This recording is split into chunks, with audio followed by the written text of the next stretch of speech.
Hello. Trim this down a little bit for myself. There we go. Oh, the Twigtello. I made that one, but when I say I made it, when I say I make an emote, I essentially just use bits and pieces of things and put them together. So I didn't make it. It's like, that is literally just a picture of Turtwig. And then I took a picture of Donatello and just cut out his bandana and then shrunk it and put it on top of Turtwig's head. That's my idea of making something. Because I am in no way an artist. I can't draw. I just can't. When I was a kid, I doodled. But I quickly learned it was not my thing. Which is honestly probably a good thing. Because as an adult now, well, ever since I was like mid-20s, my hands like cramp up whenever I use a pen or pencil more than for like 5 minutes. So that would have been kind of depressing if I had gotten like big into drawing when I was younger and kept going with it, and then I end up being an adult who like has hands that can't draw. That would have been kind of sad. Now I grew up playing on consoles, not keyboards.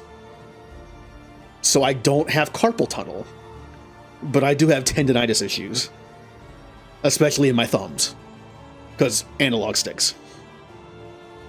Now, I can still play games fine, for the most part. However, now that I'm older, if I noticed if I play a game with a controller, which is like 99% of the time I play games, is with controller. Except now, Darkest Dungeon does have controller support, but I find this is an easier game to play with keyboard and mouse. It's one of the few ones I play that I think is easier with keyboard and mouse. Like, I play Overwatch with controller on PC. Probably the worst way you can play the game. Because you have no aim assist. Like, I am competing with people in that game that use keyboard and mouse, and I'm using controller. I think I do pretty decent, considering. The only games I played growing up on keyboard and mouse were things that were only on PC, which back then, there were quite a few. But not that many I could play. I played X-Wing, TIE Fighter, I played Rebel Assault 1 and 2, I played Doom for like 5 minutes until it got taken off my computer. I played, and when I say my computer, I mean the family computer. That was back when it was like, we just had one. And I ended up saving money for Christmas and birthday. And I actually got a RAM stick installed to make my games run a little better. I got a whole 4 megabytes of RAM.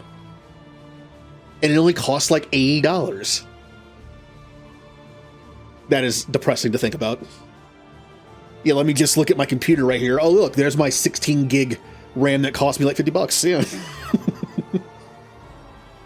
I also played some of the free Windows games that came with it. Like, I played Chips Challenge.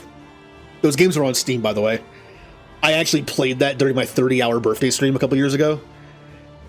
Unfortunately, I played it like at 7 in the morning, so I barely remember playing it. Hours like 20 to 25 of that stream are gone. Like, it's like 7 a.m. to like 1 or 2 p.m. They're just gone. I don't remember them. I caught like a 50th wind when I hit like 2 or 3 p.m. up until I finished. But there was a lot of that I just don't remember very well. I actually never published the VOD on YouTube. I still have it. And I learned something interesting about YouTube that day. I always knew YouTube had a file size limit of 120 gigs. I did not know YouTube has a time constraint. You can't go above 24 hours. So I actually have to go in and split my 30-hour VOD at some point to be able to upload it. I purposely... Here's the downside. Since I knew the 120 gig thing was a thing, I purposely compressed it a little more than usual. If I had known I was going to have to half it anyway, I wouldn't have had to do that. Oh well, YouTube compresses the hell out of things, so it wouldn't look much better anyway. All right. I've been talking nonstop for like 5 minutes. That's what I normally do. I would start in just chatting because it's kind of my like way I do things. But my just chatting scene is very boring. Without the webcam, it's just this. Like, I made my layouts myself, which means they suck. So like they're very like bland. There's not much to them. So it's like, look, it's me in space and box. They work though. They do what they need to do. The fact is, I'm not even sure I could have these layouts remade. There's very little space to add anything. The borders of everything is only 5 pixels wide. There's nothing you can do with that besides a single color. I would have to make the game smaller to be able to add any kind of detail, and I don't want to do that. I purposely made the game 900 by 1600, or reverse that, because that's like a somewhat standard, not standard, but 1600 by 900 is a semi-standard resolution, and I kind of like that. I like my numbers. Hi, Blue. How you been liking that other game that I forgot what it's called again? That's kind of like Destiny. It reminded me of a cross between Destiny and something else, and I can't quite place it. I've played some random multiplayer games before, so over the course of 3 decades. Oh, thank you for the lurk. I was getting ready to ask you, just what would Jay ask you? Would you prefer your whole name or like a shorter version of it? I think I might have missed the part where you responded. All right, so this is Darkest Dungeon 2. I have streamed this like 6 times over the course of like the last 3 months. Sam, okay. I shall attempt to remember. I will have to use it a bunch for it to stick in my head. That's how I am with names. Like, I can't tell you voice actor names very well, but I can tell you the characters they play because I've seen their names a billion times. Like Garrus's voice actor. I don't know. I don't see the voice actor's name in the game. I see Garrus. And I've played Mass Effect through like 50 times. So I've seen Garrus. I have not seen real Garrus. So when I refer to voice liners, when I refer to voice liners, I will sometimes refer to them as like the character that I know them best as. I would love to give them credit. I think voice acting adds a lot to a game, but I can't. Like, I literally don't know it. The only reason I remember Jen Hale is because it's 2 syllables. Also, she's been in several games I've played. So, KOTOR. Technically in KOTOR 2. For like a minute. I believe she's also in SWTOR as somebody. Yeah, like, it amazes me how easy people can pick up names. Like, I have 2 friends that love Three Houses, and they'll talk about the voice actors all the time by their names, and I'm like, who? And they're like, oh, Ferdinand. Or, Hubert. Like, oh, okay, yeah. So, Darkest Dungeon 2. New DLC came out today. When I was on my long break last year, my nice mental vacation, when my brain was like, you know what? I'm not going to function anymore for like 8 months. That was fun. Still working on that, by the way. And yes, I took medication today. Hey, good step. I tend to forget. Well, it's more that I tend to forget whether I took it yet or not, and I can't double take it. So it's like, my only option is not to take it. And the next day I can feel it, and I'm like, yeah, I didn't take it. Anyway. Darkest Dungeon 2 is a game I played a lot during that break. A lot. I bought this game on the summer sale, and within a month, I had already put like over 100 hours into it. I played it a lot. And on stream, we did a nice playthrough of my main team of 4 people through all 5 chapters. And we did it. No one died. Except that one playthrough I did, where I was using a different team of 4 to attempt to do something. And Remnant decided to talk me into fighting an optional super boss. And I did. I won. But at what cost? I lost half my team. And the rest of them died soon after. It's hard. You can't go through that game with 2 people. Well, the new DLC today has a couple things added. 1, new character. New character that I will probably not be using today. In order to make them more viable in combat, I have to unlock their story. And unless you can unlock it in Kingdoms in some way, I'll do that off stream, like I did for all the other characters. The main reason I want to stream this is because Kingdoms. Kingdoms is a new game type. We've been playing Confessions for like 5 years. Well, I haven't, but for people that bought this game the day it came out, this game has been out for over 5 years. Pretty sure. It's more like a roguelike, where you can choose your paths and like collect items, fight enemies, fight bosses at the end of each area, kind of. You can if you want. Kingdoms, I know barely anything about Kingdoms. I purposely have not looked up anything. All I know is it plays somewhat like a tabletop game. And I kind of like that. Defend a vulnerable realm from merciless aggressors. Kingdoms is a standalone strategic campaign that mixes the core mechanics of the base game. Yep. I've been wanting to play this since I was told about it like 3 weeks ago.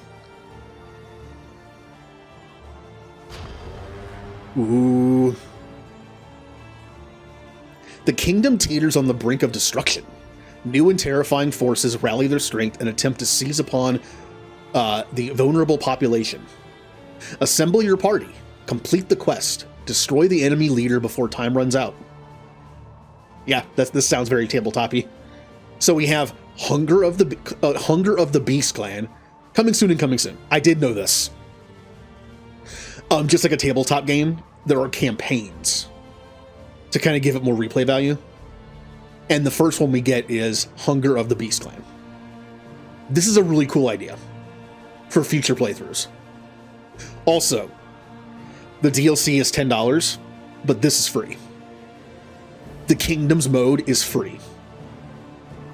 I always appreciate when a game company does that. It's like over 5 years after the game comes out, new game type for free. Now, the DLC apparently adds some stuff to Kingdoms. I'm not exactly sure. Like new battles, maybe like new scenarios you can run into.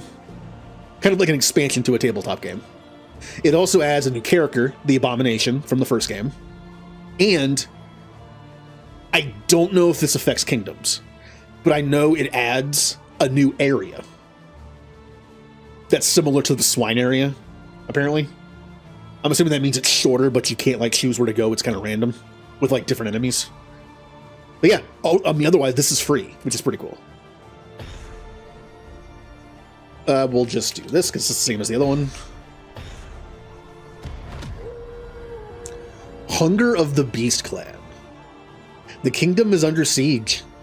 Bestial horrors stampede through the country in wanton herds.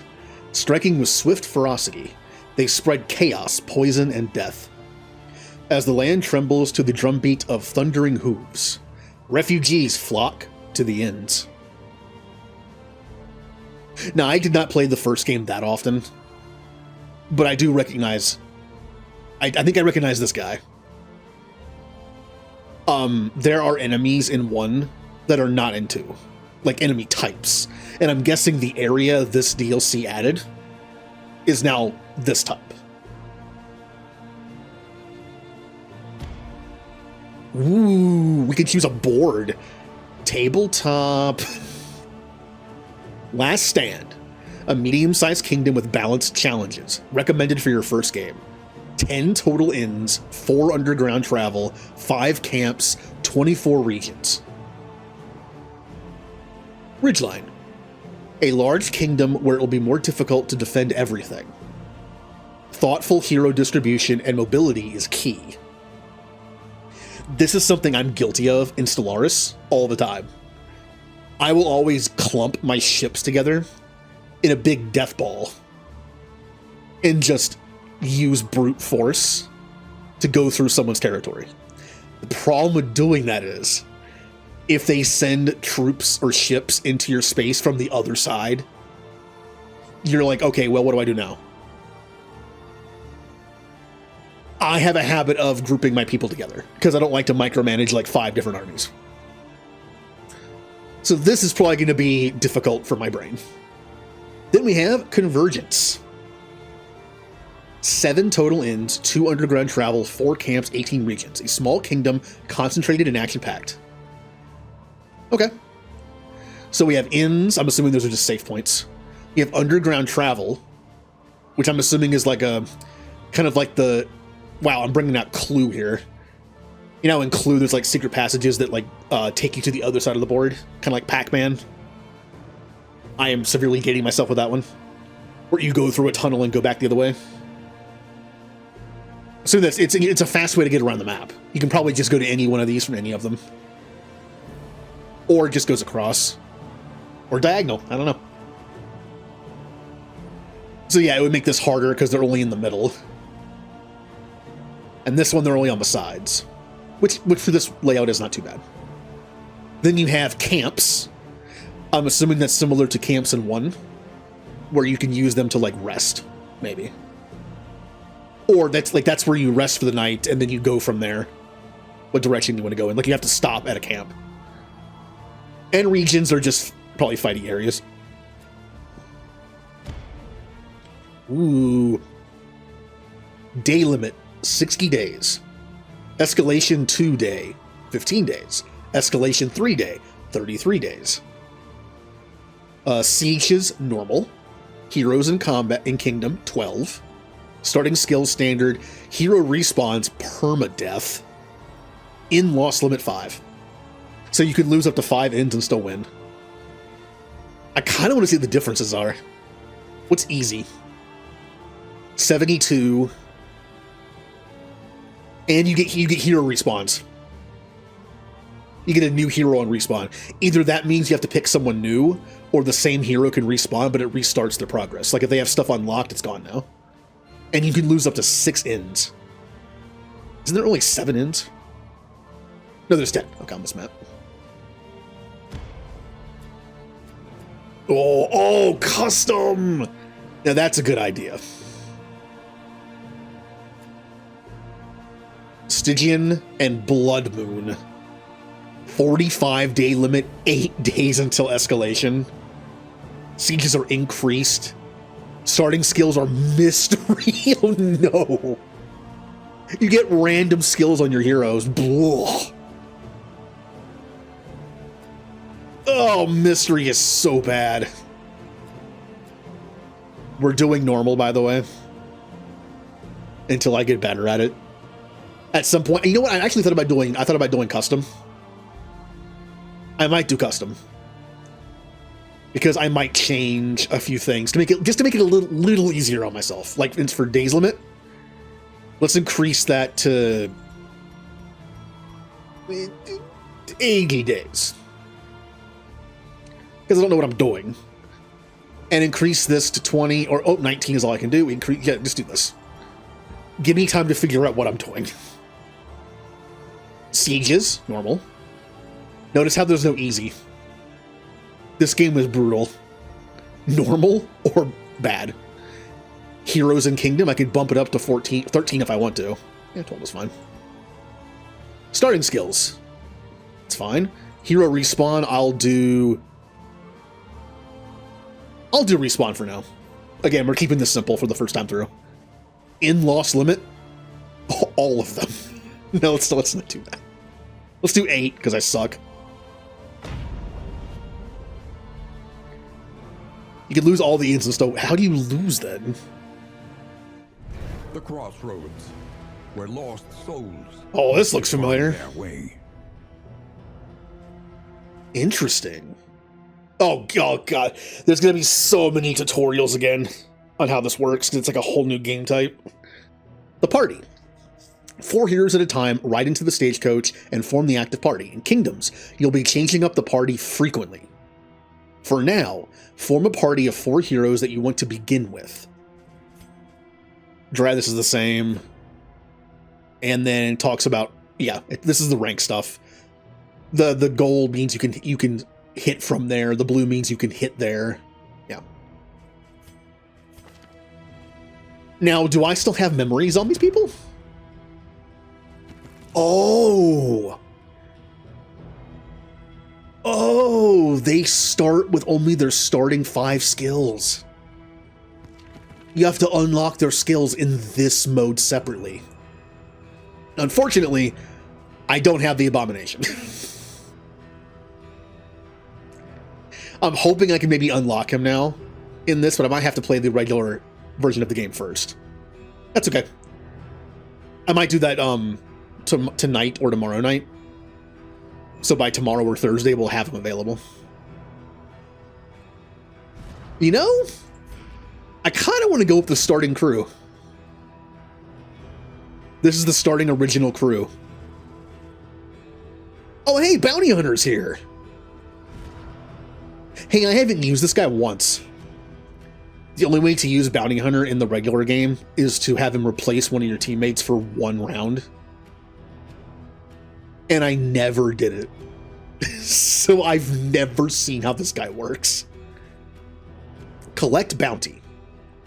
This is very similar to Wicked Hack on Hellion, except it can be done from all 3 spots instead of just the front 2. And it ignores super defense tokens. Okay. I'm not sure if that means it ignores regular defense tokens too, or just the super ones. I guess we'll find out. Mark for Death. Ignores dodge, ignores defense. Target. It marks them and removes dodge. So basically, if someone has a bunch of dodge tokens, you can use this to remove them and target them. Come Hither. This is similar to... what is it called? Eldritch Pull on the Occultist. It does less damage. And I believe this can be used anywhere, whereas his can only be used for the backline, I think. But it does pull and target. But it only pulls 1. Eldritch Pull, I believe, pulls 3. So it's like a little baby version of that. Caltrops. 1 to 2 damage. Cooldown 1. 30% bleed resist piercing when they're targeted. And it makes the target take 3 bleed. Okay, it's a bleed character. And Flashbang. You can use it from all 3 back here. You can hit the front 3, and it shuffles. And it stuns. That's kind of cool. Okay. This also means we don't get our really cool quirks that we had locked in, do we? No. I had some great stuff locked in on the other mode. I wonder if this DLC also introduced new quirks. That's bad. That's also bad. These are always bad, but... Martyr. No. What is Fatigue? Fatigue is some new thing in this game type. Which means this is probably bad. Daredevil. Plus 10% damage. Combat start, you're vulnerable. Yeah, that's not awful. That's bad on him. Sneaky. I wouldn't call Sneaky great on my tank.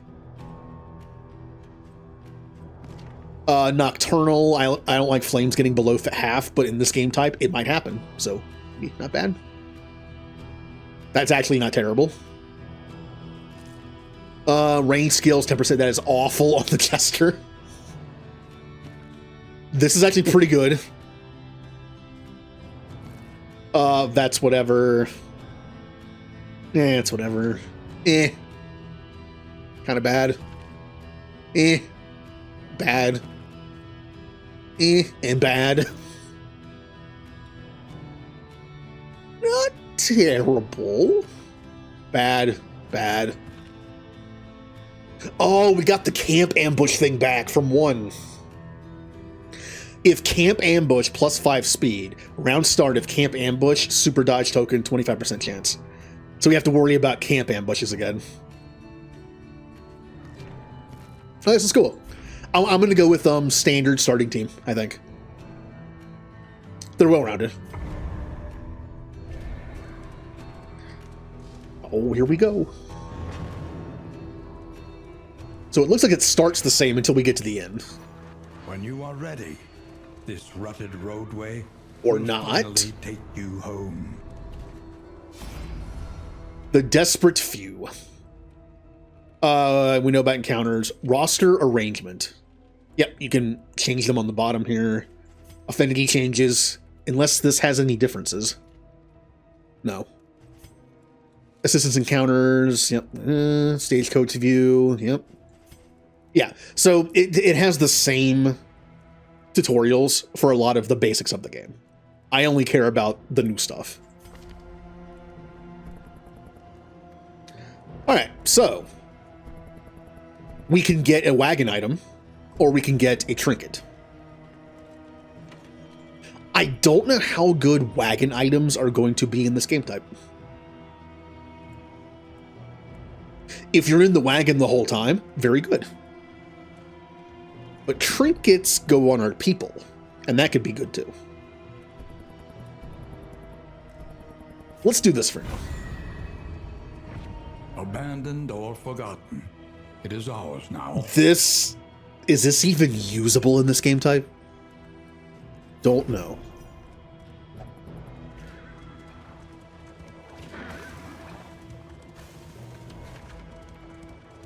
Oh, here's our map going to the first inn. The inn is under siege.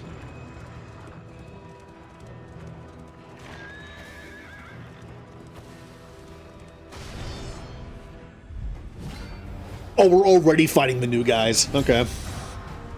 So what do you guys do? I don't know. Analysis is the natural prelude to action. On death, tribe walkers gain a token. We don't know what that token does. Observe the subject carefully. On death, huntsmen gain And tokens. you will discover So I'm guessing the more you weaknesses. kill in their group, the stronger the last ones get. Okay.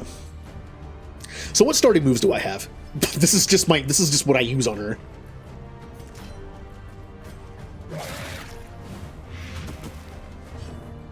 I use simple builds. Like, I'm a simple person. I'll use my simple builds.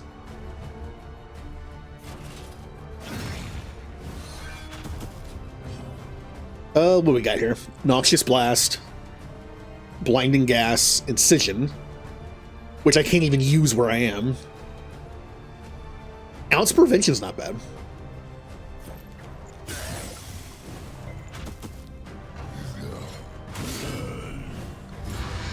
Alright, great start. First time I get hit in this game is a crit.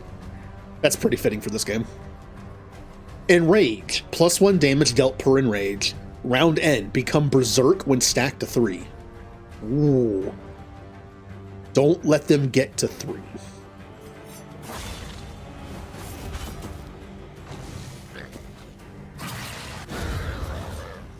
We might not like it when they're angry.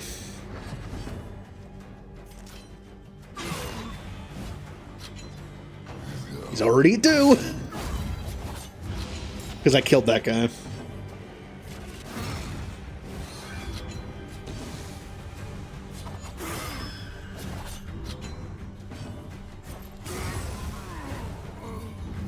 A petty hindrance. Oh, I should have seen what that was. That was a new resource, wasn't it? Get out of here. Get out of here. I can't see. Fine. Baubles are things you spend on like trinkets and things. Relics you equip. Same thing with that. combat, turn order, action, skill, yeah, we know all about this. Ugh. Heroes. Hero sheet. Quirks, yep. Combat skills, relationship. Relationship's going to be interesting. Since it looks like we're going to have different teams of heroes, the relationships only matter in the teams themselves. Not like everyone to everyone. Which is definitely more doable. Hero conditions, treasury.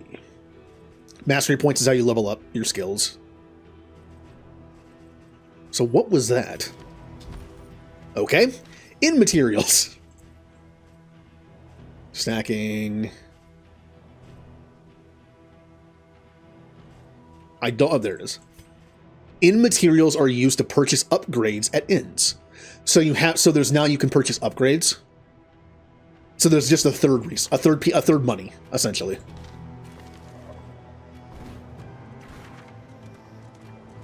Money purchases items. Baubles purchase stage goods items and trinkets. And in items we don't know yet. Bundled into this meager pile. Okay. Stale bread. Oh no, the inn's on fire.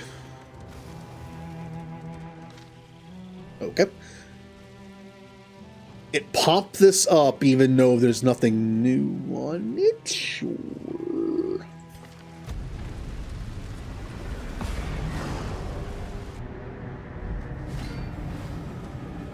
The yeomanry fight harder alongside leaders they admire. Yeah, I don't like you. Anything in the back row, I don't like. And I'm not liking the look of this guy. So he needs to die.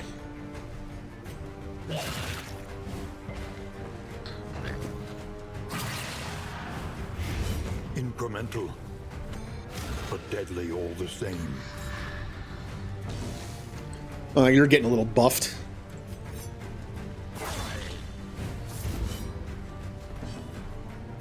Now, these guys actually have pretty good blight resist. Paracelsus has great blight piercing.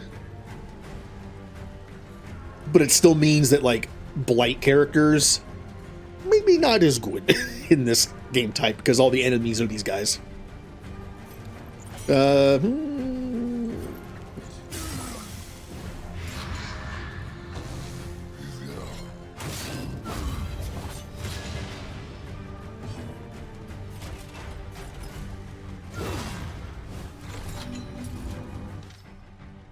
Okay, combo tokens. Yeah, this is basically marked, and there are a lot of abilities in the game where it'll be like, if the target's marked, bonus.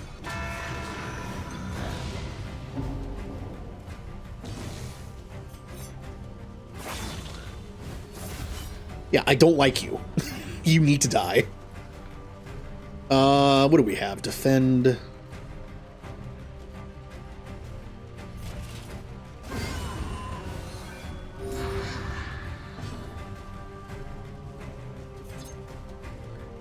Uh, 50% crit chance when marked.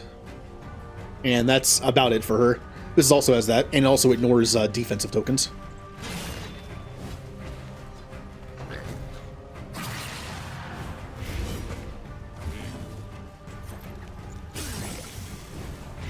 Alright, they should be dead. Strength dwindles. Think? Yeah, they're dead.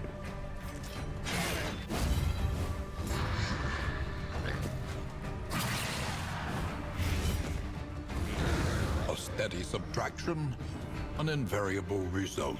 Blight 3, Blight 8. Alright. Welcome relief. Because their health wasn't below half, I didn't heal him.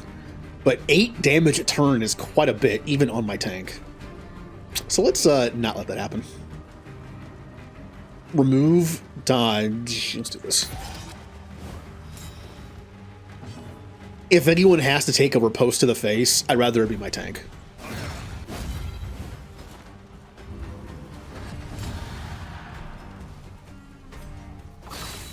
I did 0 damage.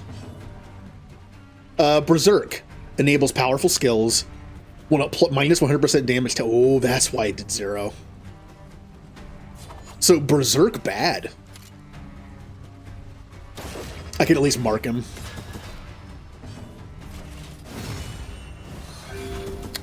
That's not good.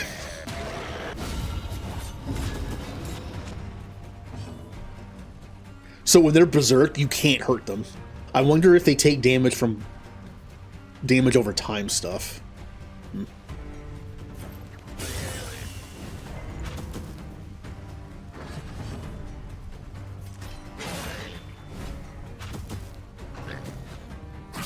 Okay. Well, we're still learning how they work.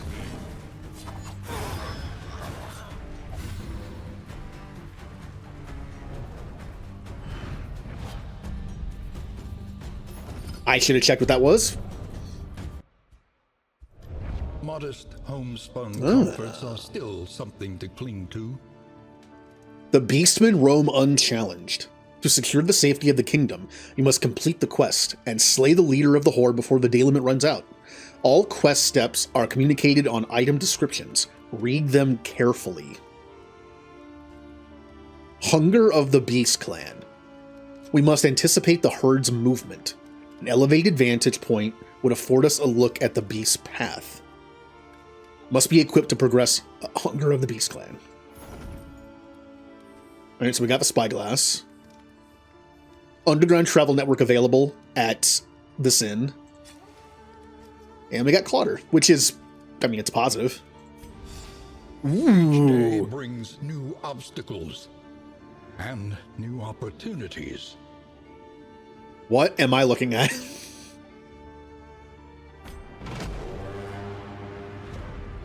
Our adversaries grow bold. Punish them for it. Okay, I have no idea what I'm looking at. Thank you. The Kingdom. This is the Kingdom view. The Kingdom is made up of inns and camps with dangerous regions in between them. The large gold indicator shows where the stagecoach, the active party, is currently located. Pan the Kingdom view with WASD or by dragging with the mouse. Okay. All heroes in the Kingdom are shown on the roster at the top edge of the Kingdom view. Those grouped on the left are currently in the active party in the stagecoach. Those grouped on the right are stationed throughout the kingdom at inns and camps. You can find their actual location by looking for the small portraits on the map. You have 2 items of business to attend to now. First, select a destination for the next day's travel. Second, you can choose to upgrade a shop at the inn you are currently visiting before resting for the evening. Your stagecoach is located where the bright yellow pinnacle is shown. You may choose to travel to any adjacent inn or camp. When doing so, you will travel through the connected region. As you mouse over areas, any valid destinations will show as connected to your current location with a bright yellow line. Pick your destination and then select Set Route from the flyout panel that appears to confirm that destination.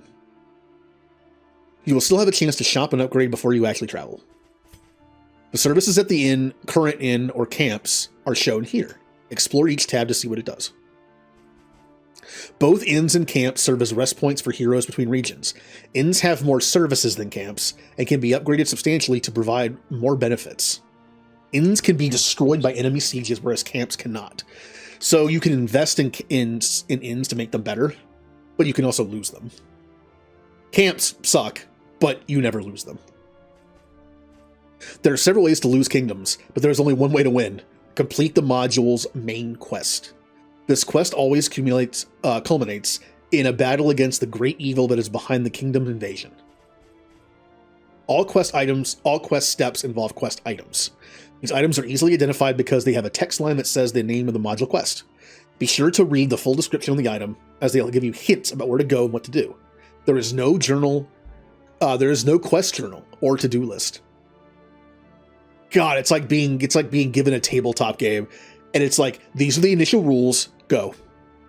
But where do I go? Go.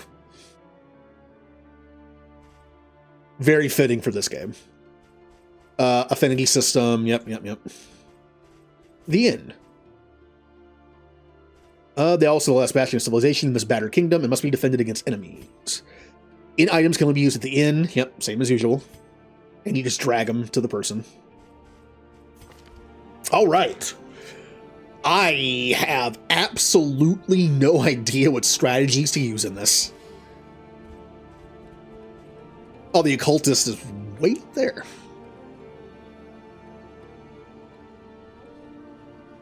Interesting.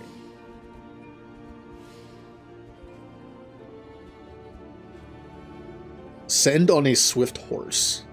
1 region risk-free, 2 regions fatigue and chance of other effects. So you can send them. Oh, you can send them somewhere. Okay. So if you know enemies are heading for a direction, you can kind of like move your guys around to protect different places. Now, how does it work? Why are my people... in, like, instead of being in inns? Is that an inn? That is an inn. Okay. Okay, I gotcha. So if an inn gets attacked, it only has 1 person next to it. I guess you have to fight them with 1 person. That would suck. Well, to start, I guess we just go to the first thing that's being attacked. What is this? I don't know what the 7 means. Ah. The Gibbous Moon. Inn currently under siege. The inn is defenseless. I don't know what this means. Maybe it's 7 days until it falls. And this maybe is like what level of defense it has. Maybe it increases the amount of days it can hold out. Well, let's just go towards here.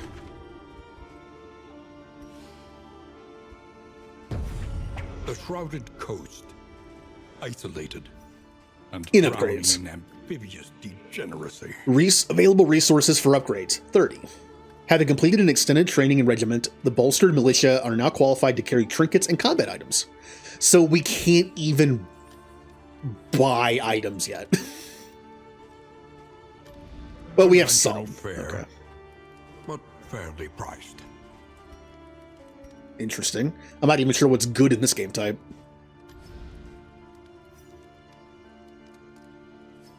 Hmm. 2 times conscript fighters and 2 times conscript arbalisters will appear in siege defense. Oh, so you get like help. Or that just defends the place over time. Archers will start sieges with a vague trinket. So basically you make the NPCs better. Signal Flare conscripts can appear in the shop. Interesting. Partisan training. Archers and fighters are now upgraded to partisans. And then you have better trinkets, signal flares. They're upgraded to veterans, better trinkets, and then signal flares. Okay. Distant trinkets and additional stagecoach items can appear in the shop. This is how you get more stuff to buy. Additional food, additional whiskey, improved food, improved whiskey, improved combat. This is all items you buy. Can unlock hero skills. Can master hero skills. Can change a hero's path. Can upgrade heroes' stats. Ooh, that's an interesting one. Stationed heroes gain 5% crit. So when you leave someone here out of your party to defend, they'll have +5 crit. Change heroes' path prices reduced by 25%. So 50 total. Additional offense-focused items options can appear at the shop. Okay. Repair costs are down. Can equip trophies. Additional items, reduce price, pets, more pets. And then stationed heroes get positive relationship chance when they're stationed together, I guess. And you get +1 armor and wheel when you arrive at an inn. And physician. Cure disease. Reduce price. Reduce price on heal. Stationed heroes heal an additional 10% fatigue, -1 stress, and 10% health every day. So when someone gets hurt, you can put them in an inn, and it might help them out. Remove positive and negative quirks, or lock positive ones. Reduce price, reduce price. more healing when stationed. They can heal fatigue, price reduction, additional items, and healing reduced again. Okay. Where should we start? We're playing on easy, essentially. Let's improve the defenses of the inns. That'll give us some wiggle. I can't even afford it. No, wait a minute. This only says 5. Then what's 40?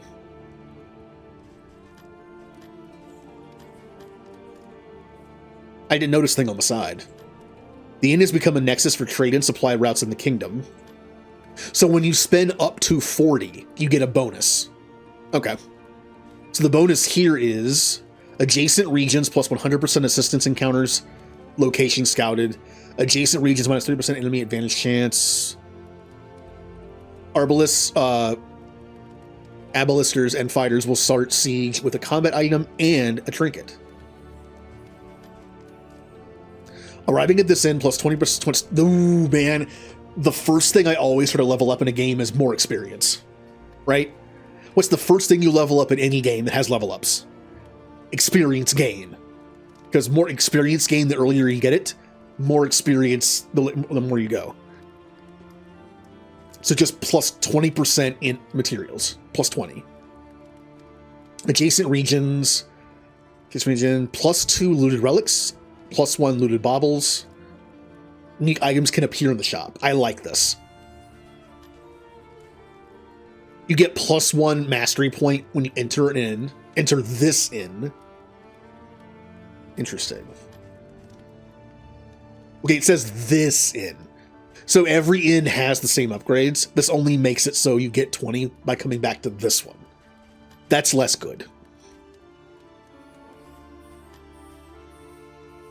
40% locations, minus 30% flame drain. Okay. I think I want to improve the defenses of the places to give me some wiggle room for being dumb. So we're gonna conscript some people. I don't know what Signal Fair does. Maybe it's. I'm betting you. It probably spawns an extra unit. Maybe.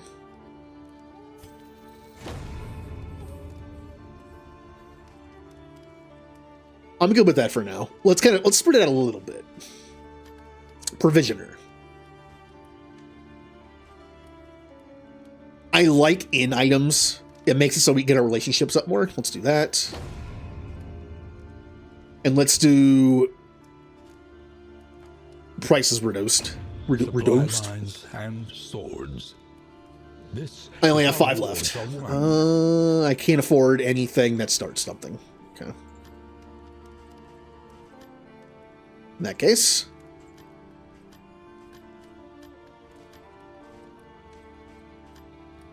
I will give fighters a trinket. Tend the fires, that we may see what's this do? Through to its haggard end. 1 target deals 8 damage to target. They get 10% crit for 1 battle. And an offensive token. Okay. So it's a buffing item, but it does damage. Again, fitting for this game. Each improvement, a new variable in the equation of your fate. So we can't even do these yet. Physician. We can heal, and that's about it. Yeah. We can't even... I do kind of like this, actually. Oh, there's a tab for relationships, and they're all, like, interconnected. Oh, no. They're all interconnected. I thought it was going to be, like, just the 4 people in the party. That's going to be fun to keep track of.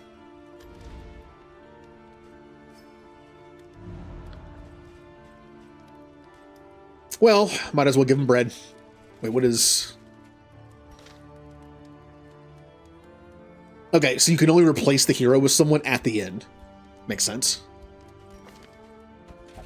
Since we're just starting out, let's just we don't know how often we're gonna get food. Could be very often. I will also give this item to you.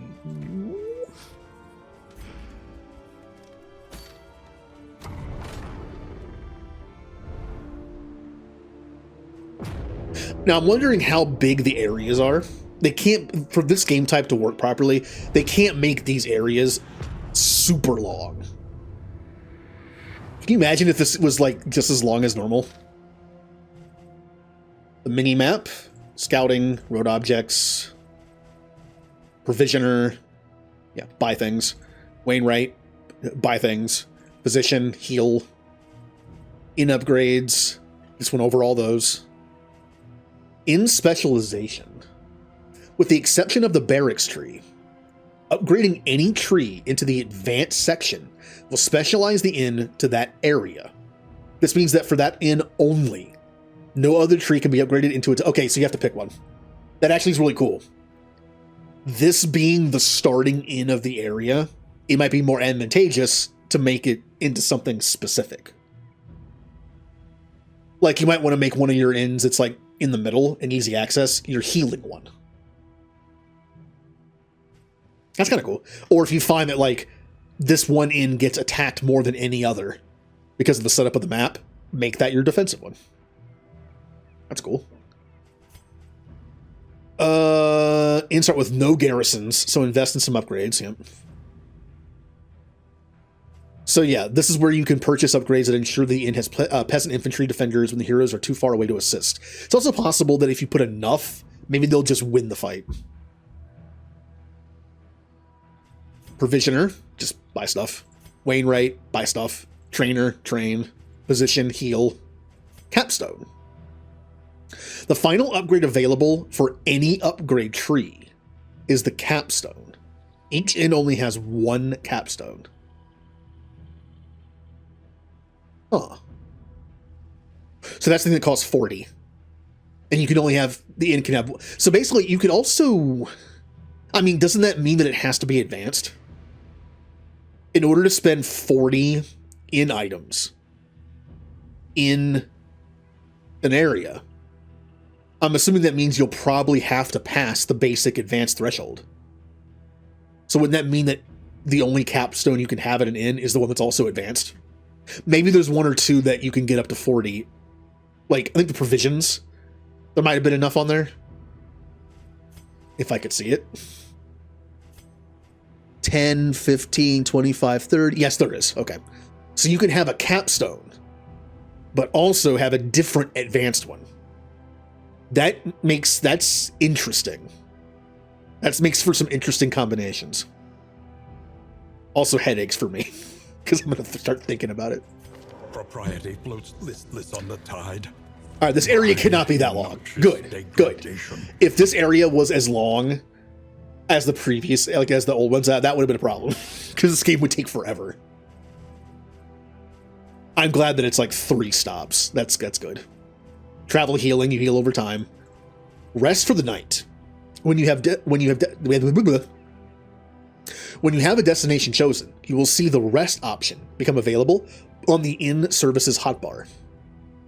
Once you are finished with any inn services, this option to rest for the night and begin the next day. Yeah, okay. So where are we going? I feel like watchtowers are less useful now because they don't scan like 50 places. They scan like 9. Right? Like not as useful. I really don't like going to these assist encounters. I usually don't. But the watchtower is so almost useless now. Let's just go to this. It's not useless, but it's definitely not as useful. Now, if the area was nothing but question marks, sure. But we got some decent scouting. Giving in to madness is easier than holding out against it. They are heroes. That's what I was afraid of. I hate these things because more than you're going to end up making 2 people hate each other. There's always going to be 2 people that disagree.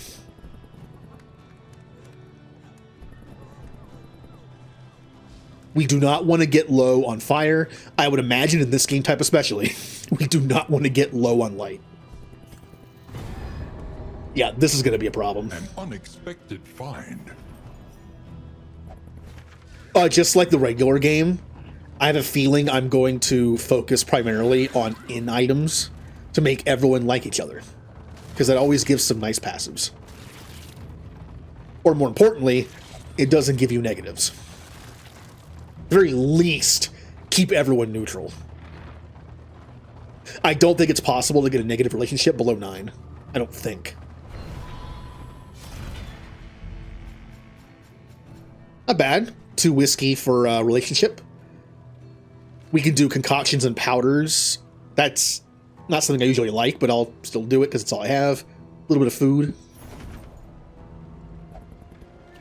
When deliberation is Okay. exhausted, trust your instincts. Academic study. Up ahead, the seat of our regrettable By the way, research. how was everyone's weekend? I had a long weekend because I didn't stream all last week. Now, I had that thing happen where I think I streamed like on Monday or something, and I was like, my brain was just like, hey, you want to hide for a few days. And I'm like, no, I don't. I want to stream. Like, no, you don't. I don't. No, you want to hide. It's annoying. I did work on something productive though. I've been trying to find a game I can stream that does like it's fun for like AI versus AI things where I can commentate, but also it's open for like customization. And I think I might have found something that might work. We'll see. I'm still testing it. It's nothing super special or unique, but I think it'd be fun. It also has a good link to me.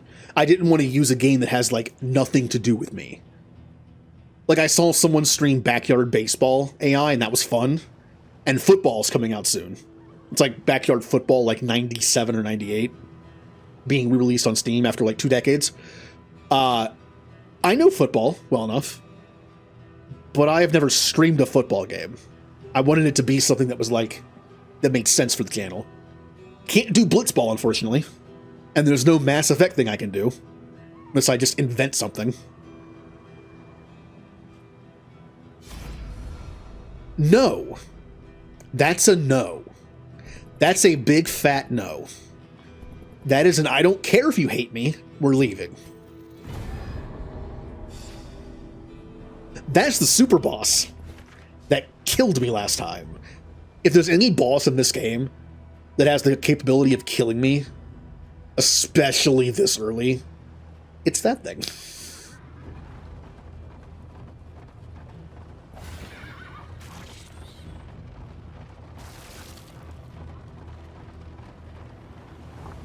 Especially since I'm not using my comfy team. I have a comfy team. But since we need to, like, this game type revolves around, like, switching people out all the time, as long as I can fill certain roles, we'll be okay. Hello, in this not being attacked. How's it going? Modest homespun comforts are still something. So, one thing I should probably invest in at almost... I'm kind of learning something here. One thing I should probably invest in, at least up to like the basic advanced line in every single area, is fatigue healing. That will allow me to use the same team for longer, which could be good because I like consistency. The yips! Oh, the yip sucks. Ow. Boo. Hardships be damned. The day is upon us. Day 2. Once again, Inn is burning. 6 days. The locals have scrapped together a donation to the cause. Ooh.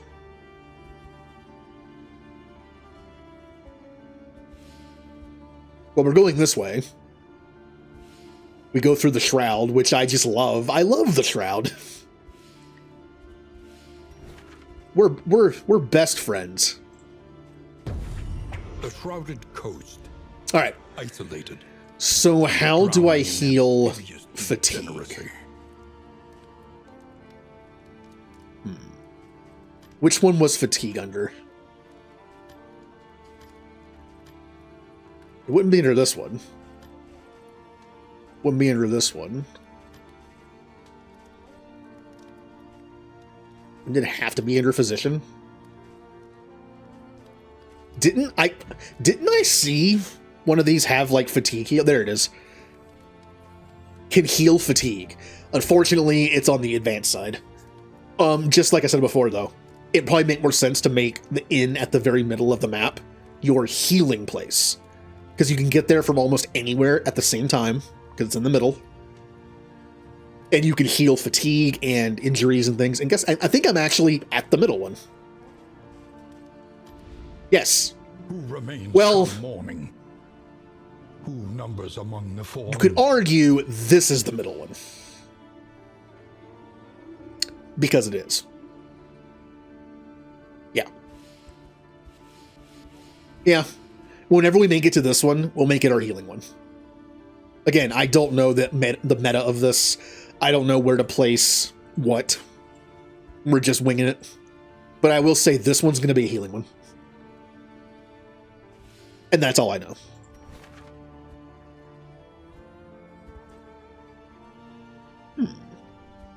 Also, do some of these already have upgrades?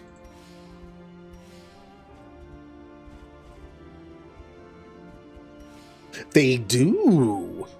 So some of them are already like pointing towards a certain usage.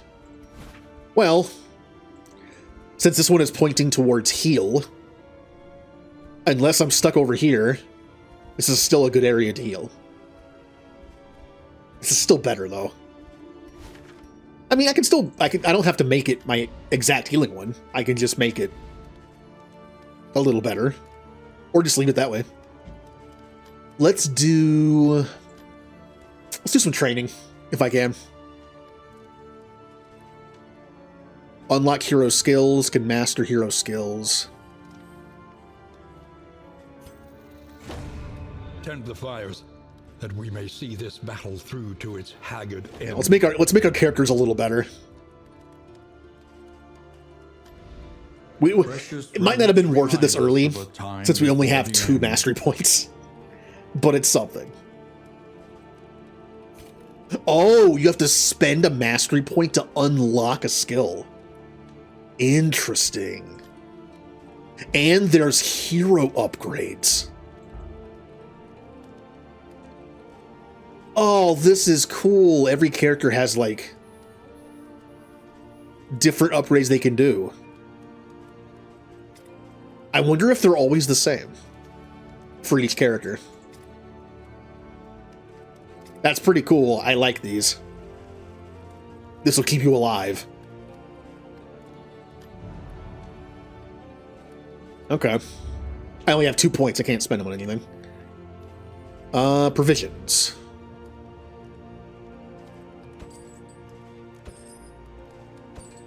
A bit of comfort.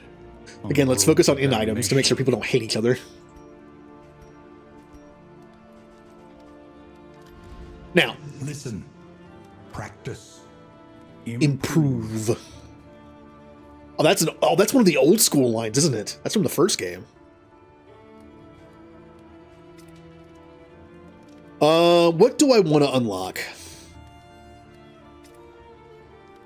For you, point blank shot is great, since we're doing the whole rogue thing with Duelist Advance, so we'll unlock that. And we'll also unlock... We'll unlock Crush. It'll heal him more and do more damage. It's a nice, consistent damage.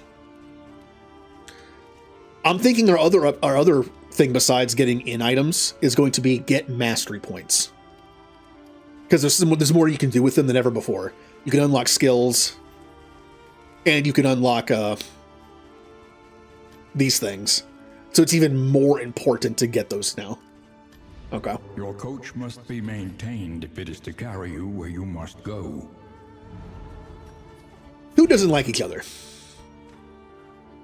You and Paracelsus are only at 10.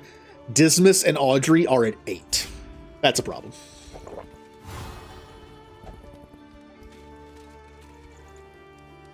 Oh, thank you.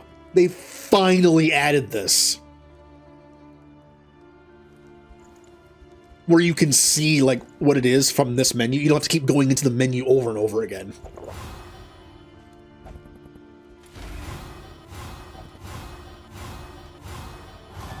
Hopefully that's been added to the main game, too.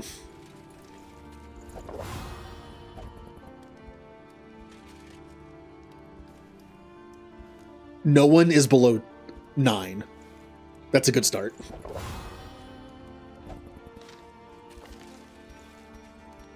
We do have no trinkets, which kind of sucks.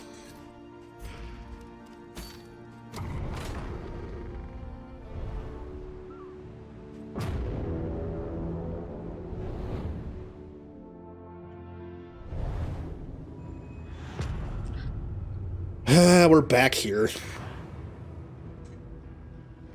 Propriety floats listless on the tide. Brined in noxious degradation. Once again, our scouting game is pretty good. There's literally no reason to go to this.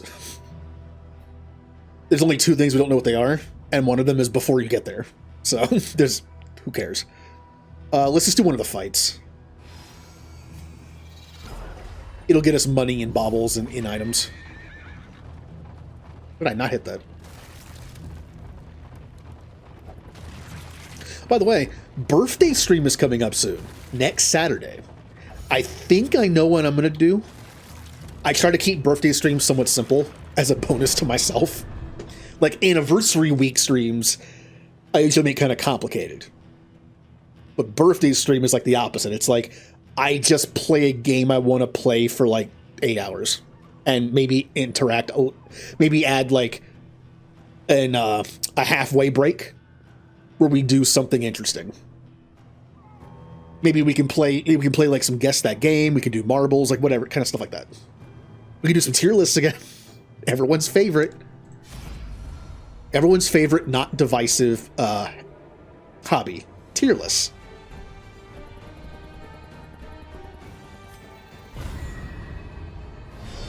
No, they're just for fun.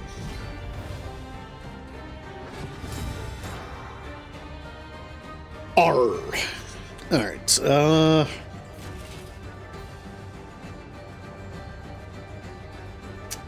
yeah, you said something.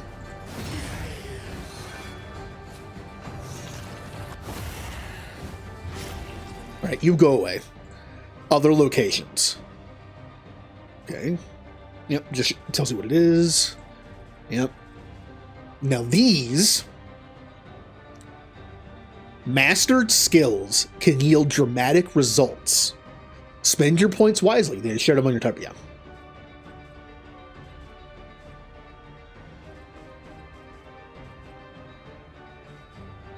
Party swapping. You can only do it when they're actually at the end. Yep. Events. As an alternative to traveling, you can choose to pass a day by using this icon. Okay. This advances time by 1 day and the active party does not leave their current location. This is very useful for rest and recuperation, but beware. Passing too many days in this manner may endanger your ability to complete the quest before the end of the timeline is reached, and the kingdom is overrun.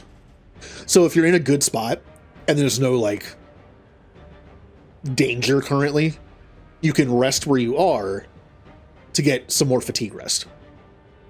Okay.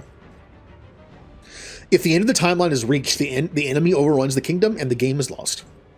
Time. Time in the kingdom is measured in days. Each time you travel with the active party in the stagecoach, this consumes 1 day. As days progress, events will transpire in the kingdom, and enemy sieges will spawn. Total time is shown by the timeline at the far left of the kingdom view. Okay. Your guys' blight resist isn't that great. And yet you still resisted it. Cool.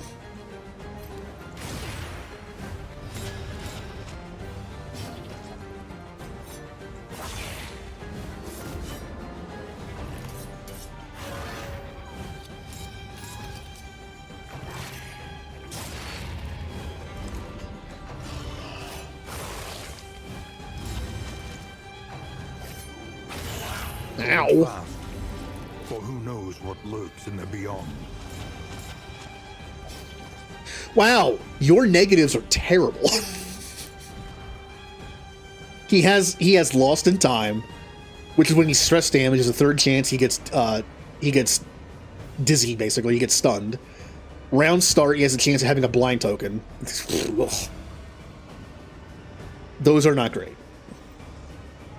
In fact, those are pretty bad.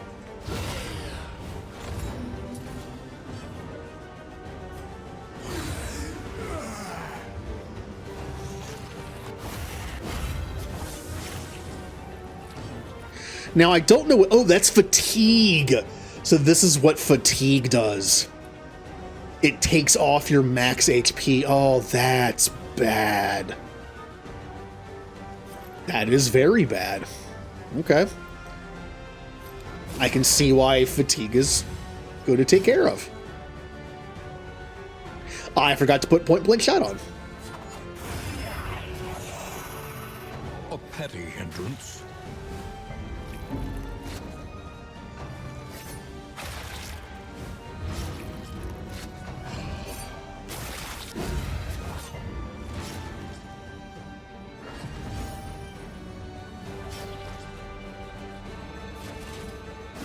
Heal yourself a little bit.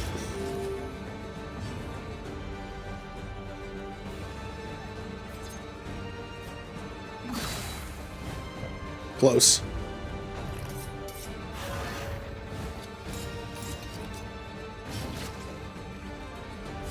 Unfortunately, I cannot target the guy who is in third. Or fourth.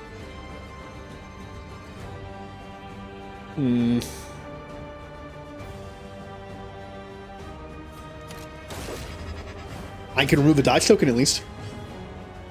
Here, heal you. A calculated generosity, but a welcome one nonetheless.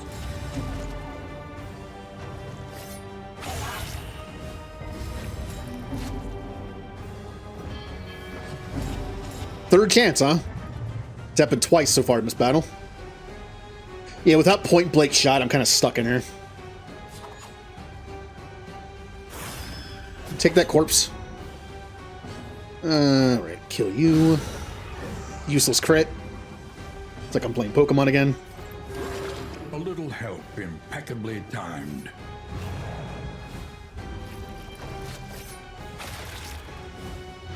Agony by accumulation.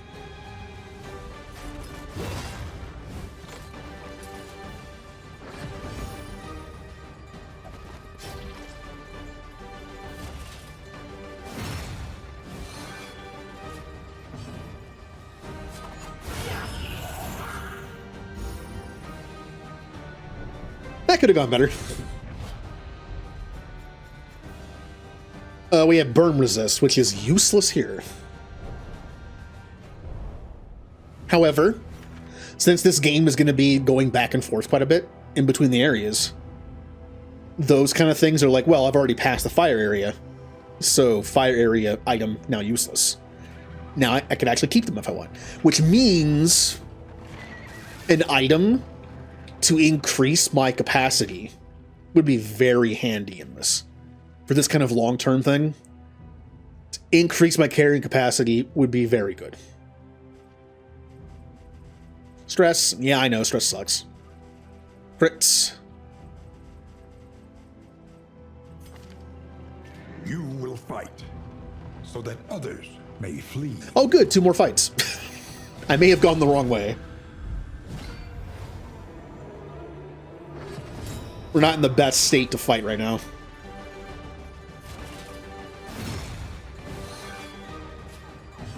I forgot to equip point blank shot again.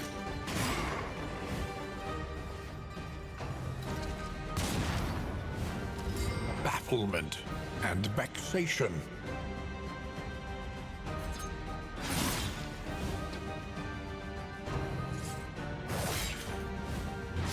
Incremental, but deadly all the same.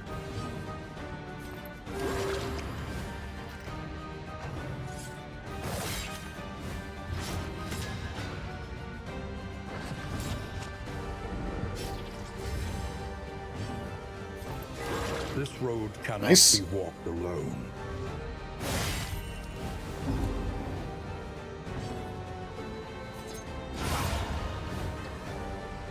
Early results are encouraging. I hate that move. It hits both your backliners and causes 1 stress.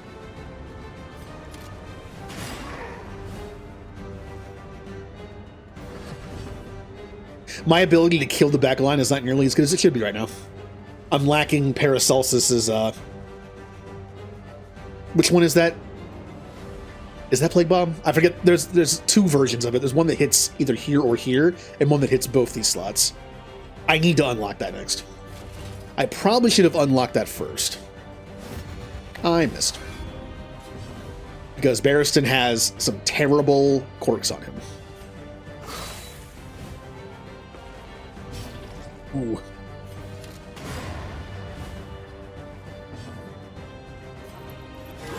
Relief comes rarely in these Paracelsus times. with some nice Savor it. clutch crit. Well, it's a good thing she crit healed.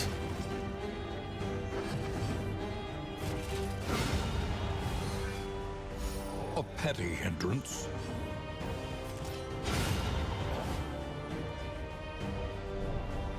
Ooh, stress not looking great. The past is gone. Let it die. That trinket is especially useless here. It ups blight resist, but lowers bleed resist, and this is bleed area. So we really don't want that. I get one little thing of travel heal first? Nope. Okay. Hey, we can just leave. Except we can't because everyone wants to fight.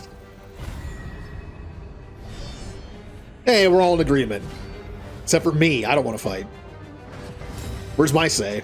And there's the yips. 15% chance, and I think I've gotten it twice. Luckily, I have this thing.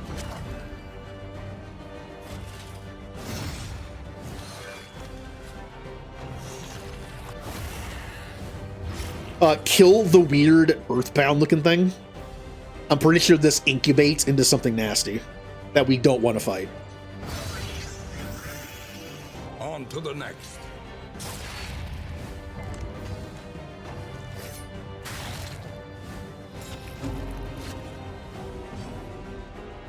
I forgot to... Okay, after this fight, point blank shot. Put on.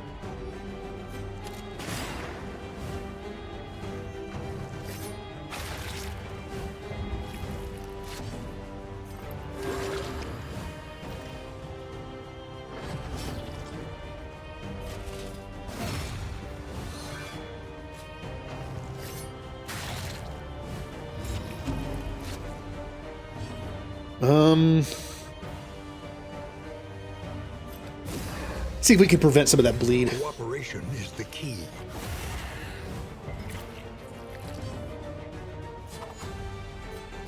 Nice. The work continues. Oh, stop hitting him. He's not feeling good.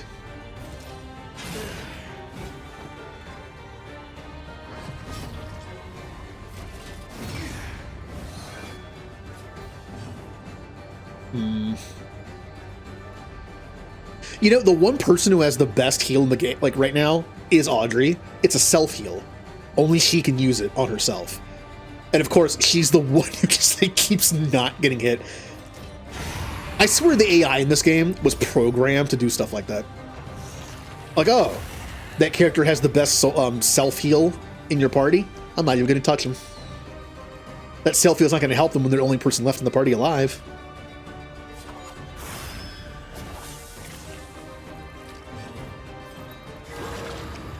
Man, Paracelsus with the clutch crits. I hit the body. Alright, well, I could have prevented this turn. That's okay. Not much happened.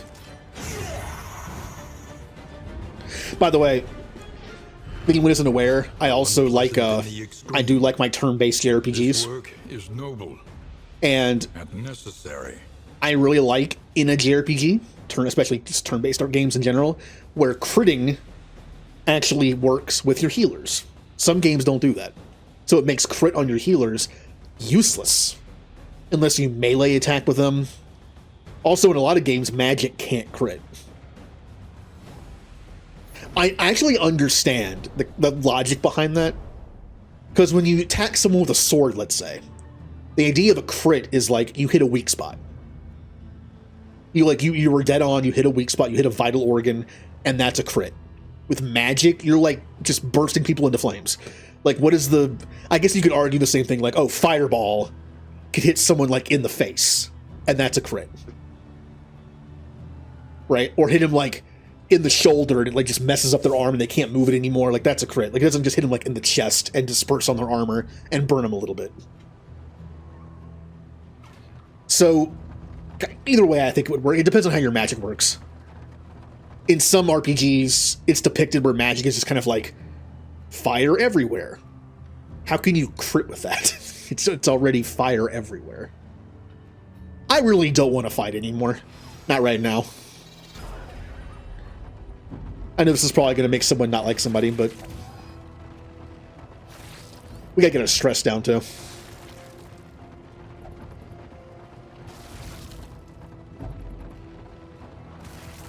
Oh, Dismas has 9 stress.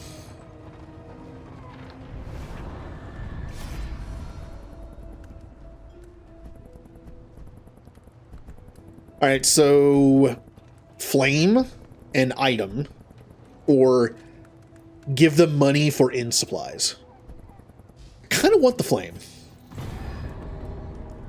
I know the inn restores some flame, but we were already down to like 50. Hey, Dismas, could you, like, not get stress for, like, the next 10 seconds?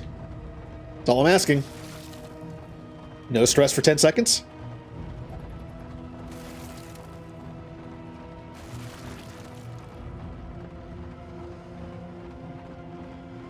Well, it's been 10 seconds. It took longer than I thought. There we go. Oh, it's a camp! Which means we have less stuff we can do. Yeah. Stress is an issue. I was really hoping it'd be an inn so I could buy stress reduction items, but it's not. Why is Dismas getting more stress or more fatigue? We got a calming incense. 2 targets, stress -2. Oh. Hey, why not? Let's just give Bearset another way to get a blind token. Each day brings new obstacles. One eye open. And new opportunities. Oh.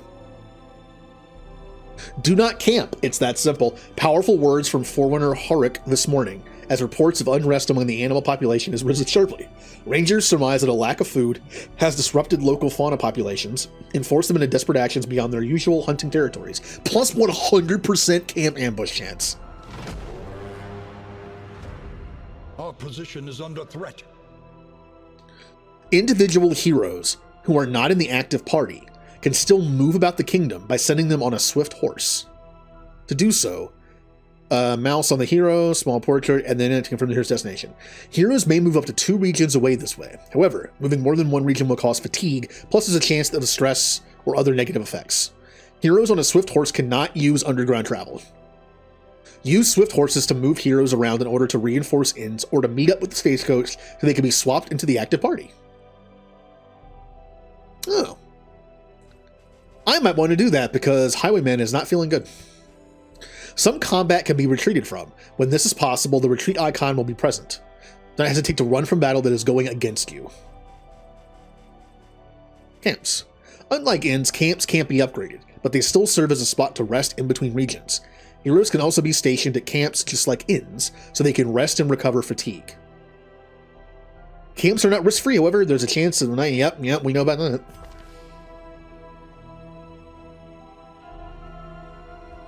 So,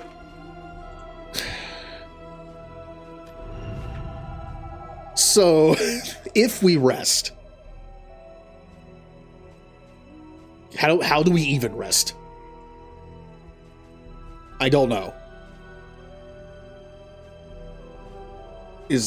I actually don't know how to do that. Let us face the coming. Oh, you pick your and then you rest. Okay. Well, we're definitely doing this.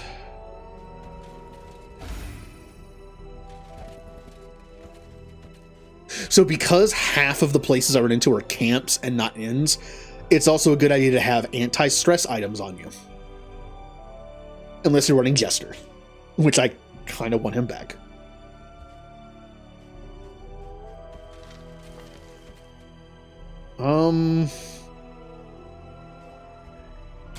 Can I... Yeah, see, no one's close enough. Well, the Bounty Hunter's close enough. I can move the Bounty Hunter and replace Highwayman. That way Bounty Hunter gets some... or Highwayman gets some rest. Distribute your champions judiciously. Does that mean he's moving? Did I move him?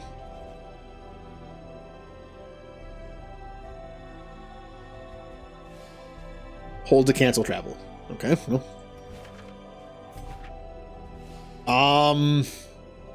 See, the thing is, that means I have to stay here, right? How does that even work? If he doesn't travel until the next day, we're gonna travel as well. So how does someone actually catch up to us? Unless we choose to wait.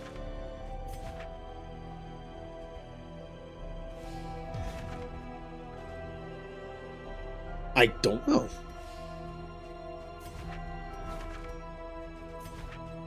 Past day. I kind of want to pass the day so that the guy can catch up to us. So Highwayman can just stay at this camp and get some fatigue taken off and some stress, maybe. Let's try it. I want to see what this does. Sweet relief. Given the relative stability of the kingdom, the Regent's office reports that the curfew has been relaxed tonight. Citizens are advised to enjoy the extra evening hours, to convalesce outside and in the company of friends. The small merciful move towards normality is not expected to last. -10 stress! Never mind. You can stay here, Bounty Hunter.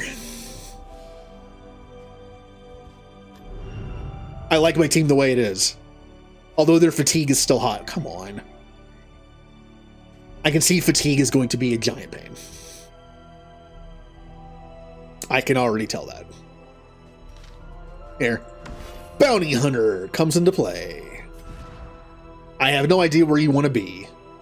Front 3, all, back 3. So second position's fine. Okay. Hello. Welcome, Myron, to the team.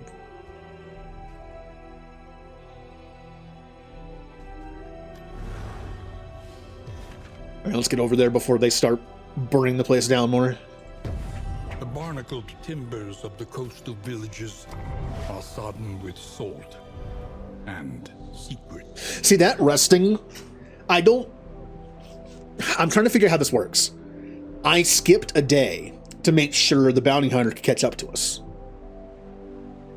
But if I hadn't done that, would I have been able to switch him out? Like, I'm trying to think of like how like this stuff happens in what order. He got there, I switched him out, then I had to wait another night to move out in the morning.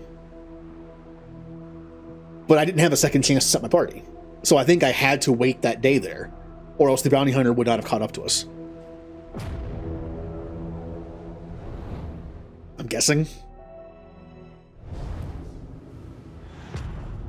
If it was for that -10 stress event, I was... But I took him out anyway because of the fatigue. On the tide, brined in noxious degradation. Okay. So... Watchtower is not super useful. Because the area we don't know what stuff is on the right, and the Watchtower is on the left. So going here would only tell us what this is. And that's it. Hi, Ninja! We're doing some Darkest Dungeon 2 DLC. I'd rather not fight, but I kind of have to fight. Just so we end up not fighting like 5 times, because this could be a fight, this could be a fight, this could be a fight. Let's go this way.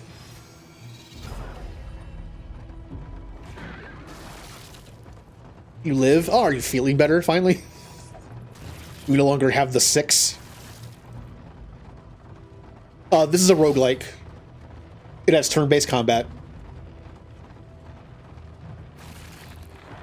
The guttural prayers of the fisherfolk must be silenced. This is a new game type as well, so I don't know what I'm doing. It's like it's this game type. Normally, it's just like you go down paths and you just keep going, but in this game type, it's like a board game. You have your set path, you have your set board with inns to protect, and you can upgrade them to be more defensive or things or help you out more. It's fun. Like this, it's like playing a tabletop game. But it's still new, so I don't know what I'm doing.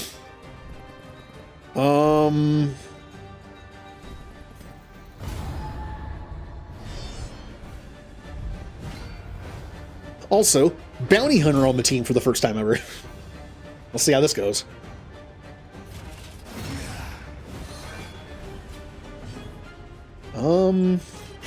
Nice.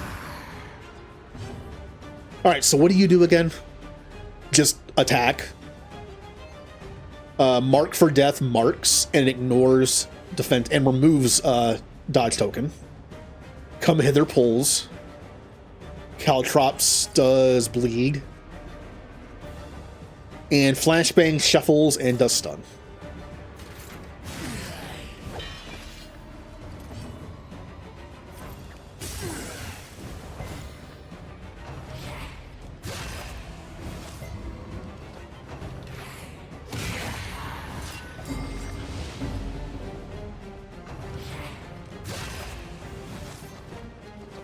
Yeah, I like this game's artistic style. The old game was like actual 2D. It kind of looked like, not South Park, but it kind of had that look to it where it's like 2D, you know, like sprites where they move like on, like hinges almost, like on their joints. And this game is 3D, but they kind of kept that same style.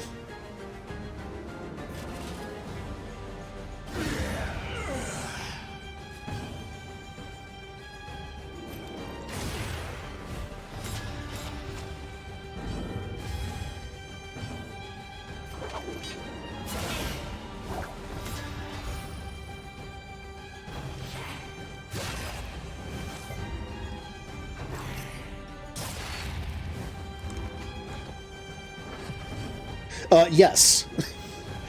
Which means the new DLC, when this game came out, it's like, you're going to lose. You're going to lose. I like playing on like normal or easy just for fun.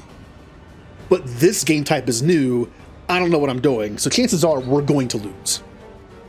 Even though I have it set on pretty easy. I put it on custom and made some of the settings pretty forgiving. But it still means we're probably going to lose. Because normally it's all about like item management and what routes you take and your combat. In this game type, it's about like management. Like, where do you go to protect what? What do you have to sacrifice? You're like, oh, these 2 inns are in trouble. Which one do I go to? There's more choices involved in management, which means I'm probably going to lose. It's like easier to lose now. But I do like the tabletop aspect of it. Messy. Oh, Not effective. she's not low enough on health to get healed by that.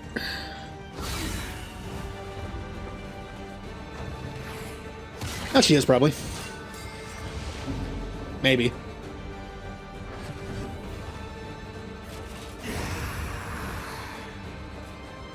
Yay! Abandoned or forgotten. It is ours now. Also, Ninja, I mentioned earlier that my birthday stream is coming up soon, and I was reminded of that 30-hour birthday stream I did. You remember that? I played Chip's Challenge because you suggested it. And I was like, oh yeah, Chip's Challenge. I remember that.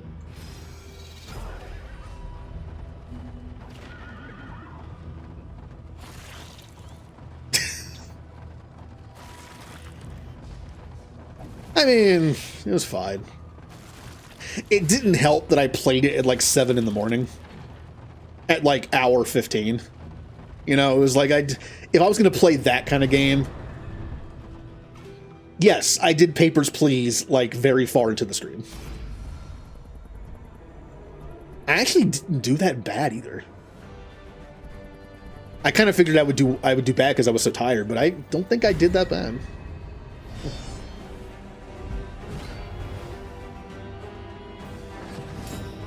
Oh, good. My tank is stealthed. My tank is so bad right now. His only positive quirk is sneaky. Why do you wouldn't? This is actually bad. You don't want your tank to be cloaked because the enemies can't hit him. And then we have Lost in Time, which means when I take stress damage, I have a 1 in 3 chance of being stunned almost the entire turn. Then I have the Yips at every round start, 50% chance of being blinded. Then I have Miss the Mark, 10% chance of being blinded. That's some bad stuff. This is a bad tag. Can't hit anything. And doesn't want to get hit. On application for Tank of Party, you can't put on there like, oh, I like to hide. I like to hide and not get hit.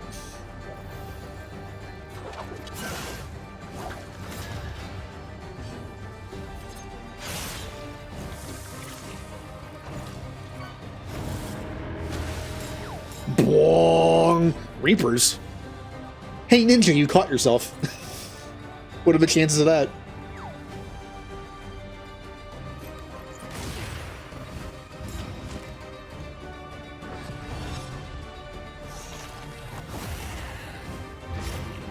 Also, I will be resetting the leaderboard in fishing at the end of the month. I'm going to make a note of like who wins each month. I don't know what it means. It's just something. Oh, I missed.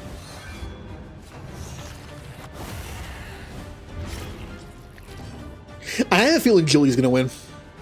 She does fishing more than anybody. So I have a feeling at least this first month, Julie's probably won. Lethality writ large.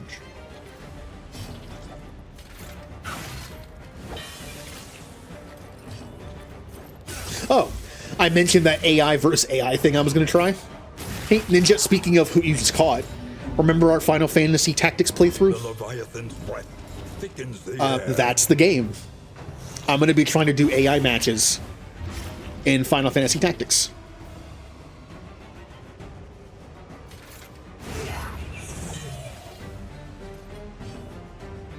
It'll start by me building the teams, but I'm hoping to like give that responsibility to other people over time. Like someone can take a team or two and they can build them themselves and we can kind of just like see who wins. I'm making it into a league essentially. I'm still testing it.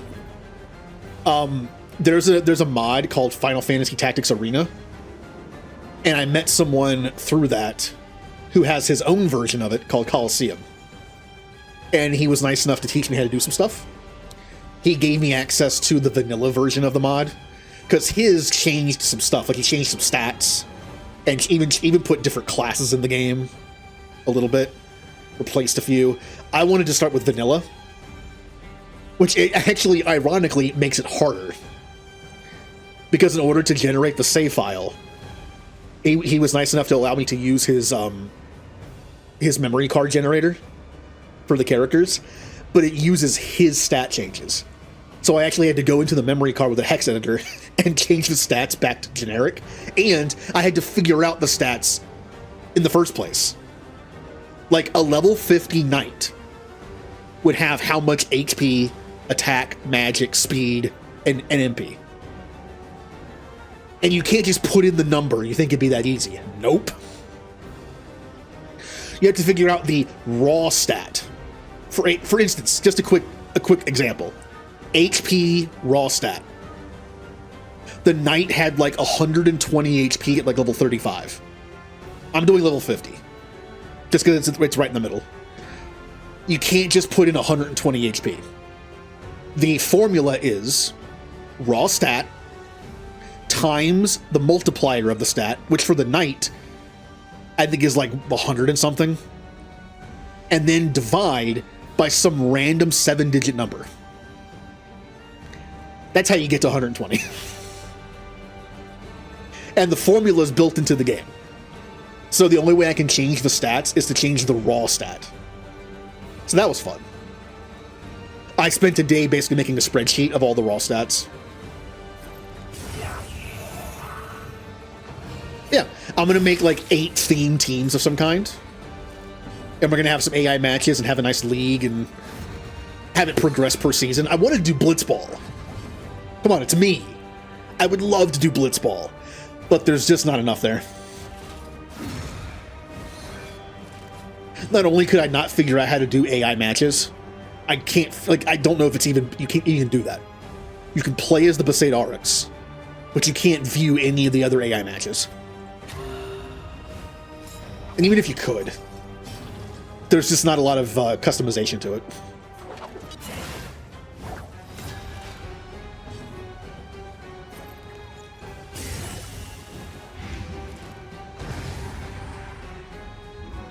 And of course, at first I was like, I wanted to do something unique, but the fact is, I can't. Like, I'm not good enough to like take a game that no one's ever taken before and somehow program it to be this awesome AI versus AI thing. Tactics has already been done. The only difference is going to be how I progress it. They progress theirs differently than mine.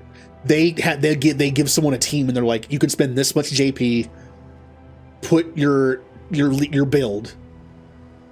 You can only spend this much JP on this many abilities. You can only equip this many pieces of armor, whatever, and I'll make the team and they can fight. I'm gonna do it more of a progressive, like, series where season 1 our characters are like really bad. We have like nothing. We have like our starting class and that's it.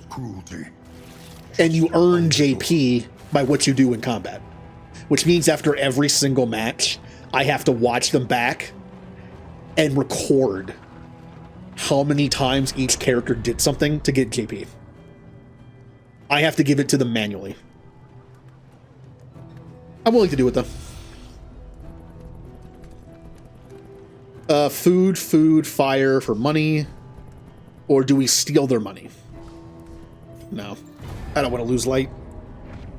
In this world, wealth is worthless. I'm also not making the team super min-maxy. They're going to be for fun. Also, I wanted to do vanilla because they added a bunch of like new skills and spells and balanced them with stats. And I was like, I'll do my own thing. I'll do vanilla and then go from there. If there's after first season I want to change some stuff, I can. It's a learning process. Ooh. These leering aggressors will find neither spoils nor clemency. These are the beastmen that were attacking the inn on the board. Let's kill them.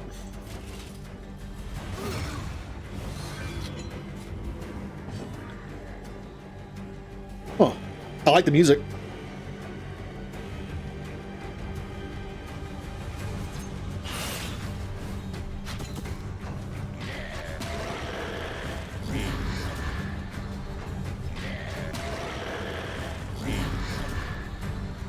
This game actually has, I haven't really talked about it. This game actually has pretty good music. Normally in games, that's one of the first things I talk about. I love good music in games. Again, I'm a fan of Final Fantasy. So of course I like video game music.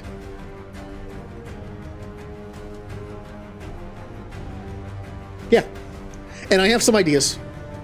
I have some ideas that are going to cause a lot of work for me. Like, picture this. 8 teams, first round of some kind of tournament, right? 2 teams of 4 face off 4 times, right? And then whoever wins moves on to the semifinals. Here's the problem. When I make a save file for the game, I can only do 8 teams and have them face 1 team. The save file is like Team A versus Team B, Team B versus Team C, Team D versus Team, whatever. That's what it is, right? Or I did that wrong. C and D, B, I know the alphabet. So in order to do the next round of a tournament, I either have to do it on a different stream, or make memory cards with every single possible outcome. Like if it's team 1, 2, 3, and 4, team 1 and 2, and then team 3 and 4. It could be 1 and 3, it could be 1 and 4, it could be 2 and 3, it could be 2 and 4 in the next round, right? I'd have to make a save file for all 4 of those. Because I can't just make the save file on stream. That would take too long. I'm still very slow at it. So even for just an 8 team tournament, I would have to make so many save files for like so many variations. We'll see. Again, I'm willing to do it because it'll be fun. The outcome is fun. I'm still working on it though. I do have a test tournament I can do with just the first round setup. It seems to work okay. I have noticed a few unbalances, I'll call them. I'm on vanilla still, but there's a couple abilities I think might be a little too powerful.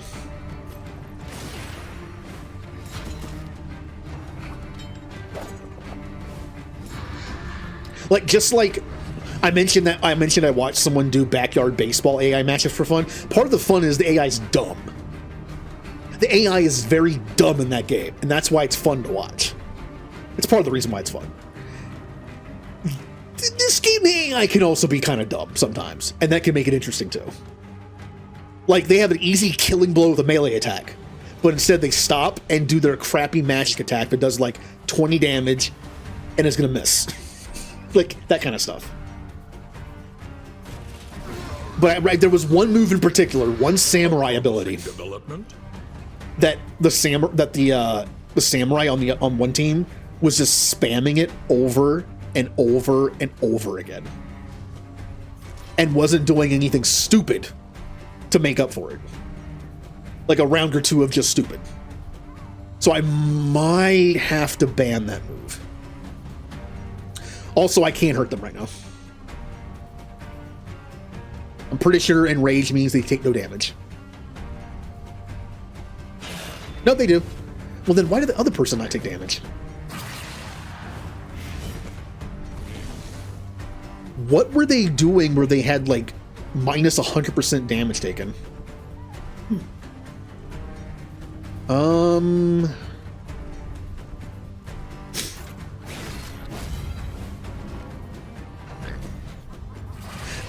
As I went, it did get easier. It's all about looking at the hex numbers and seeing the pattern. And after just doing the stats thing, and because I can't rely on their memory card creator, because every time they create characters in there, it uses their stats. I'd have to go in and change their base stats anyway. So what I'm doing is, when I make a character that's set, I go into now you can use the numbers to give them abilities, items, whatever you want. It's all right there. I cheat it a little bit, and I go into the game, and I teach them abilities in the menu, and I give them equipment from the menu. Just so I don't have to do it in code. Then I go back into the code, and I save that block of data for the finished character, and put it into like an archive of numbers. Like, this is this character. So if I need to make another save file of like round 2 of a tournament, I can just copy paste those blocks of data. Essentially, you're just copy pasting characters.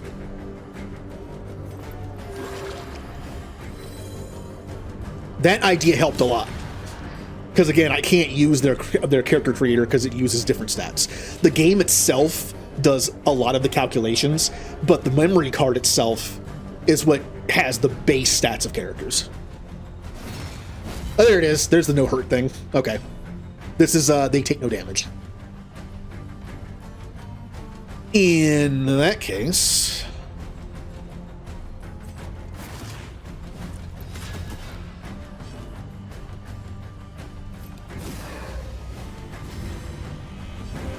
Now, I will say the reason why I use the game itself to do... Equipment's not bad. Equipment's not bad. It's the abilities that suck. The way that you have to program abilities into the hex thing is awful. It's like the top 1 to like 8 abilities falls under one category, and the bottom 8 falls under another, but it's reversed, and you have to go like backwards, and every ability has its own code, and I'll just teach them in the game.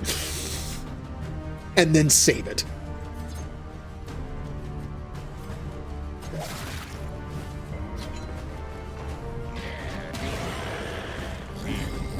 That's a lot of stress.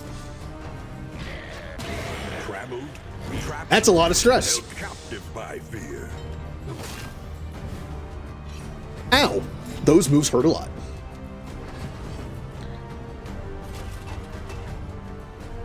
Yeah. Lenity, grace, small Whoops. acts that drive. I could have sworn that was on the whole team. Whatever. It's fine.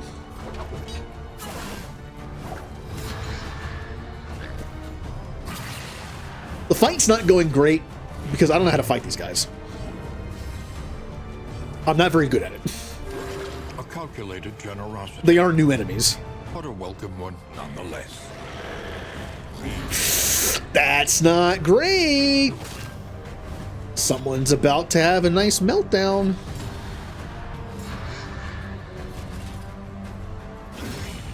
Please something die.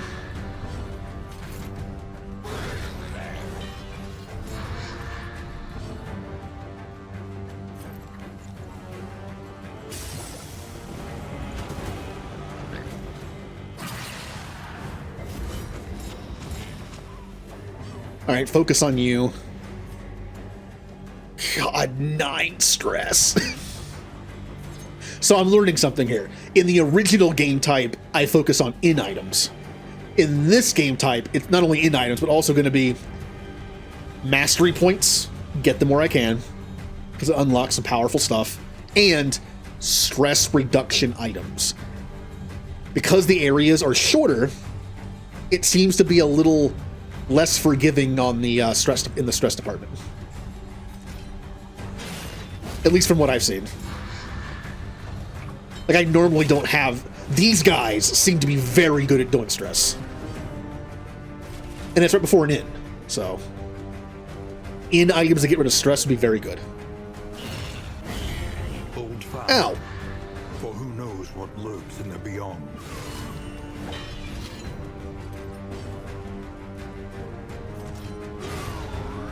Death blow.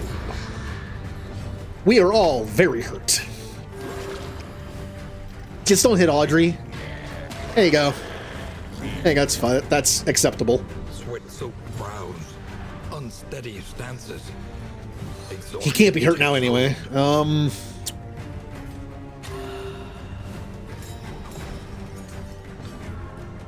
I could blight him. It's probably not going to work. Oh, it worked. Slow dissection. An unavoidable end.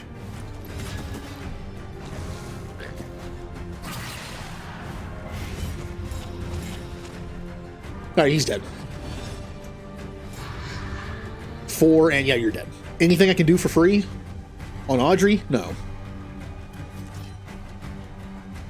I don't want to take the riposte hit.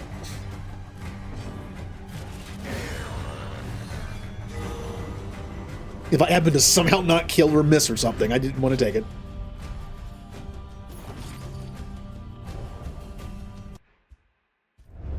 Yeah, we did By it! Exposure and neglect. This ramshackle inn is a welcome sight, nevertheless. Bum leg? It's not that. God, man, you have some terrible negative traits. We did it! We saved the inn! Cool, there's a siege back that way. Threatens us once more. So the hint of our item said to get to the high ground. High ground? It's all flat. What is that? It's like get to the high ground, but it's all flat. All the inns are on the same plane. What am I doing? Maybe it means use the watchtowers in the areas going through. Maybe that's why they're always there. That could be the hint. Your coach must be An elevated vantage point would afford us a look at the beast path. Yeah. I'm thinking maybe there's like a story reason to use them. God, our stress is awful. In upgrades. Is there any stress reduction that I can do?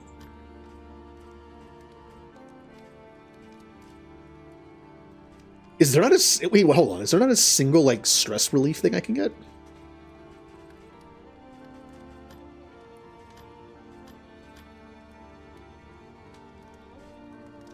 Huh? There's not. I thought there would have been like a heal more stress at this end. Well, I guess being able to buy more stuff helps. Spend what you can. Stress reduction, please. If indeed it ever did. I have 2 gold. We are way too stressed out. When survival demands it. Yeah, see, I can't even level these up here because this inn doesn't have the ability to level up. Oh, this is brutal. Every inn should probably at least have that. So every inn I can level up more abilities. I should probably at the very least do that.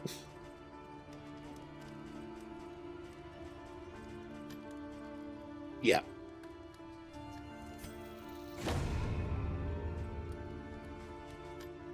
And for here, let's give him some defense. Supply lines and swords. Yeah. Let's try to get defense at least like up to here. So every inn should look like this at least, just to help out. And also probably just more items to be sold and bought. More whiskey for stress reduction, price reduction.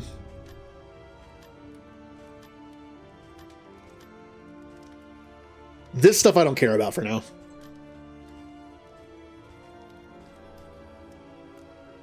This I will... Unfortunately, the stuff to get rid of quirks is advanced, which means I can only have a couple of them at a time. Like, I might have like 2 or 3 inns at most that have this. Important. Let's do this too, just so I can unlock some stuff. All right. My team is hurting. I'm going to level up Bolster to get rid of more stress. I'm going to unlock Plague Grenade so I can actually hit the back line some. I'm going to level it up too. I'm going to do this so I have some stress reduction possibilities. I'm not going to level it up now, but in the future I can, for stress reduction. At least now I can use it for healing. And Bounty Hunter. I'm not even going to use you that much, so get out of here. Well, what do you have? Stare Down. Taunting. Finish him. Uppercut. Cannot be used round 1. Knockback, stun. I'm okay with what he has.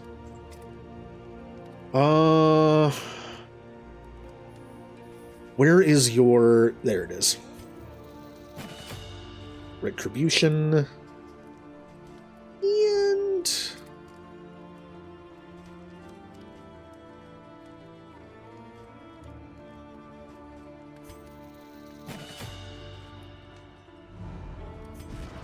Alright, Barristan. What do I don't use Hold the Line at all. You can have this. Paracelsus. I'm going to get rid of Blinding Gat. No, get rid of this. I can't even use it where I am. Use Plague Grenade. Audrey, get rid of...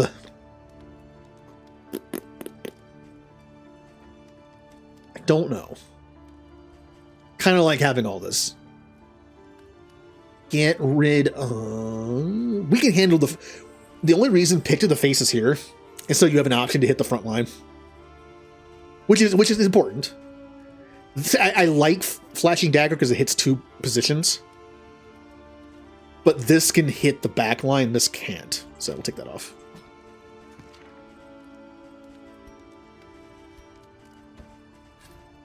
Might as well just stuff some items on these people.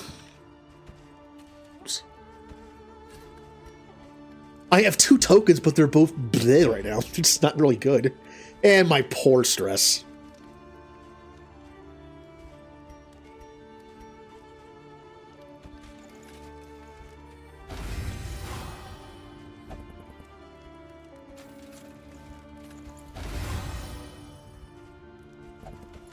Let's do that.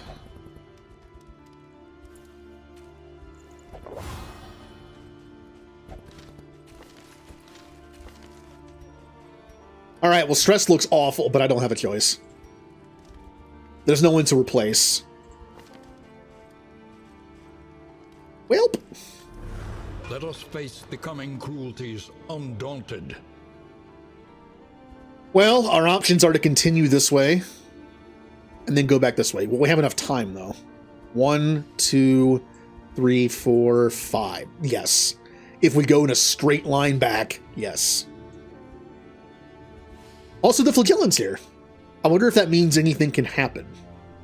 I don't think having your teammates at an inn affects the defense at all.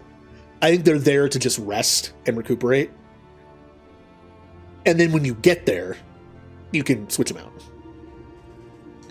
I notice Dismas still has -5 fatigue, but it's not -10, which means it is going down.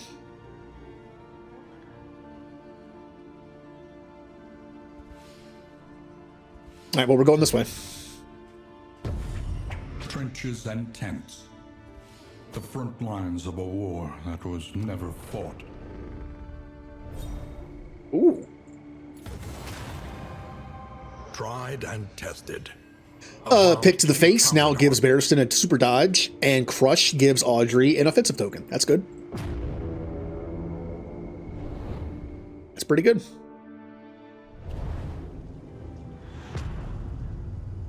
You know, there's still a few games I have to play at some point in the future for people. Like Ninja, for instance. I want to play Horizon Forbidden West. Only resignation. And for Myst, I need to play Lies of P. Yay. I'm sure that'll be fun. All right, let's go to the Watchtower. Let nothing bow. There's a Watchtower every single time. So this has got to be the hit for the boss, right?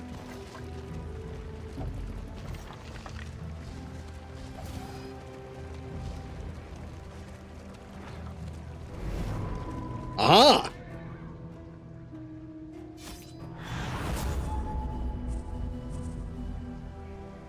We got an item that I can't equip yet. Hunger of the Beast Clan. Your collection can Oh, wait. shut up. Press onward. A hastily scrawled representation of the view from the Watchtower. It must be studied. It's deliverable. Okay. We deliver that and get something else in return. I have got to lower my stress, but look at this. Fight, fight, fight, fight, fight, fight, fight. Come on. I mean, we're going here. I don't really have a choice on that one. It lowered their stress by 1 each. But yeah, Lies of P is, I think, what does it know, a Soulsborne game? It's like, I'd probably compare it best to Bloodborne. It kind of has that similar like smoothness to it. Yes, you know me, I love my Souls games. Desperate and wanting. Will you rebuff their earnest pleas? Let's see here. Combat item 30 flame. -5 flame stagecoach item. Food. We really don't need the flame. So I kind of want to take the item. That's not great. The Wainwright awaits. Field hospital location scouting. These areas are so small. I don't know if that's very helpful or not. I'm not even sure these areas can have field hospitals.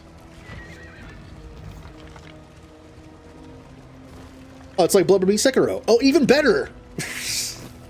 That is a game I will never play. Sekiro. I've seen it played. I will never play that game.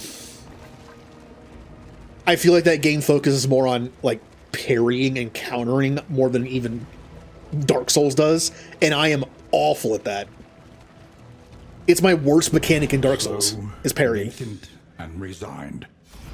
I would never play that game. Shambles on. I would just it'd be just a miserable time for all involved.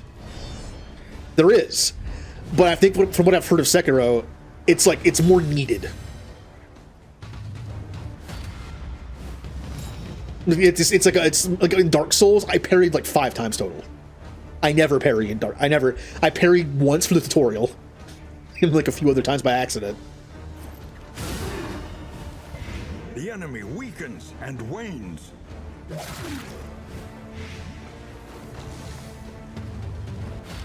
Hey, enemies I can fight. Mostly. Steady yourself.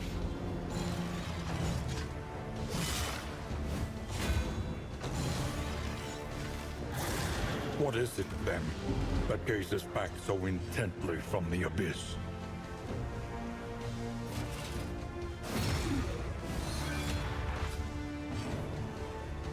Also, I don't know much about Lies of P in terms of story, but I know a little bit, and I was very intrigued when I first heard about it. When I heard it was like a one-line description of it, I was like, huh, okay.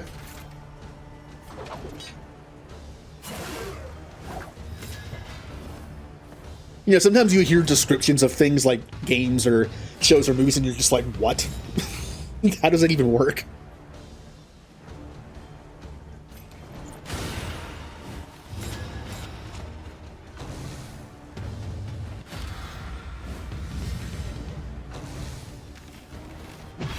It's like when I saw that thing about like an edgy Pac-Man game. It's like, how? I saw it and I was just like, it's like an edgy dark Pac-Man game. Like, how? How does that even work?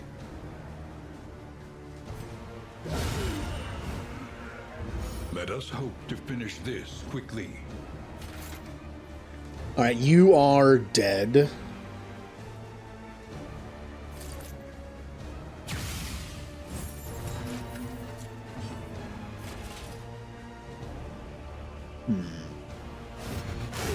That works. Perhaps.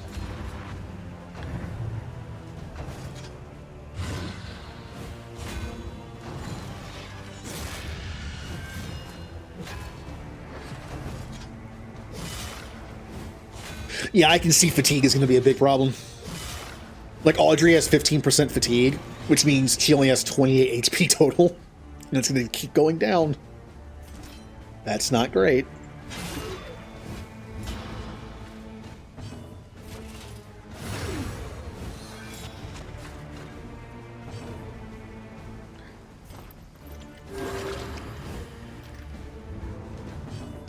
Alright, I know what you are.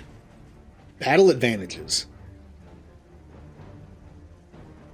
Yeah, basically over here, you'll see stuff that you have that's against you or for you. Like heroes, plus 20% damage, plus 50% HP. But you also have... You also might have some other stuff. That's not good.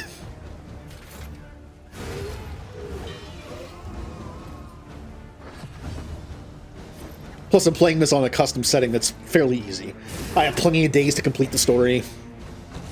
The mission. Enemies die, they respawn.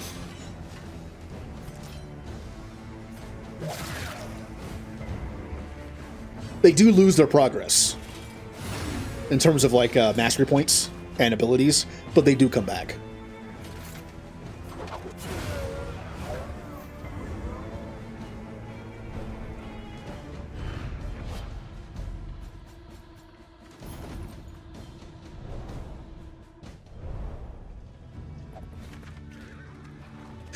Speaking of games I should play, you know I never finished Final Fantasy VII Remake? Which means I have never even touched the second part. Now, unfortunately, due to just being alive, I already know the endings of both. Just to be fair, if you know what happens in the original 7, you can kind of guess most things. I'm not saying everything happens the same, but, you know, it's like, It's like the MCU, right? Which has been dead for a good bit for me. Ever since like Endgame ended, I was just like, I really don't care anymore. I think I've seen like only 2 movies past that. And like none of the TV shows that came out past that. If you know the comic stuff, it spoiled a lot of movie stuff.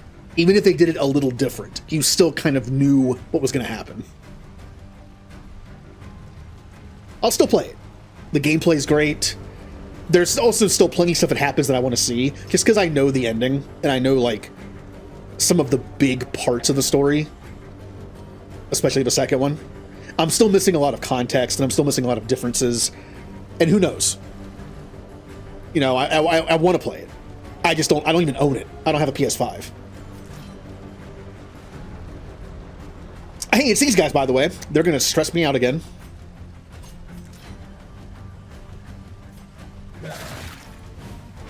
A slow dissection. An unavoidable end.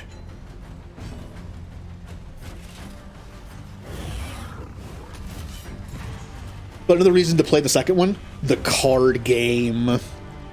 I happened to hear that the Final Fantasy VII Remake Part 2 has a really cool card game that is on the level of like Triple Triad.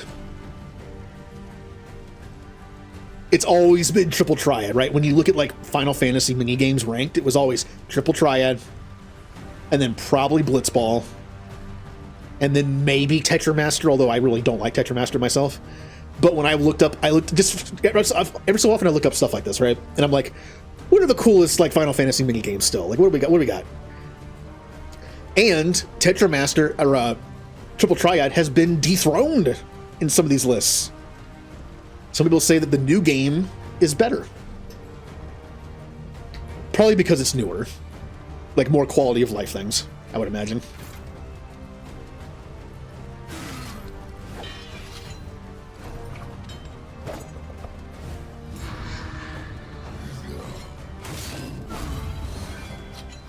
Elden Ring?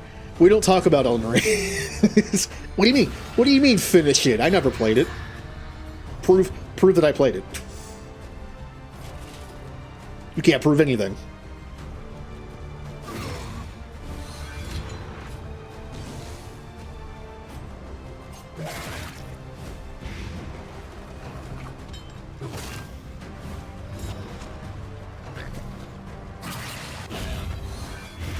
God, these guys suck. These guys are very annoying to fight. 4, 3.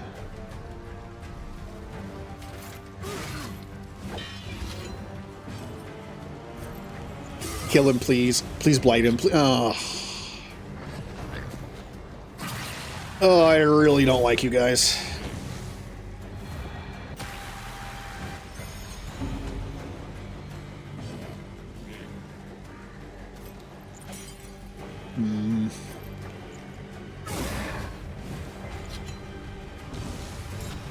I know they have high blight resist, but Paracelsus has high blight resist piercing.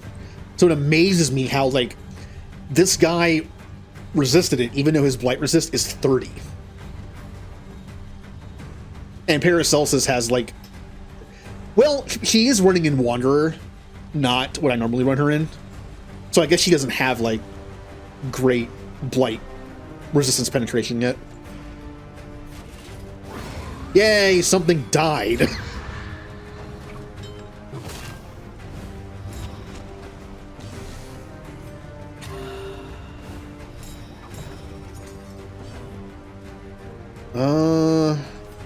Do that just for the heal.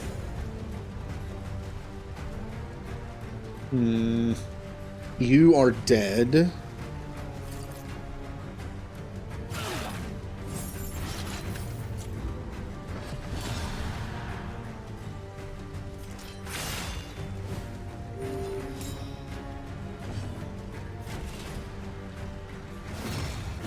Again, if anybody's going to take Riposte to the face to get rid of him, it's going to be my tank.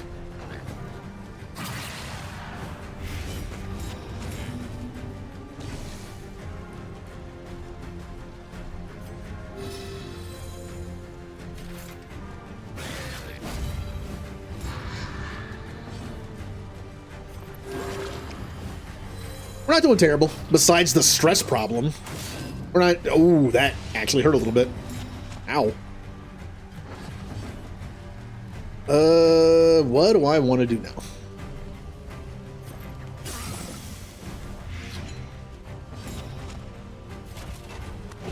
There is comfort in company.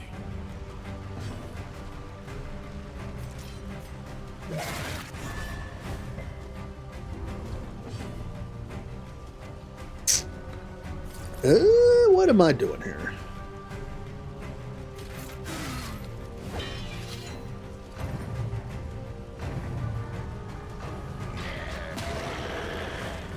No, the stress. The smallest variable. It's a good thing I did that anti-stress move. That would have brought her up to max. Hey, where's the Jester hiding? Can I get him in my party, please? I missed the Jester. Oh, nope, there she goes. Grasp grows Yep. tenuous.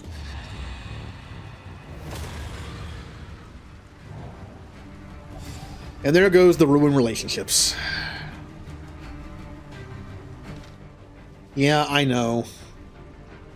Let me see. Actually, since fatigue popped up, let me see this real quick.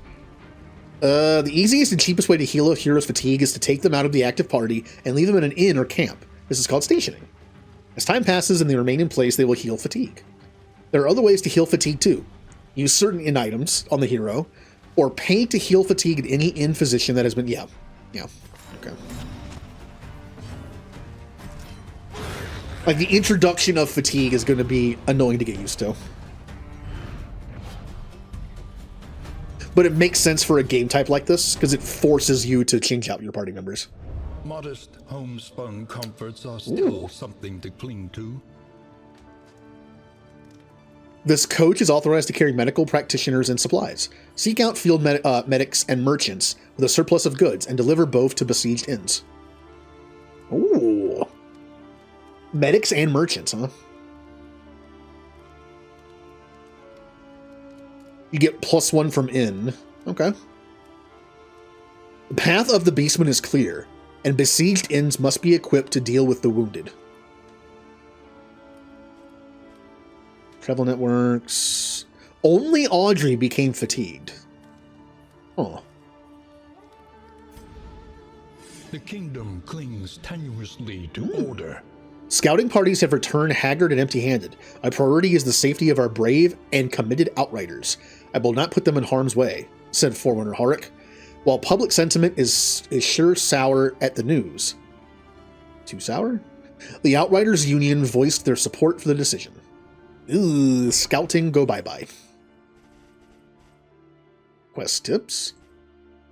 Some inns have entrances to the underground, which allows underground travel. These entrances are initially closed off. Once you visit the inn with the stagecoach, the entrance will open. You can travel directly from an underground travel inn to any other underground travel inn. It has an open gate. The journey takes only 1 day, but you have to traverse a dangerous... Oh, that's probably where the pig people are and the new one is, and yeah. As time progresses, the enemy activity will get more and more dangerous. This is represented by escalation. The game starts at escalation 1 and advances to escalation 2 and 3 as shown on the timeline. Advancing escalation has a number of effects. You can see them in the escalation tooltip at the top right in the kingdom view. Yep, Rough Roads. Watchtower. Yeah, we're a little messed up. We're a little messed up. I think we're going to switch out a character here. Conventional fare. Think we're going to switch out a character here. Myron, it's been fun. Rested, energized. Audrey's all messed up, but... Unfortunately, Damien does not come with more. Which means we're going to have to do this to give it to him. That you may stand just a little taller. Unlock skill. And mastered skill. Again, these are good to have everywhere. Tend the fires. And so is this, this, through and this, to just its for haggard defense. end. I have 10 gold. I am just gonna die. I can't buy anything. Signal Flare. End the turn upon use. Summon a conscript fighter or conscript archer at the back per missing hero. Oh, you can use these to replace missing heroes. That's cool. Me and my no money. Speed.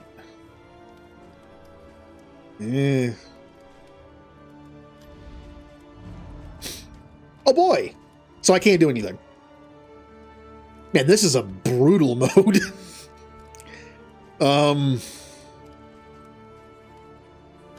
Well.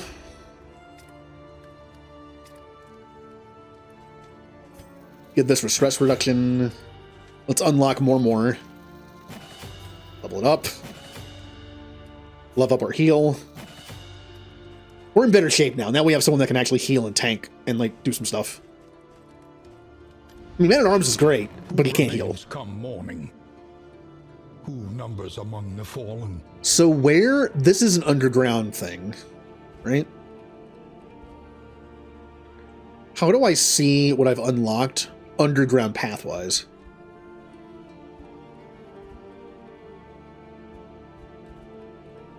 I don't know.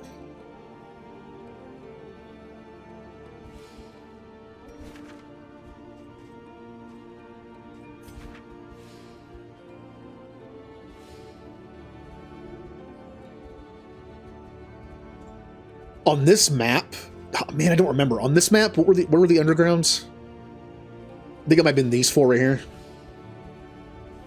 But I've been to this one, and I can't... I mean, I can already go there. Or it might have been this one, and this one. I don't remember. Let's go this way since it's new. Newer. We need to go back over here and save this in. We'll pick up Highwayman on the way. We'll replace Audrey with Highwayman. That's actually good. You know, it's a good point. We can start moving people around just so they're in the way. So we can get them. So, like, we can move Hellion over here. Anticipate, adapt, and reposition. Where is the Jester? Jester! The Jester's not here! No! The Jester wasn't picked! That sucks. Distribute your champions judiciously.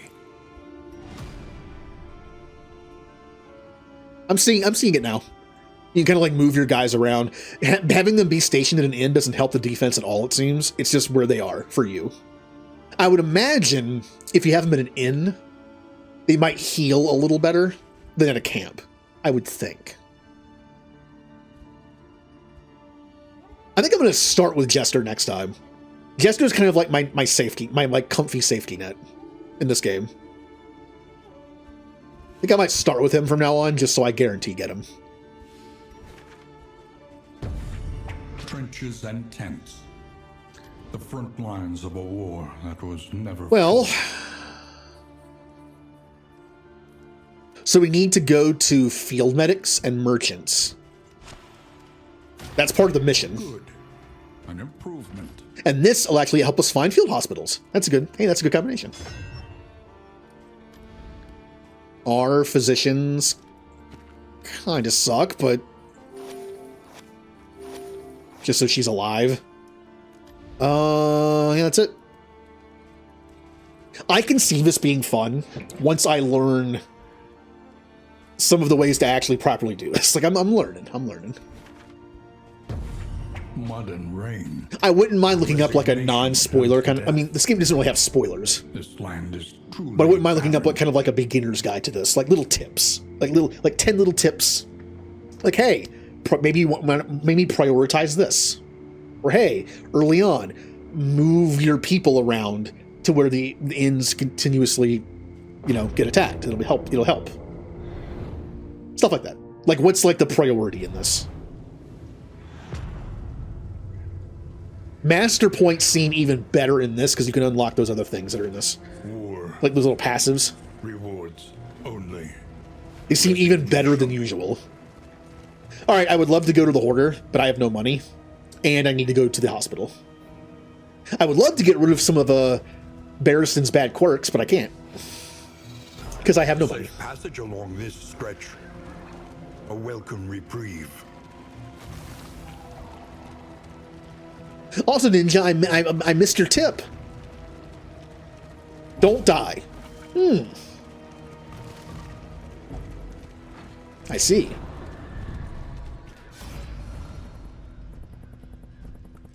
Just be good. We lose fire because we steal their in items. We just leave, or we help them and get fire and food. You know? Stop taking their in items. Gimme. Myriad options require careful deliberation. You're an expert gamer. What games are you an expert in? Like, what's your expertise?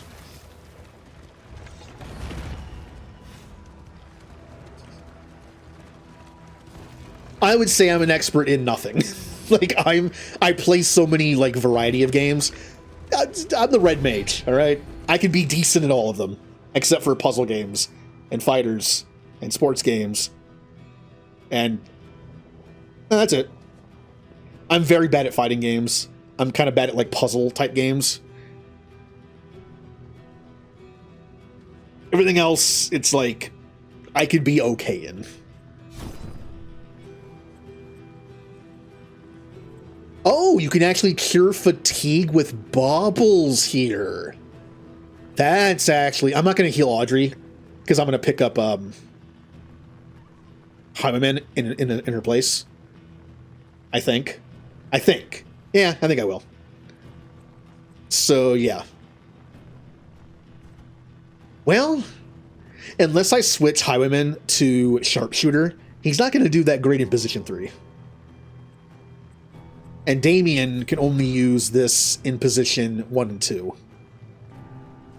Barristan can use the... Yeah. Highwayman would not be a great addition to this team. However, I might switch out Barristan. Damien can be the tank. I can put Highwayman in spot number 1 and he can kind of like go back and forth with Damien. Which means I might want to heal Audrey's fatigue. For now.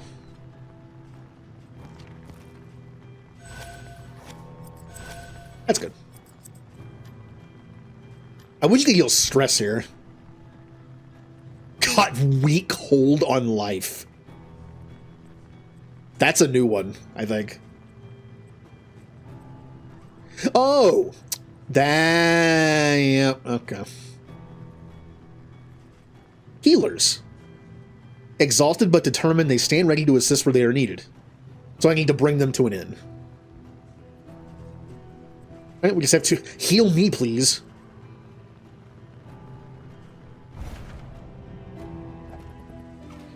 That reminds me of, like, there have been times where I've been watching football in the past. Only the root. And it's like, where you watch, like, a recap, and it's like, you know why this team won? And it's like, no, what will they do better?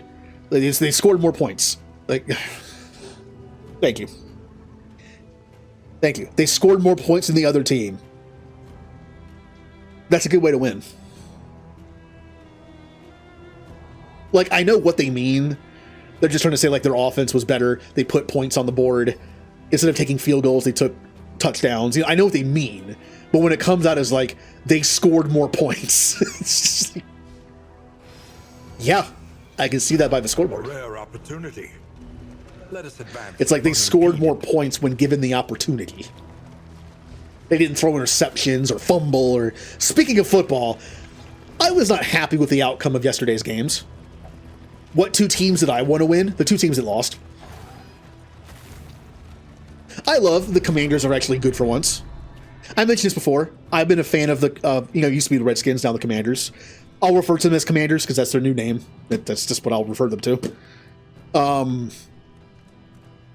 Like, I still have a lot of their old stuff with their old symbol and name on it, so somewhere in storage or something. I was a fan of that team for like 2 decades. While they were terrible almost that whole time. And I stopped watching football in general like 2 years ago. but I started again this year, and I had no idea the Commanders would actually be good. You know, a lot of people didn't. I didn't know that Dan Snyder sold the team, one of the worst owners ever. I didn't know that they actually had like decent coaching staff now. I didn't know they got a rookie quarterback that had a lot of promise. I just assumed they were going to be starting another like 33-year-old quarterback that does nothing, and have a coach that does nothing, and have the crappy owner still. And I didn't realize all this change had happened. So when I was watching them, I was like, this is nice. So again, I feel bad kind of like in my mind jumping on the bandwagon of like, yeah, go Commanders. But the fact is, I was a fan of them the whole time they were bad. I'm not really jumping on it. I'm just getting back on. You know what I mean? Like I was on it for a while. More under it. But it's kind of fun to have it. It's like they're actually good now. If I hadn't stopped to watch football in general for the past 2 years, I still would have been following them. So they lost to the blah blah blahs. Who are they playing? Eagles. Yeah. Eagles won, which is kind of boring. And then the Bills lost to the Chiefs. I was really hoping the Bills would win. I would have loved to have seen a Commanders-Bills Super Bowl. It's a win-win for me. Either the Commanders get their first Super Bowl in like decades, and a rookie quarterback gets them there for the first time like ever. Or the Bills finally win their first Super Bowl. It would have been a win-win. And now it's boring. Oh, good. The Chiefs three-peat. Or the Eagles win another one. It's like, I don't care. I don't care.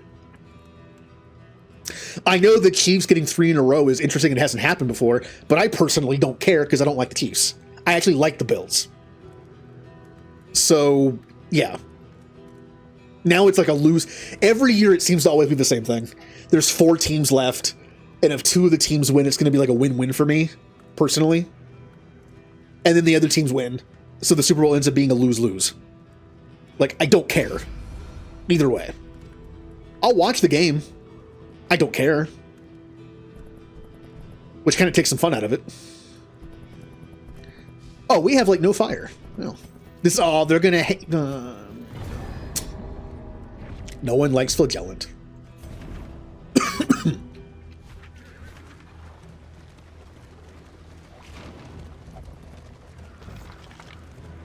I mean, there was like a decade where I didn't care much about most teams. I tried to pick at least one team in each division to root for. That way I always usually had somebody. You know, there'd be like at least half the games in the league, depending on who was playing who, was like, oh, I can hope this team wins, or this team. Or chances are, at least one of them's going to make it to the Super Bowl, right? No. No.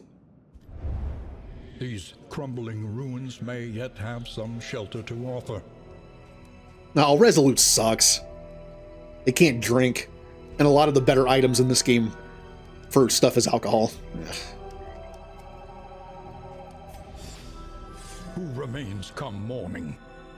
Forerunner Horrick continued her pleas that survivors not seek out the remains of loved ones devoured by creatures on the roads. However, precious the mementos are simply too high. Scouts have marked the paths near all known game trails, so they might be safely avoided. Of course, this has would-be treasure hunters salivating. So for now, we know the location when they pop up, and you get bonus rewards. Sounds fun. The barnacled timbers of the coastal villages are sodden All right, guys. with salt and secrets. In the next area, we're gonna get highwaymen back in. We're gonna get highwaymen for Barristan.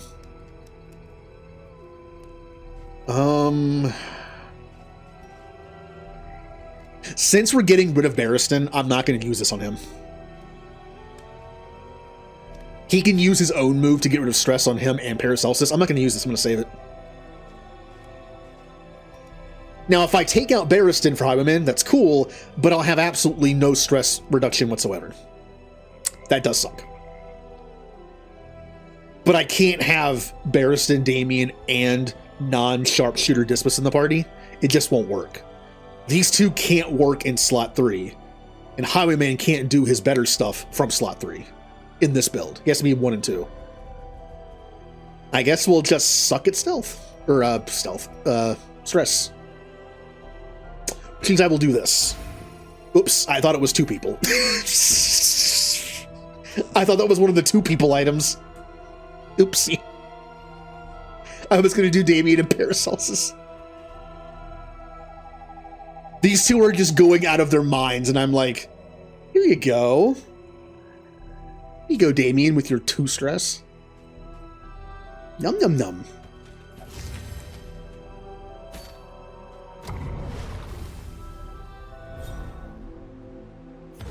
Yep. Resentment.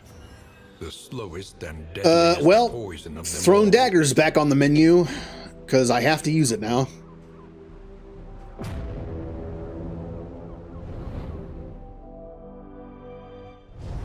One of the worst things about a negative relationship, it can force you to use moves you don't want to use. Speaking of which... Propriety floats listless on the tide, brined in noxious degradation. Door... Deathless... Fest... Man, these moves... I gotta get some of the other moves unlocked. These are fine for now. Requires self... 10 points, self, 2% healing target. That's, it's better than, this.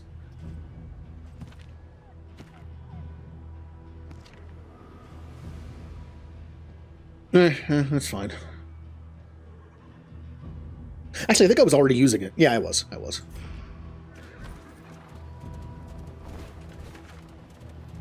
Oh, Creature Den's upcoming. God, we have so much stress, though. Alright, I have learned something new. Empty of hope. If you learn something, it's not a failure, Humanity. right? Here's my thing I learned. Couple things. 1, stack some stress reduction. 2, relationships are still important. 3, bring the Jester. The Jester is just a nice safety net for me to use.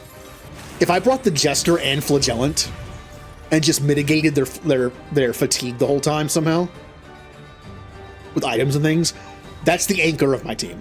Pure tank, and then pure like stress reduction / support damage. Plus, I use them both in Wanderer anyway. All characters have 4 paths they can take. In this, you have to unlock them and it costs money to switch to them. I run those 2 as Wanderers anyway. There's the base of a good team for me. And the other 2 can be whatever. Like damage dealer in the front, and then someone in the back that can attack the back line. Paracelsus, Occultist, somebody. The fiend's strength dwindles. But yeah, this is a first run. It's probably not going to go great, even though I said it to be pretty easy.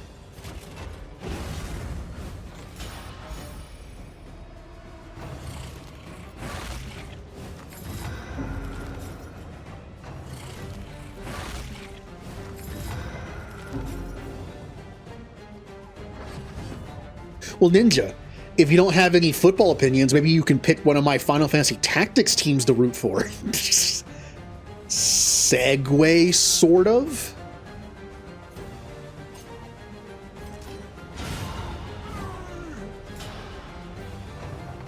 First thing I need to do is make the teams.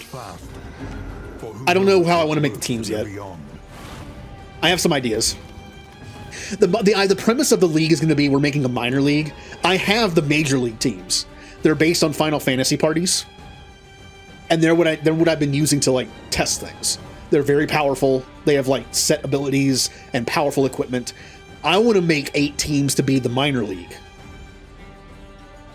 and we have like just starting characters, no secondary abilities, just starting classes with like bare minimum equipment, and they progress from there. They're like it's like the underdog league basically. So we're going to have some fun teams in there. You caught yourself again. Go buy a lottery ticket, please. I have like 100 things in there, and you caught yourself twice.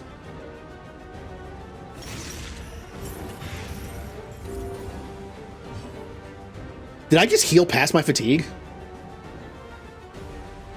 Oh, can you heal past? You can. You can heal past fatigue. But I'm assuming you can't passively heal past fatigue. Yeah, that's kind of cool. It's not as bad as I thought. I thought fatigue was just like a hard cap. You can heal past it, but you can't like travel heal past it or like sleep heal past it.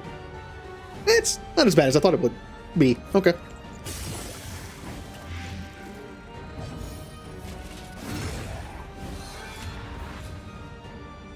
If it was a hard cap, it'd be way worse. Although passive healing's like the best healing in the game, so that's okay. It means that even someone like super fatigued, we can still get to like full health sometimes.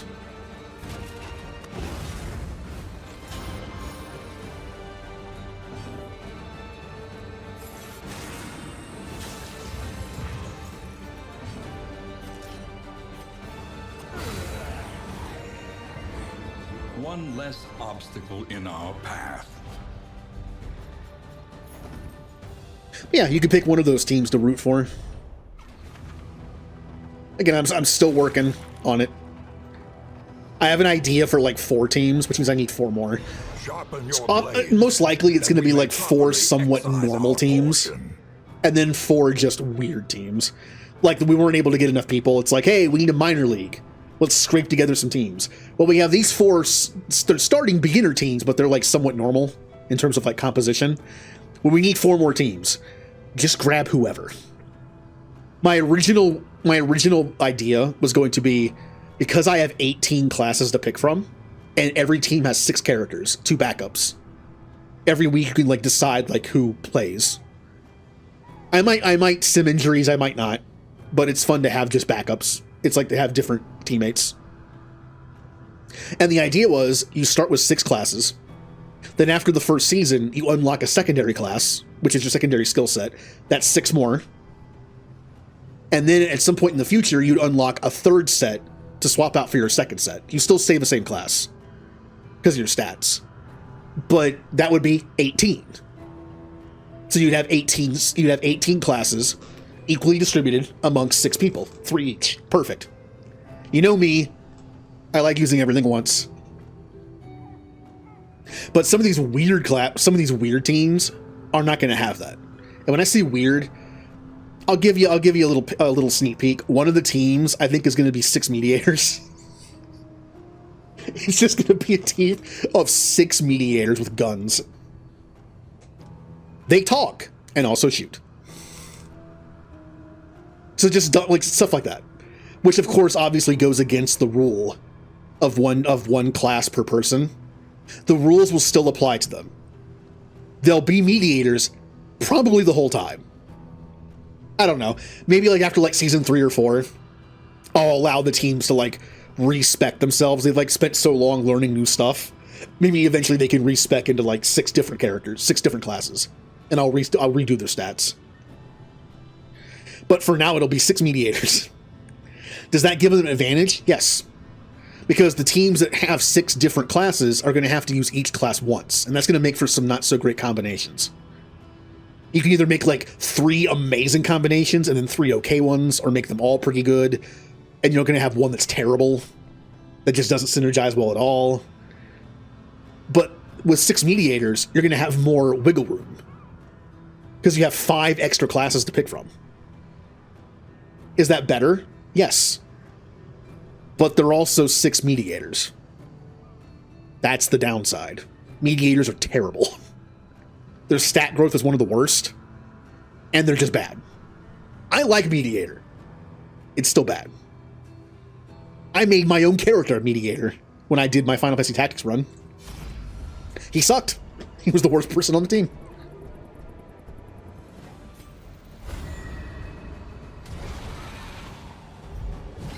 But yeah, if you're saying you're going to choose the weirdos, you're going to choose like 6 mediators or another one I thought of. And yeah, again, it's going to be like 3 or 4 weird teams, and the rest will be like somewhat normal.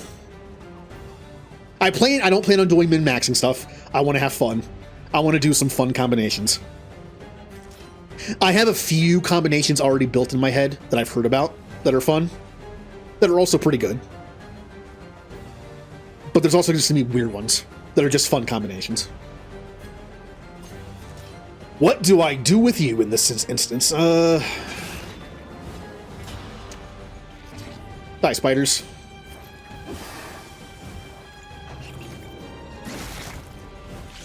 A slow suffering begins.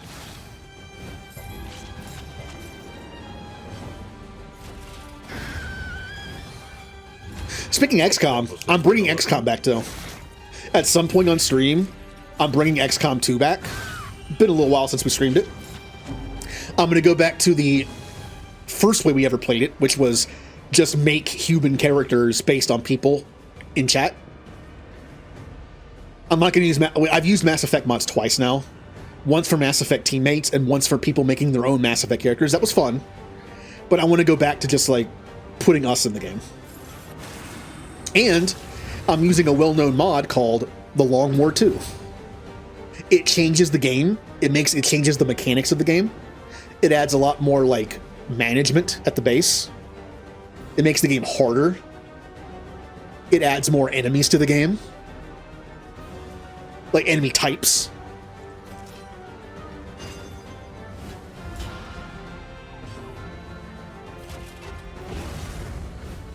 So yeah, I'm looking forward to it. It'll be a long playthrough because it's called The Long War. It makes the game longer. It adds like different missions, different maps.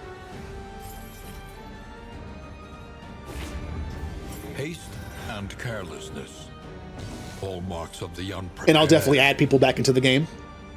I'll be contacting people like through Discord, like, hey, want a character? I might be able to control what class you start as, maybe. But if you really don't care what class you are, just tell me you don't care. It'll make it easier on me. Because I need to balance the team a little bit.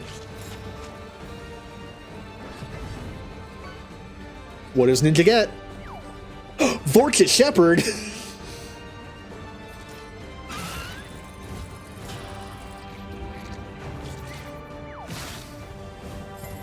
That'll help catch you up to Julie a little bit.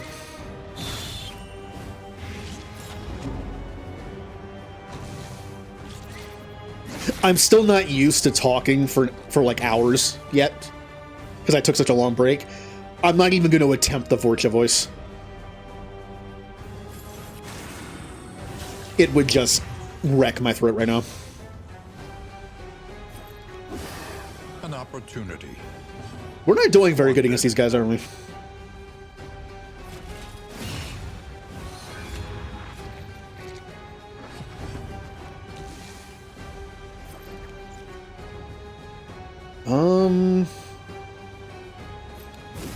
Should have done this earlier. Cooperation is the key.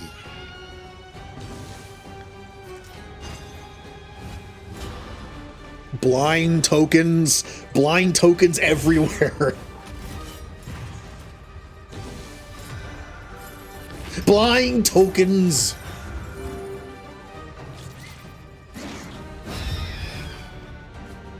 A lesson taught is a lesson learned. By the way, blind tokens are not a guaranteed miss, by the way. I said by the way twice, because I mean it. BTW. They're a 50% chance, but you'll notice how I missed every single one of my attacks, usually. Those two were post-hit, and I'm pretty sure riposts are affected by blind tokens, so that was very rare to see. How are the rats? They're doing pretty good. They seem happy. And round two. But effective. Cool. 1 damage.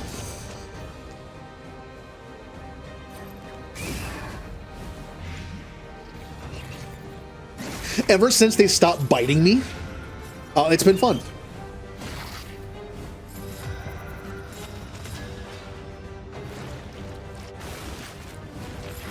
I knew it would happen eventually. Like when they were younger, they were just like kind of like feeling around, like they didn't know what was happening. So when I would just reach my hand out, they would just like, eh. But now they know who I am. So when they see my hand, they don't bite it. Blind tokens.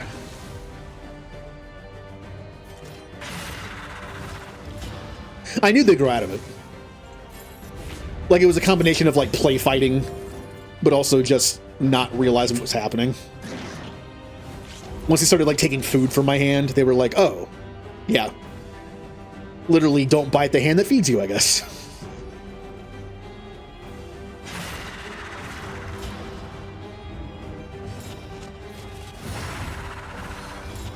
There is one thing I have to be careful about, because they will still bite me in this one instance. If I'm moving the cage has horizontal bars going across all of it. And if I have to move, it's a vertical cage. It's way taller than it is wide. And it's also very heavy. It has wheels. And when I have to move the cage out of the corner to clean behind it, which I do like once every week or two, because they'll like drop stuff like behind there. And if I put my fingertips in between the cage wiring, they will bite me. Not because they're trying to be mean, but because they think it's food. Because sometimes while I'm streaming or just sitting at my computer desk, I will pick up a little treat that I might have for them and like put it, I can reach the cage corner from here, and they'll grab it out of my hand through the cage bar, which is wide enough just like for the treat. So if they see my fingertips go into that, they'll think it's a treat, and they'll do like a little like. Eh.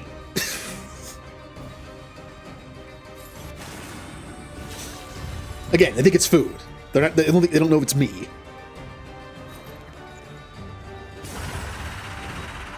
That's the one time they'll bite me still, is if they don't realize it's me, because I do that.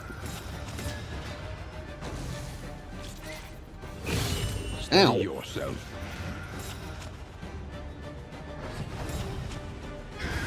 The smallest variable can make all the difference.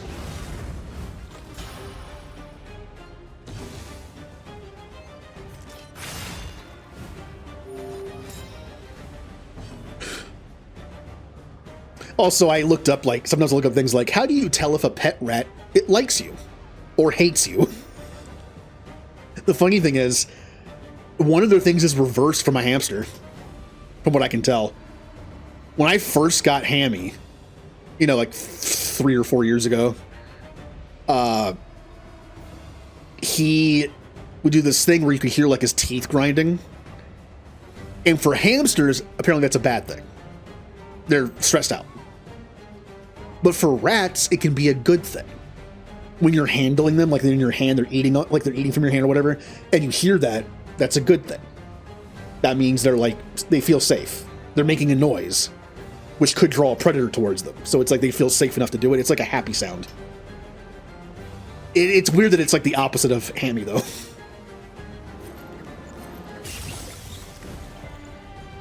For him, it was like, I'm stressed out right now, leave me alone.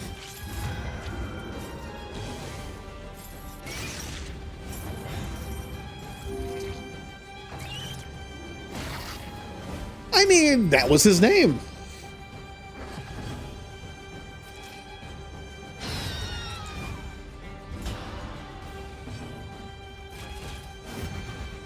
Haste and carelessness, hallmarks of the unprepared.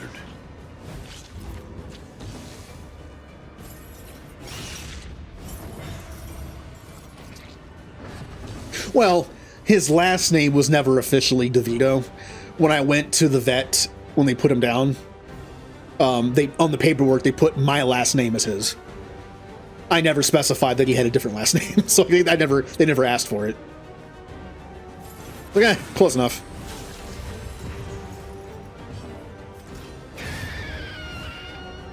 Oh, I doxed myself.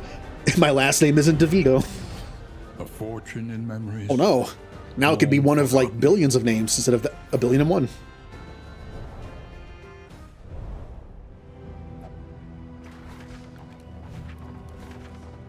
All right. We need to go to their hospital. We can grab even more healers probably, because we have 2 out of 4 healers. I'm guessing we can grab 2 more. Brace up. Shock. There is danger on this path. Yes, I'm not related to Danny DeVito, although I am as tall as him. Well, no, I am taller than him.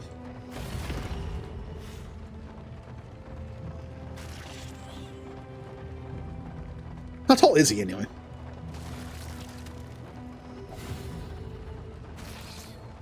If I had to guess, Facing oblivion, 5'4". these folk have kept their honor.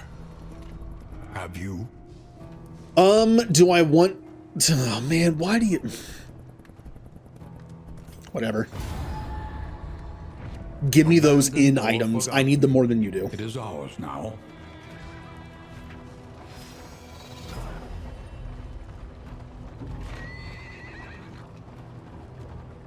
If you hope to heal, you have chosen wisely. 410. Okay, shorter than I thought.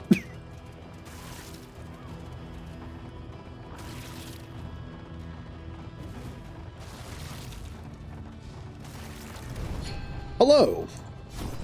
Yep, I got 2 more healers, so I got 4 total. Yay.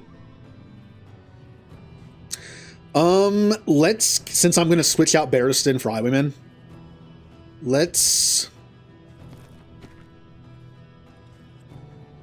do that. I also it'd be all my money, well, half of it, but I really want to get rid of this because this is making her fatigue faster. However, this is also not good. I might switch her out next for somebody. Resolute also is very bad, but we'll just have to live with it. Okay, you have a bunch of bad stuff on.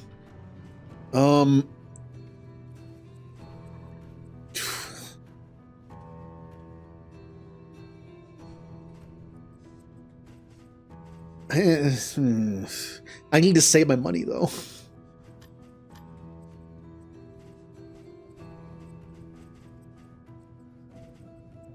Stress reduction. The odds of illness are high. Best to be prepared.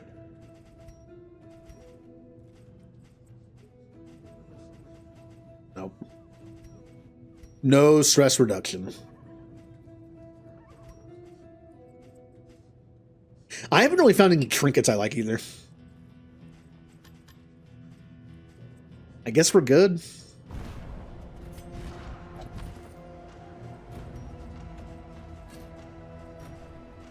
I will give this to somebody. I will give this to... Analysis is invaluable. Since I'm going to dump you off, Becomes an excuse for I'll give this to Audrey for now.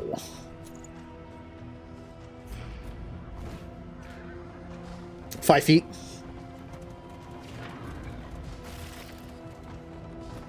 I mean, I'm 5'7". Still short.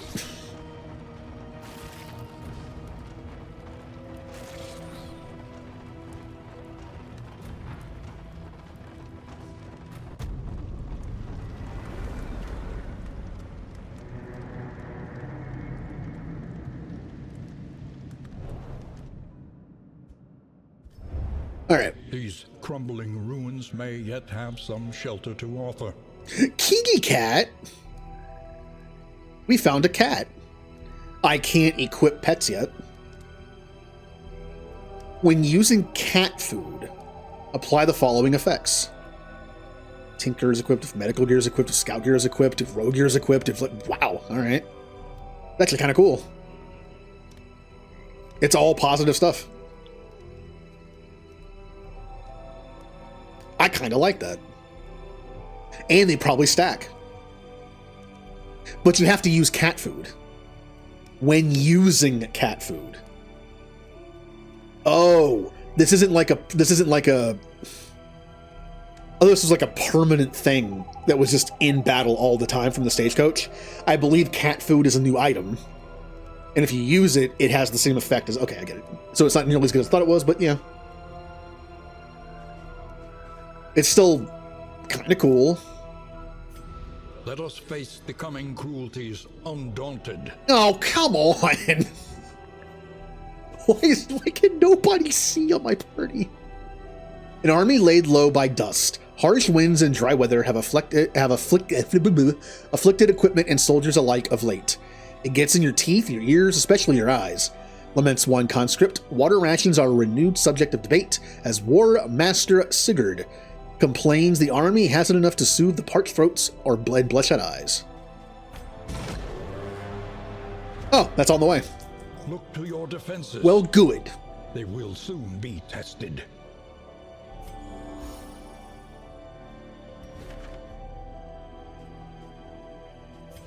See, it says defenders. Is having someone at an inn being attacked help it at all? Because this has the Vestal, and it has 6 turns. This had 6 turns when it popped up, I think, and there's nobody. Although there is a 1 here, where this is a nothing.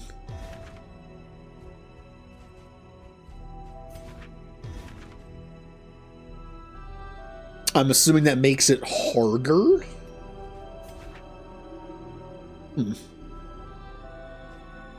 Yeah, I don't know. Now, any in items? Not really. Let's take out Barristan for Highwayman. Rested, energized. A new ally for the Outriders. Hi, Dismas. You still have your point-blank shot. Good.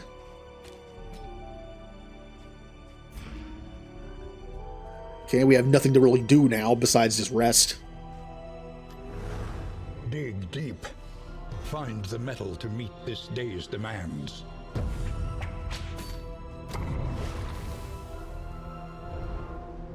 Time for sleepies.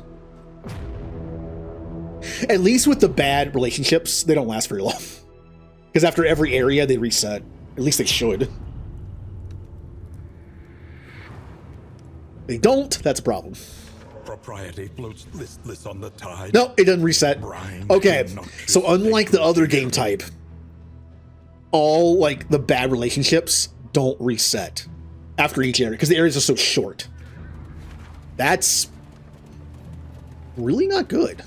When deliberation is exhausted. And we still have our healers. We have to deliver them to an end.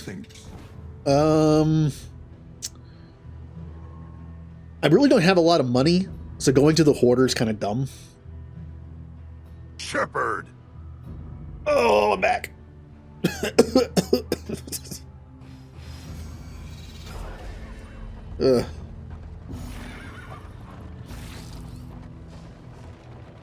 Why is getting old a thing?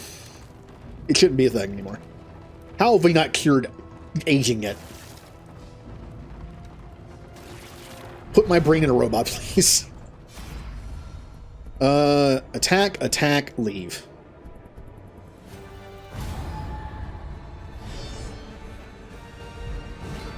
When I play Stellaris, that's why I like to do I like to do Cyber or Synthetic Ascension. Cyber is just they soup up your body with cybernetics, so you just live for a lot longer. And Synthetic, you're just in a robot now. Yay.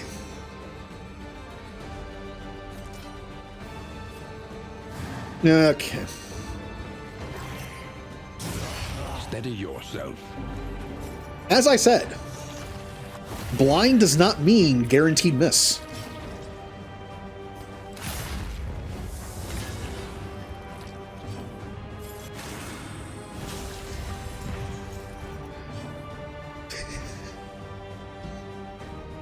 Now I'm thinking of the stupid song. Everybody wants to be a cat. Man, I haven't seen Aristocats. Ooh.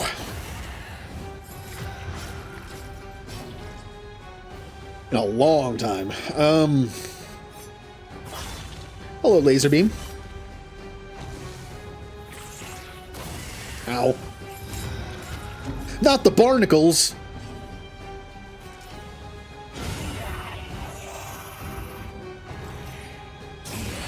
Hold fast, for who knows what lurks in the beyond. It's like they know that I took my only stress reducer out of the party. It's like, we'll hit him with stress now. Ugh.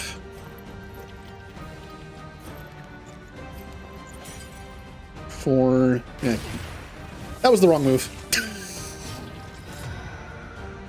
I usually don't have that move equipped. Uh,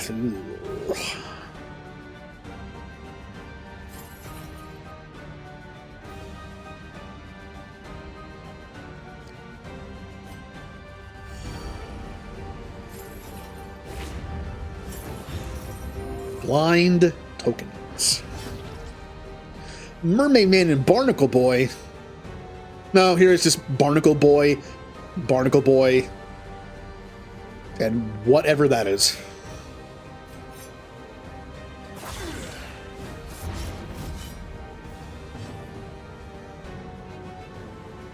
All right, correct move. Well done.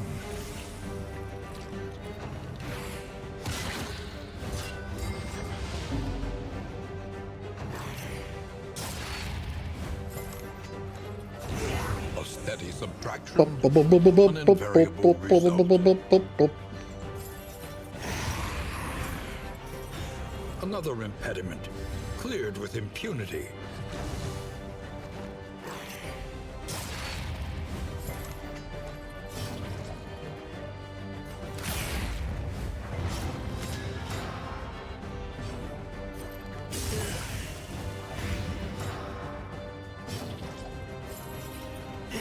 Yeah. The work continues.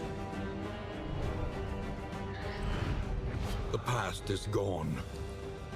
Let it die. Also, that Vulcan emote.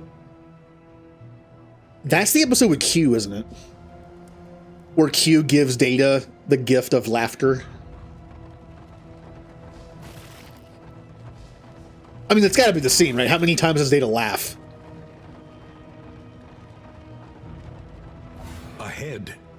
He's just like, Bestial refuge. because he thinks at first he's gonna make him human, and he's like, I would never do that to you. Like, I would never punish you by making you human. But no, I'll leave you with a little gift.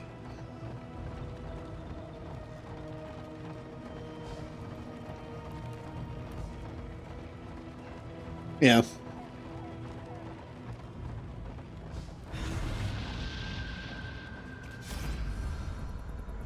Oh, Next Generation.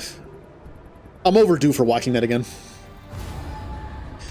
Ever so often I get into a mood where I watch like all of Voyager, or all of Deep Space Nine, or all of Next Generation, or all of Stargate. I haven't seen Next Generation in a bit.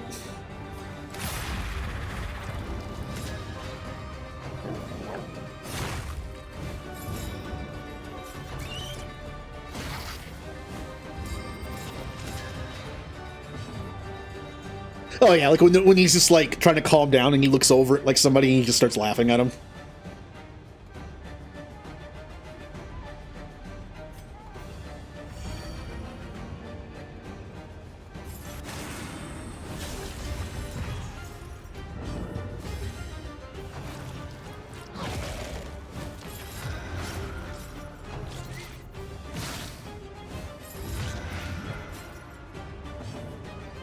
I mean, Data's one of the best characters on the show. I mean, that's obvious. He was gonna be.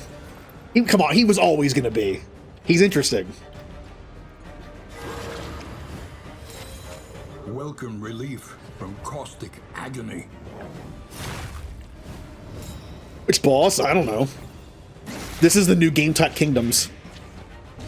It's like a board game. You have to like protect inns and switch out your party members sometimes because of fatigue. And you have to stop, like, the big bad guy before time runs out.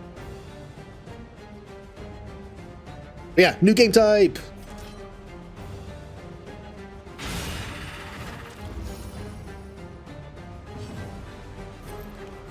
I missed.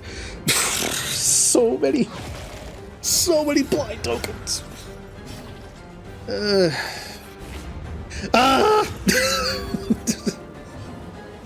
Why does my whole team need glasses?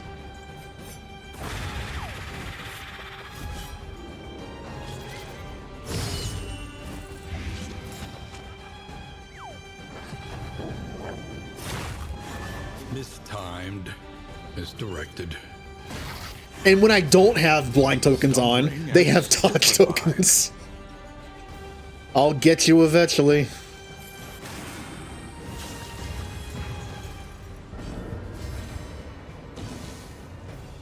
All right. Yeah. I missed a dead body. Wait a minute. The move to clear the dead body missed, so I didn't get any healing back. But the body still disappeared. A little help impeccably timed. Okay.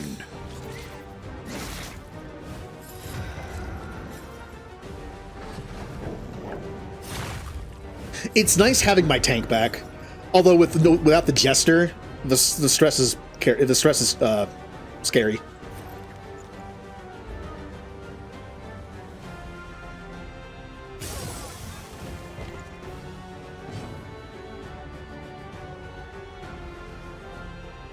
What?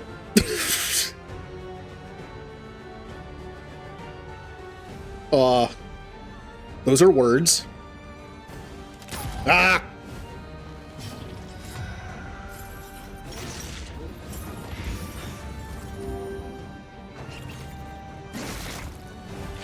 Oh, again, there's no axe. Different game type.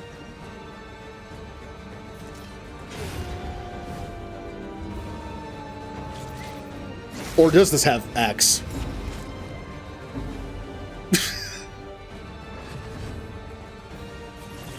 Here, after we get out of here, I'll show you. Need not be a lonely one.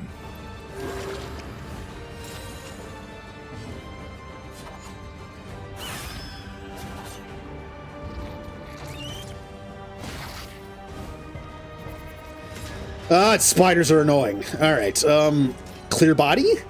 Thank you.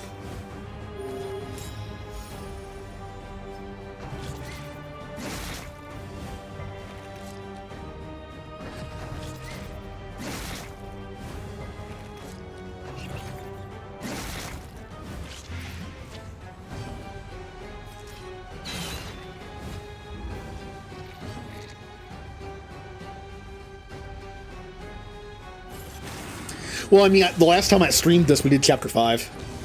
I ran with the same team through all 5 chapters. I did run on easy mode with like the easy light, but for the final chapter, Chapter 5, I forgot to equip the easy light and a pet. And I was kind of afraid that was going to end in failure, but I had my comfort team with me, which is Hellion, Flagellant, Jester, and Paracelsus. Plague Doctor. I interchange their class and name sometimes. Bafflement and vexation. Oh yeah, there's a second fight. Ugh.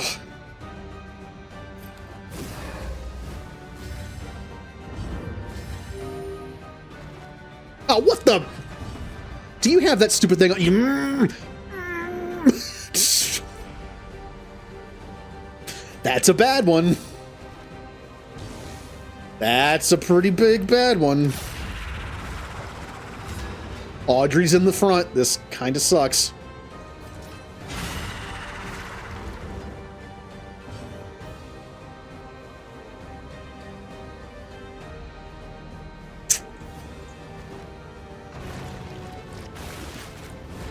God, Coward is so annoying.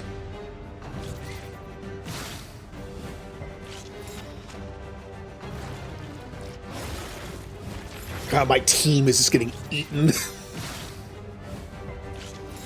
Oh, I miss Jester. Unfortunately, Jester didn't spawn in this mode.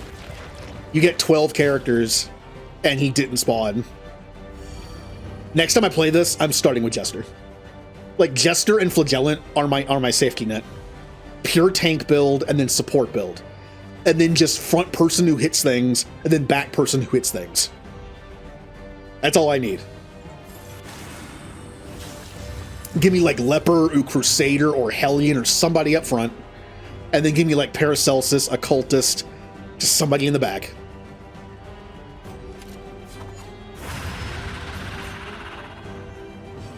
They did change how Jester's Encore works, which is why I run him in Wanderer path now. Because it still does what Encore does, used to. It gives someone a second move. I used to play Virtuoso, but it changed how Encore works.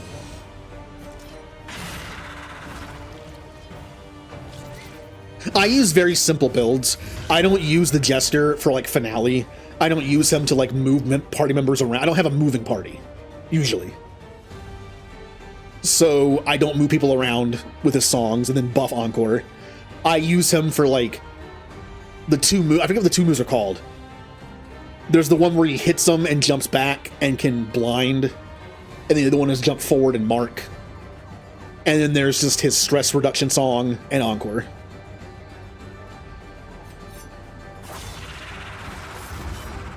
I shouldn't have done that. God, we are so beat up.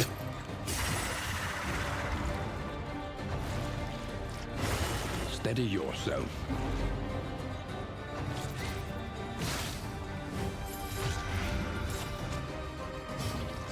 All right, well, this could be going better. Self-heal. Who wants a stress? I haven't unlocked his big heal move yet. I also use Wanderer on Flagellant. I just think it's his best, like, pure tank build. Alright, Ninja, bye. Continue. Glad you are not sick anymore.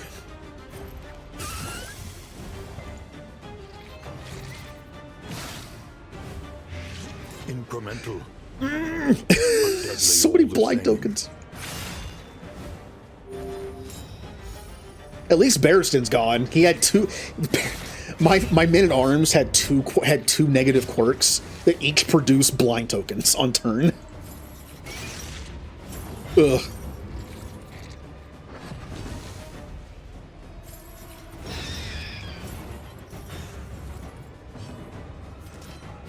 Finally. Elementary. But yes, Jester can be used in a number of complicated ways. I literally just use two moves to hit people, and then sing.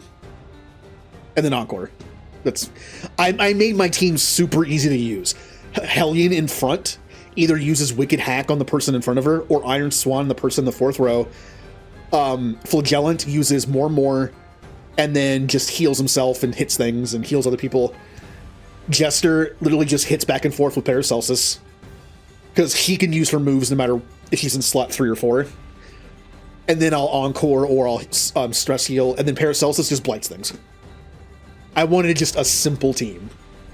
It's not complicated. The one kryptonite of that team is being shuffled. Hellion hates being in any spot but one. Oh, good. 2 fights. I think I'll take the route of no fight. Yeah, see how short this place is? When you're traveling on the board in this game type, the areas are very shortened. Because you're going back and forth between them.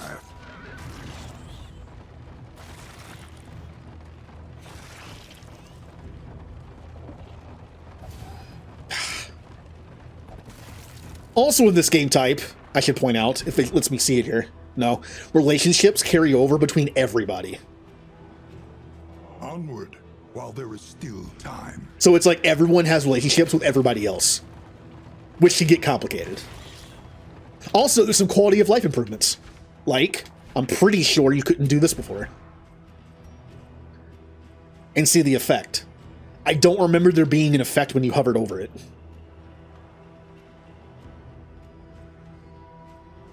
Just like when you're at the inn and you're using items to make relationships better, you can actually see the change it makes on them. You don't have to keep going back into the menu. Quality of life improvements. Oh man, they're gonna hate me for doing this. But they already hate each other. Just do it. Just do it.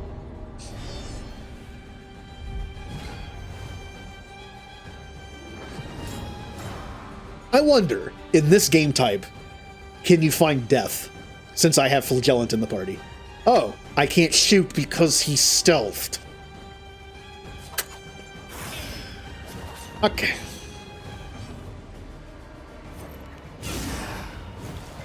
The enemy weakens and wanes. Oh yeah, in the normal game type, my priority is relationship. That's my first priority, and then stress. If Jester's on the team, stress doesn't matter. that much.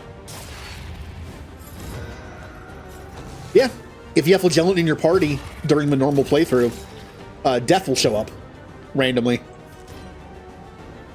I use Flagellant a lot, so I have seen death quite a bit.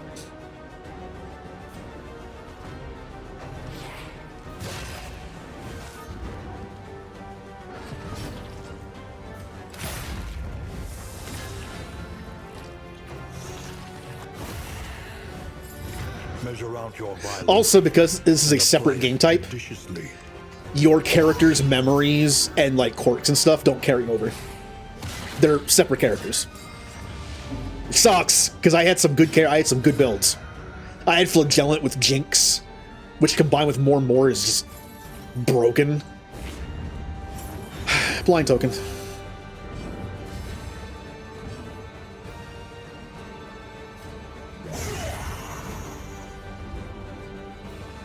I mean, they're still there. They're just in the other game type. I didn't lose them.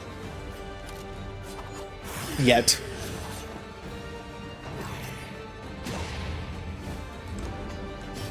But yeah, I had some really good stuff locked. Almost everybody. Here, nope. Also, you don't even have your abilities unlocked yet. You have to spend mastery points at an inn to unlock your abilities. You start with just the starting 5. And if a character dies, it depends on your setting. I have it set to where my heroes respawn if they die, but they respawn, I'm pretty sure, without any progress. So you would lose all their mastery points stuff. You have to use a mastery point to unlock abilities beyond the first 5. You have to use it to max out the move, like usual. What I'm learning from this game mode, mastery points are even more important. Because you want to unlock some of the better moves for people. And you can also unlock things that are like memories. Or if you spend mastery, you have to like make an inn able to do it in the first place by leveling it up. But you can also give people like these kind of like memories where they give you buffs, which also take mastery points. So again, I think a big deal in this game mode is mastery points are very important.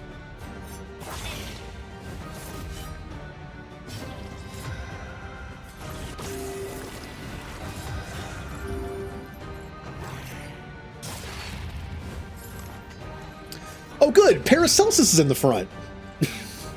That's good. You know, the tanky one.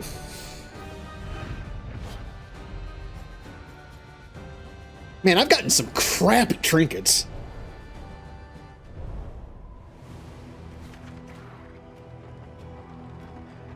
I keep getting trinkets that are like blight resist up, bleed resist down. And since I keep going in between areas a lot, I don't want to have to just keep taking them off, putting them back on. Oh, yeah, oh, that's right, this inn's on fire as well.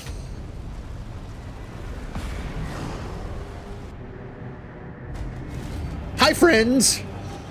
These leering aggressors will find neither spoils How you doing?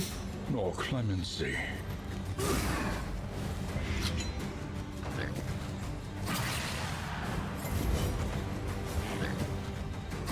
Time to be stressed out.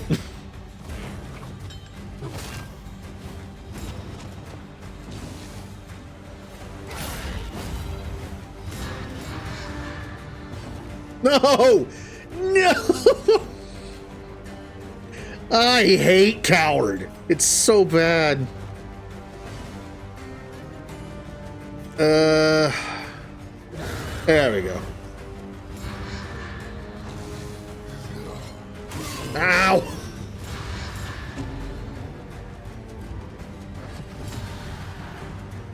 I would love to do more. No, I'll do more. I'll heal a Paracelsus.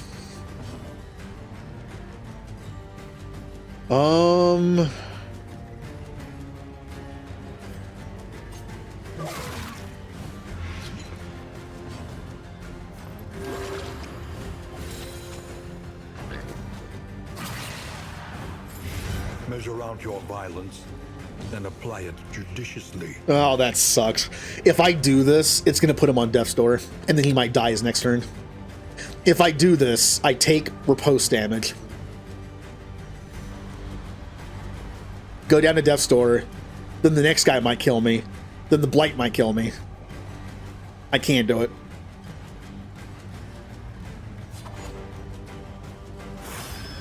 Yeah, he takes 0, whatever.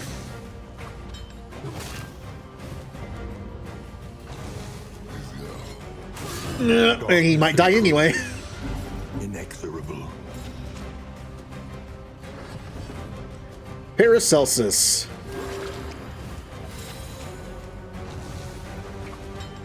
Oh, he didn't like that. Do I take the riposte? I think I have to. That wasn't bad.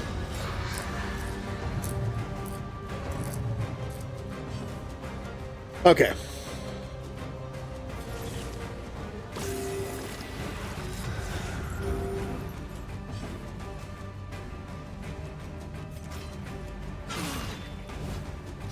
Yay, 3 damage. Yeah, you're awesome.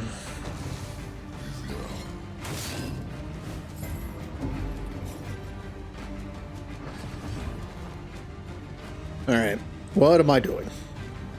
Kill? Yeah.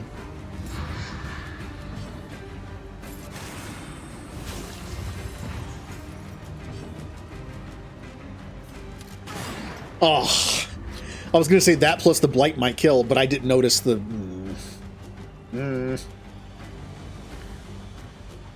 Four, 6. Wrong move again. Well, I blinded him. Don't get stressed out.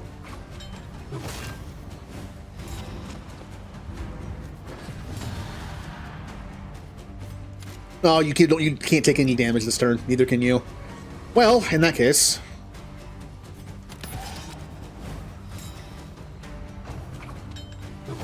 Oh! Perhaps they have given their last. See, against these guys, it's good to have setup moves or things you can do, because they on some turns they have this emblem. They can't take damage. So if you have a character that just has like all 5 attacks, they can't do anything.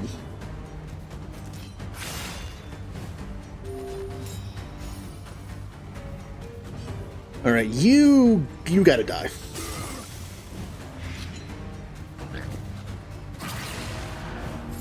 Okay, Dismas might die. Again. I have 1 heal left. You are dead.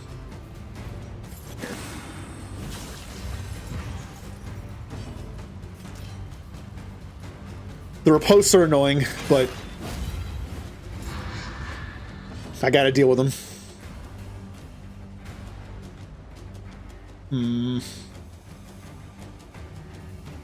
You know what? He does have a crit token, but I also have this. And he has 2 ripostes. If I hit him, there's a chance he knocks Dismas down to death's door and then he kills him. But what are the chances of that, right?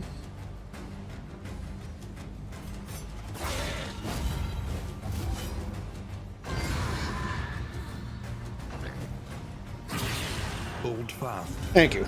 for who knows what lurks in the beyond. God, we're so beat up. Just use it on the dead body. Dead body didn't move. No, not the coward thing again. Okay.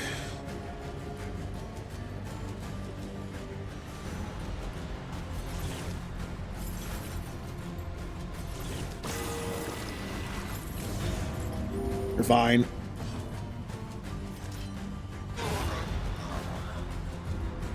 Thank you, Audrey.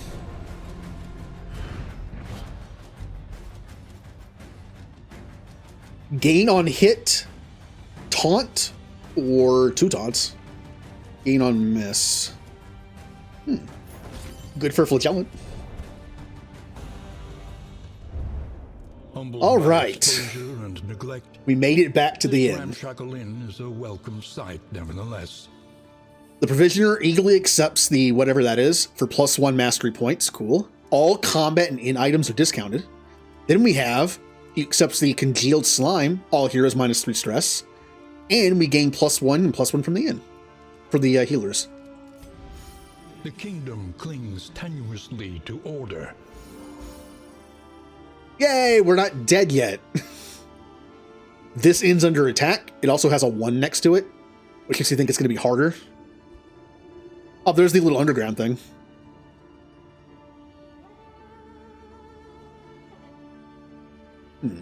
There it is. I see what it looks like now. Okay. So,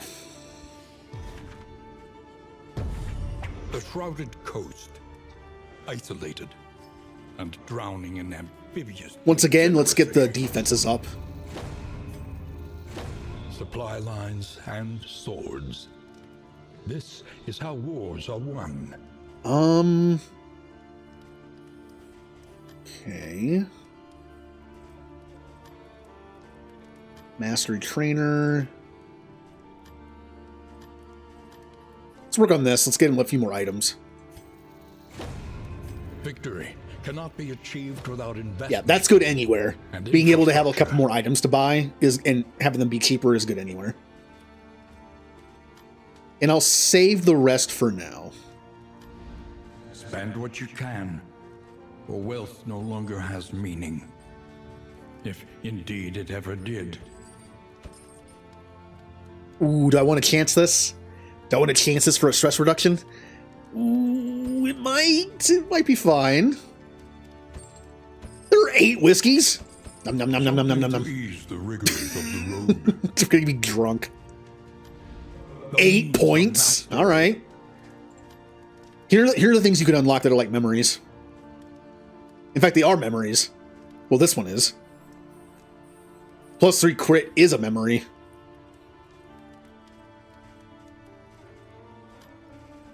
But I don't have, actually, you know what I could do?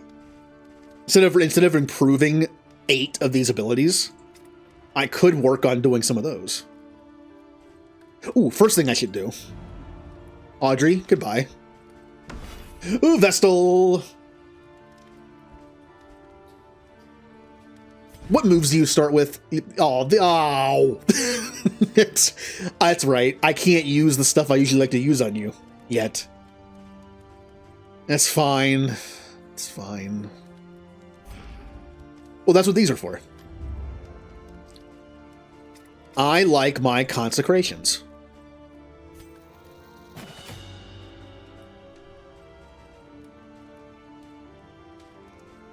Where's the other one?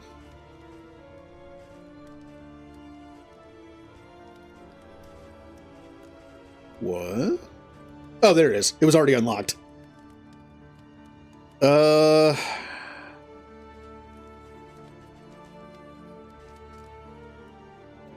3% through 3%. Let's make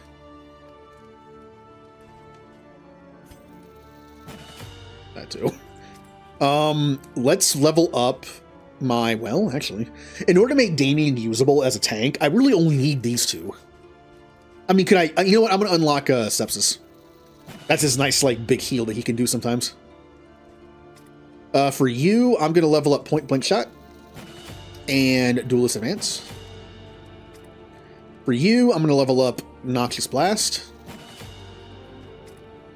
And I kind of want to, let me go back to this thing here. Okay.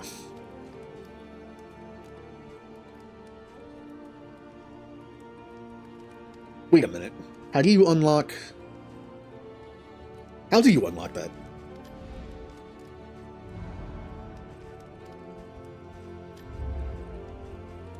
Hero upgrades. Upgrade Mastery Trainer to unlock. Did I miss something in there? Oh, here it is. So, what we learned from this game type is every inn has these here, right? But you can only specialize each into one thing. So if I go over to this and unlock advanced, I can only make this place a mastery trainer place. Like I can do up to here on everything. But I can only make, like this place can only be here. It can only be this. For instance, on the map, I want to get to here, which is the middle point of the map, and make it into a healing place. That way I can get to there whenever I need to. You could also argue a good healing place would be one of the ones linked to an underground tunnel. You know, either way. See, we're here. This is, it's not in the middle, but it's still around a lot of stuff. I honestly wouldn't mind if this one was turned into a mastery trainer place. Yeah, we can train here and then heal the next one over. Let's do this. Then you have these. These are separate. Once you spend 40 points in any tier, in any like thing, you can unlock this. Now the weird thing is for this one, you can't unlock it unless you get to advanced. The only way for this inn to have this stone, this level up, is to get to here. Which means you have to lock this in into a mastery trainer inn. Some of them you don't have to do that. Like this one. Yeah, you can spend up to 40 points on here and unlock this. So you could actually have your inn trained in one area for advanced, but also have a different special level up, like here. But apparently this one can't, because there's only 30 points here. This one only has 10, this one only has 20 points. This one only has, this had starting, these two, but, so yeah, it looks like the only one you can do it to might be this one. And I think it's possible to get the provisioner capstone, but still be spec'd in something else. Okay. That is fine. Stationed heroes gain 5% crit for one region. Additional offense-focused item options can appear in the... I'll stop here for now. That's what I was going for. Hero paths. We know about those. Creature dens. Field hospital. Death store. Healing. Low flame. This resets all your tutorials. I've only been paying attention to the this. Inns start out with no garrison. You can upgrade the barracks to give the inn dedicated militia to aid in its defense. You can visit an inn under siege with a stagecoach to fight the siege directly with the active party. Otherwise, when the siege timer expires, the current inn-stationed defenders, peasants, militias, and or other heroes will fight the battle. If there are no defenders, the inn will be lost without a battle. So, if you have like one hero at an inn, and you fill the rest with like the conscript guys, then you can have a party of 4. You have your hero and 3 of those guys. That's kind of cool. So you don't always have to go back to the inns once you've like maxed out their defenses. You might be able to pull off just like half defenses and then a hero or 2. Does this cost 1 point or 2? I'm assuming 1. Well, since Flagellant is going to be in my party pretty much the whole time, we have plus 10% death and blight resist, minus 15 fatigue limit, plus 4 max HP, plus 15. Do you have to do these in order? You do. You have to do them in order. Okay. Ooh, on entering death's door, you stun all enemies and heal each ally 25. That is really good. Wow. How good are the rest of these? Heal 10% while on death's door. Target. So if someone goes on death's door on your team, she heals them 20. She heals them 10%. Add 1 positive token. Oh. So when you use your healing skill as Paracelsus, you get they get also a positive token. And Dismas gets gain on crit riposte. These are good. We're doing that. The fatigue thing also helps. I'm not sure what fatigue limit means. My brain would tell me that means it caps the limit of fatigue below 50, like by 15%. But is there a cap to fatigue? Or does it just keep happening? If that's the case, and it's 15% slower. I don't know which it means. Let's do... Since we have no Jester, Highwayman is going to be on the team the whole time, probably. If I can make him. So, fatigue limit is good. Either way fatigue limit works, it's good for fatigue. So. Oh, these are still here. Hold on. Deliverable.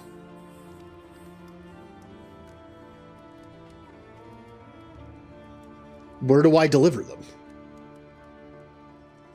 In order to move on with the story, I have to deliver these healers somewhere. But I've been to several inns, and maybe it's on the map. What fresh provocation will the day bring? Is there any inn that has like a little symbol on it for like, hey, bring them here?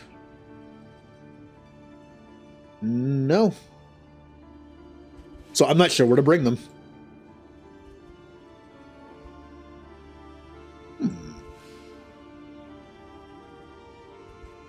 If I can't figure out the next step, I can't win. Remember to stay hydrated. Hi, Katie.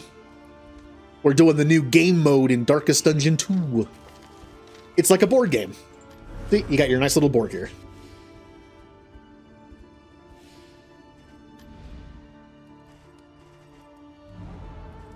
And also I will hydrate. That's a good idea.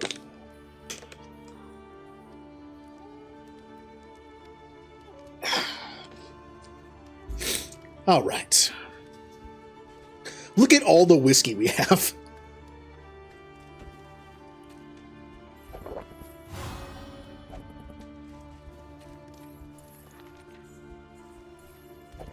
Unfortunately, Paracelsus has Resolute on, which means I can't use alcohol on them, which is like most of my stuff. Boo, boo, boo, boo. That was a crappy game of cards.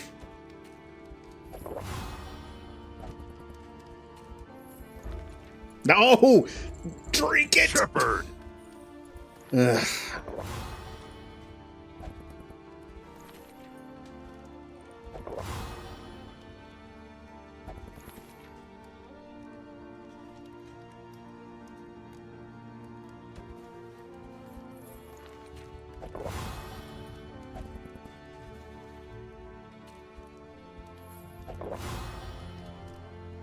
Oh. I wonder... I do have a slight filter on my mic in terms of like some changes. Not very much though. Like little ones. I think it just I'm trying to remember what I did. They're very small changes. I think it makes my voice sound a little less nasally, to be honest. I'm always kind of like, congested. And I think the main purpose of the filter I put on this is just to make me sound like a little less nasally. Other than that, yeah, I've had that filter on for a while. I don't think I've tested my voice with it without it. I can do it right now. I'm gonna do it right now.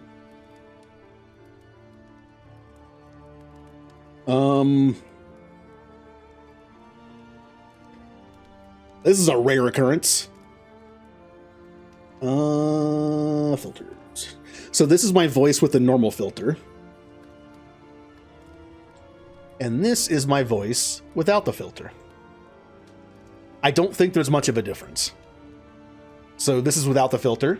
This is with the filter.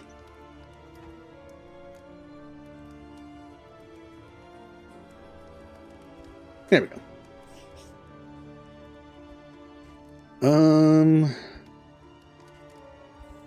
You find any more comfy games? Katie's kind of like my go-to person for comfy game. Whenever I see them playing comfy game, I add it to my wish list.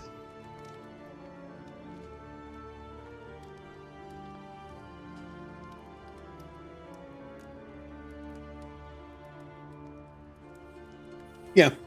There's not much difference. I'm not even sure why I put it on there in the first place. I was like, when I was first starting streaming, I was like, hey, what can I add to this to make it better?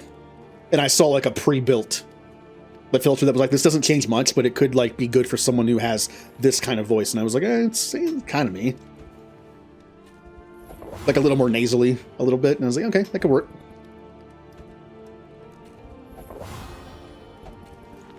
Now, do I dare shove this bucket into Damien's face and say, de-stress? Yeah. Good.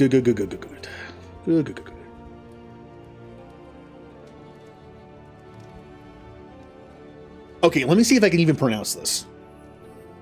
Snufkin. Melody of Moomin Valley. That sounds like a comfy game.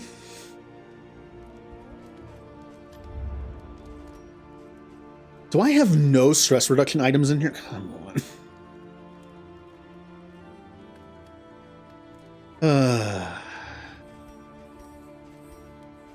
Ooh, that's good. Oh, it's only +3? I see they kind of nerfed this because they knew it'd be good for this. Still worth it. A sound investment in roads yet untraveled. You know what that reminds me of? Snufkin. It reminds me of, does anyone here watch Stargate? And remember the 4 races? How the humans became the 5th race? There were the Ancients, the Asgards, the Nox, and what was the last one? See if anyone ever gets that. Your coach must be maintained if it is to carry. We don't need field hospitals really anymore, but I'll keep it on just in case. I don't use concoctions and powders really. Unless... What? I don't even know what came from this.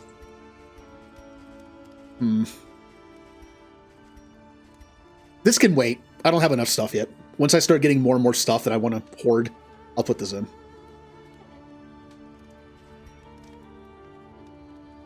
Oh, they were the Furlings. And the joke was, they sound like little Ewoks. Yeah, I should do that. A smoother ride. For a time. Just the name, the Furlings, makes you think of just like little Ewok things. Like space koala bears. So I won't say anything other than that. I'll just, it makes you think that. You should watch Stargate. It good.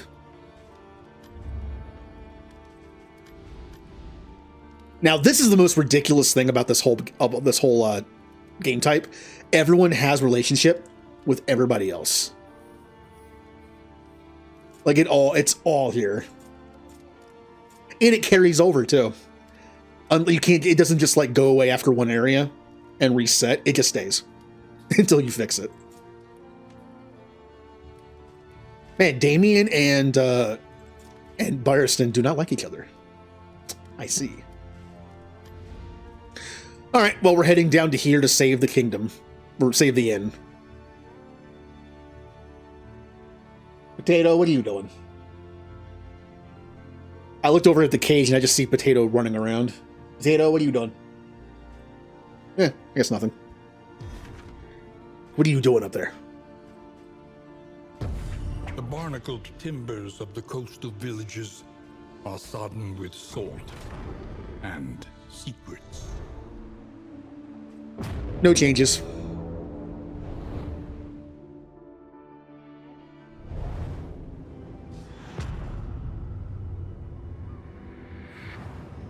I love that the map has forced me to go to the Shroud more than any other place. Brined in noxious degradation. Because I hate the Shroud.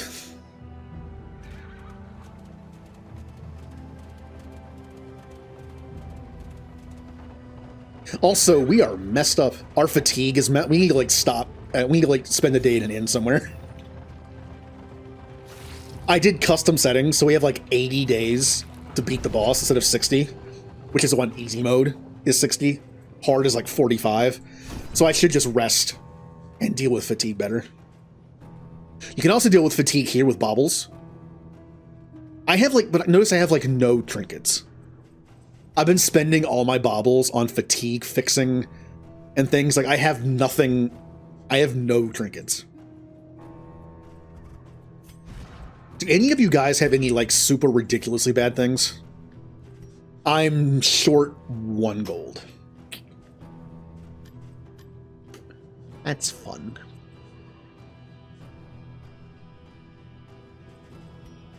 What do I do with you people? Get out. I picked them up from hospitals, but I have to take them somewhere else. But I don't know where. How do I get to my carriage? Hello, carriage? The coach is authorized to carry medical practitioners and supplies, seek out field medics and merchants with surplus of goods, and deliver both. I have to go to a hoarder. I missed that. I have to go to a hoarder. Even notice how when we needed the watchtower for the story, watchtowers kept spawning. And now they're not. Hoarder. I need to go to 2 hoarders and get like merchants and then bring them together. Okay. I'm learning. Been a long time. I watch Stargate SG-1 through like once every 5 years. I watch Stargate Atlantis through like once every year or two. For like, I mean, again, I've talked about this so many times. The idea that you can like 2 things pretty equally, but one of them you can watch over and over again, and one of them has to be like every 5 years. There's just something up like a video game. I mean, it's just like Mass Effect. I can play Mass Effect 1 especially over and over and over again. Dragon Age Origins, Dragon Age 1, I can play it like once every 5 years, if that. I like them both. I do like Mass Effect better, but like for some reason Stargate Atlantis lends itself better to being just a rewatchable, repeatable show, whereas SG-1, I don't feel the need to watch it as often. Again, I can't really explain why. Safe passage along this stretch. A welcome reprieve. It's like some Final Fantasy games. Like, I think Final Fantasy VI is amazing. How many times have I played it? Once. I will play it again eventually. Probably on stream. Pity a soul so twisted. Like Final Fantasy X. I like a lot too. And I've played that game like 20 times. Or like KOTOR. I can play KOTOR 1, and to a lesser extent KOTOR 2, over and over again. Yeah.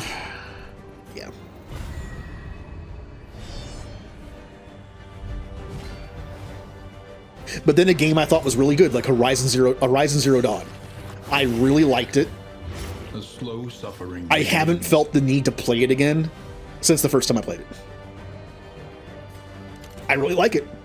But for some reason it's like, yeah, I don't feel the need to play it again. At least for a while. I forgot to switch your moves up. Ugh.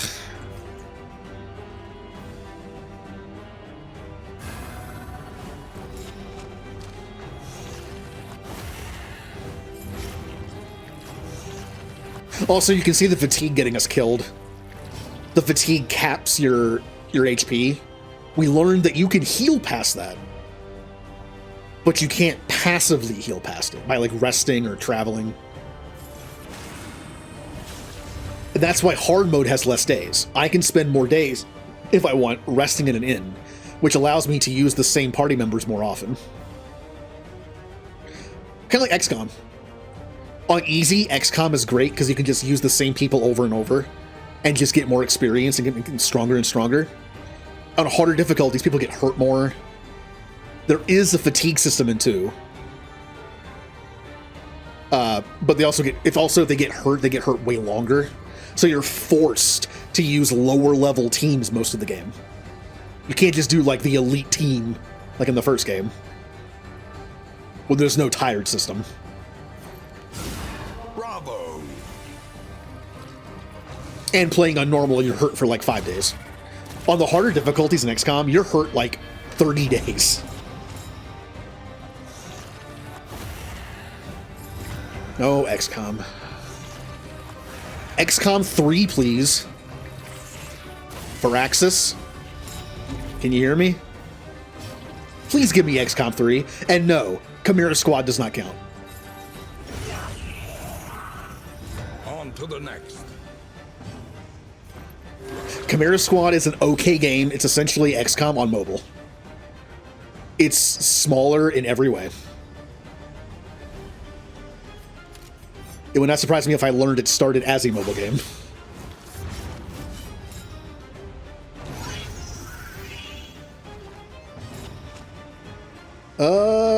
What are we doing here? Judgment.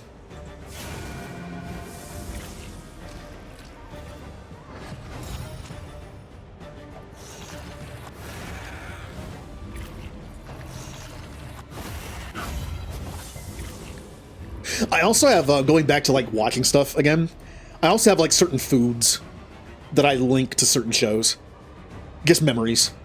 Like memories of like eating like fast food, particularly McDonald's, when I was watching through Voyager for the first time. Back when,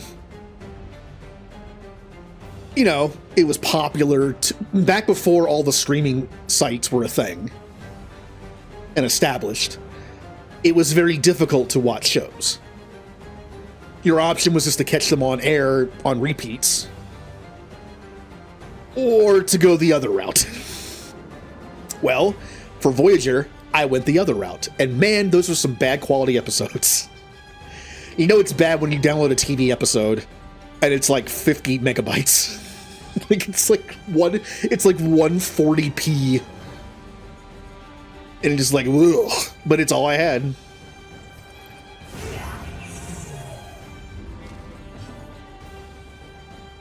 But I remember like coming home every day with like McDonald's or something because I was lazy and just was like, I don't want to cook from work or whatever, and I would just sit down and watch a new episode I downloaded and eat some McDonald's. And for Stargate Atlantis, it's pizza. More times than not, when I was binging through that series for the first time, I had pizza.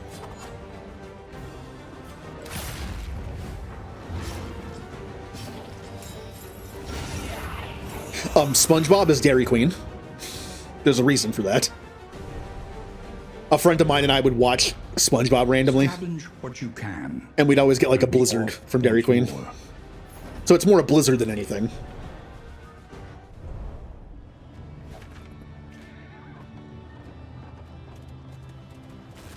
I mean, of course, Ninja Turtles also makes me think of pizza. That's an obvious one.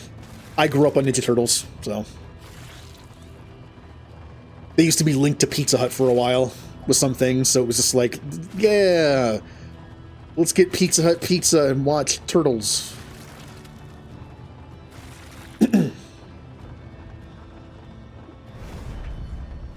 Ooh. That was the delivery item. Yep, I need 2 more of them. Do I purchase anything here? Possibly a stress reduction item. But 12 gold for only -2 stress on one person? Not the best. Yeah, we're good. We're good. I just needed you for the item. Speaking of turtles, one of my goals in life is to watch the entirety of the 80s cartoon. I have them on DVD. I found it on sale at a Best Buy. It was the last one they had. And someday, I want to watch them all. A single hero can make Kind of boss fight now.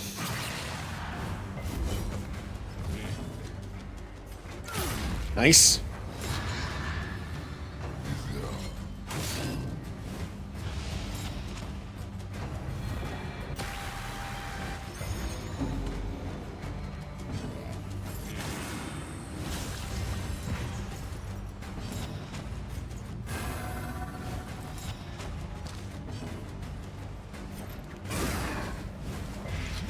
Man, they're blight resistant. Now, it's at one of the inns that we went to, I unlocked the ability to change the path of a character. I'm wondering if the first change is free. Because in the regular game, it's pretty costly to change the path of a character. We'll probably be going back to that inn because it's right back where we came from. It's like in the near the middle. I can't hurt you. No, I can't hurt you. I can't hurt you. Kill you. On to the next.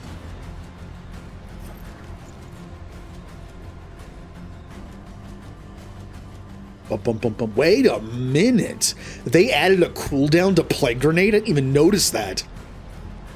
Hey, to anybody who has played Darkest Dungeon 2 for like years, there's a cooldown on Plague Grenade. At least in this game type. Oh, that's gonna. Oh, I'm gonna miss being able to spam that constantly, especially during the general boss fight in the woods area. That was great because you could plague the boss and also hit the backline thing too. Now I can't do that.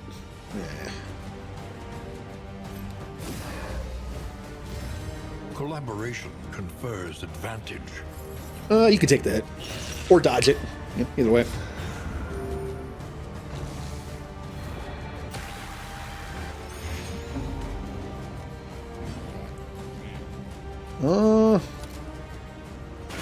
I don't like you. 2 damage sucks, but I don't like you.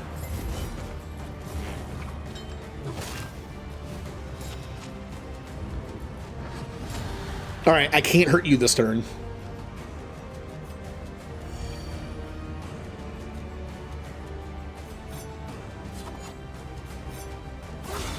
Nice. Master stroke.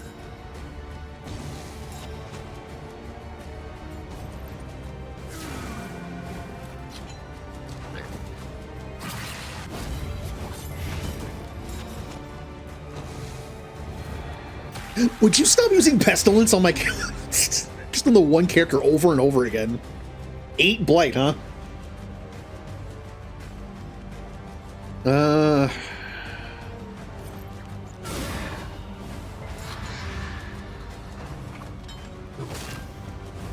Alright, we're getting we're gonna have to rest for a day or two after this.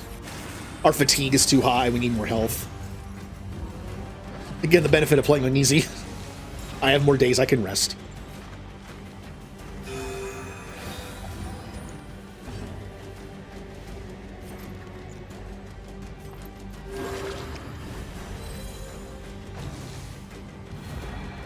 Wow, you really don't like her. Oh! Neither do you.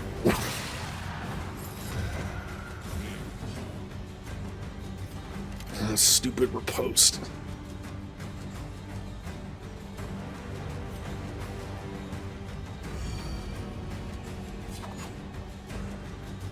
I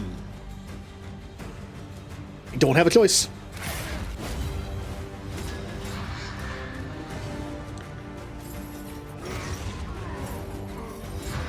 All right, not bad.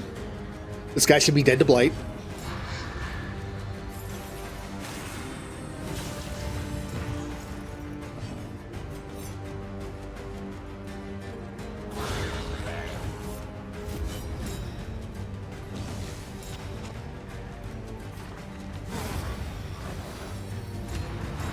Nice.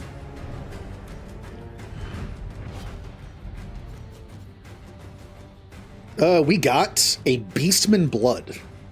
If blighted, more damage.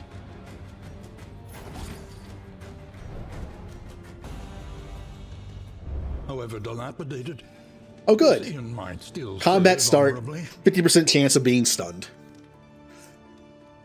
Or days, whatever it's called.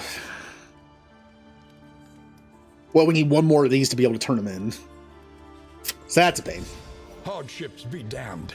The day is Ooh. upon us. The recent deluge has only worsened conditions along many roads. The ensuing landslides have exposed jagged patches of limestone and granite, presenting a clear and present danger to all dullards and buffoons. According to Wagon Master Alfred, rough patches deal additional wheel damage. And we're going back over there. Position is under threat. 1, 2. Yeah, we can rest. We're gonna rest one day and then go, or rest 2 days and then use this to travel over here. How do I do that anyway. Yeah, I think it takes a day to do that. Yeah, same as just traveling. And then we can just go down one. So, here's what we're going to do. We're going to level up the inn. We're going to give them a little more training. Tend the fires. In case we can't get back there at some point, we might be able to fend them off with that group. Let's do...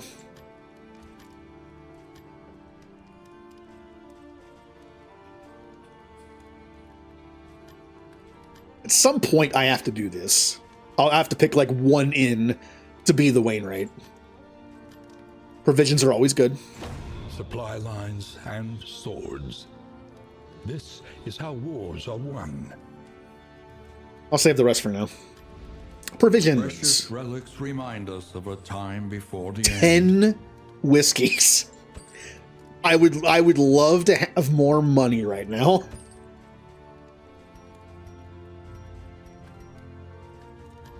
We only got 2 mastery points, However painful, is the greatest teacher of all. which I can't even use here. Again, it's good. Again, it's good to have those everywhere, just in case. I think it's fair to do this. And it's just convenient to be able to do this anywhere. Probably a mistake, but whatever. I'm playing on easy.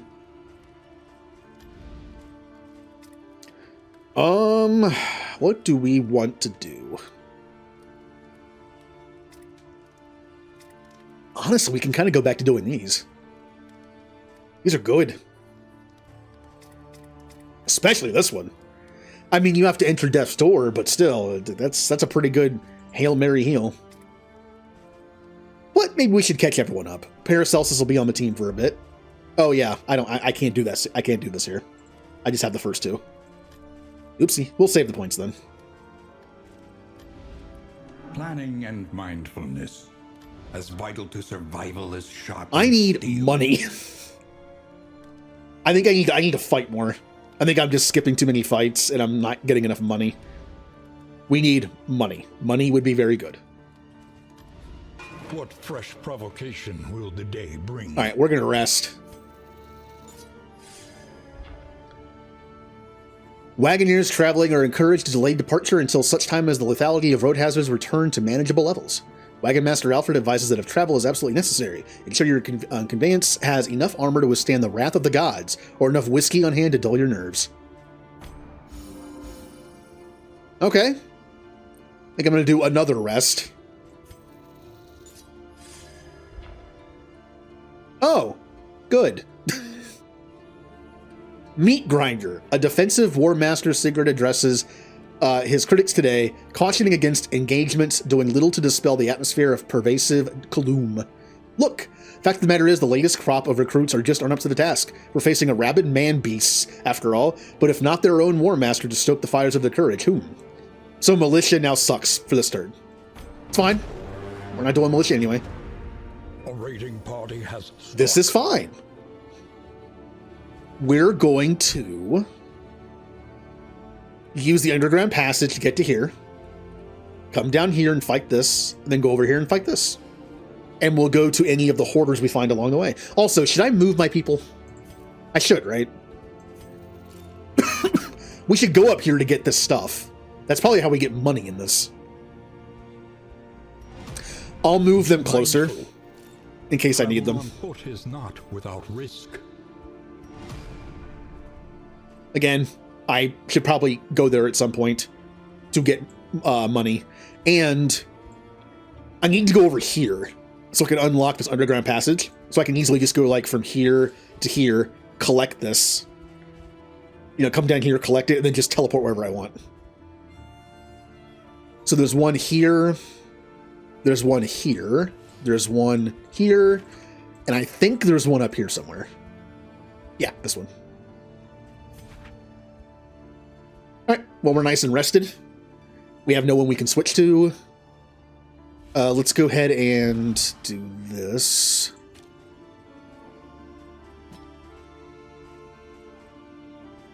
Hand of light. Anyone else need to change their stuff around? Yes. All right, we're good. All right, we're using the secret passageway. This path gambles on life and limb alike. Yeah, I know. Unfortunately, you have to go through the sluice. It's not like just a simple trip. We're in swine country now.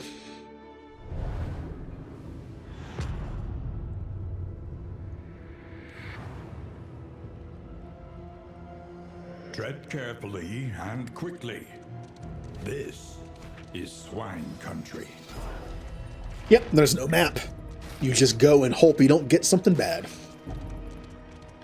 This place is also usually a little shorter, which means I'm wondering if this version of it is even shorter or just the same. This unkempt study evokes a feeling of the familiar, does it not? Okay. Leave or touch the creepy thing. I will touch the creepy thing. Trinket. Random ally when healed. Add 1 positive token. Or, on Resolute, add 2 positive tokens. So when this character... It's worded weird. When healed.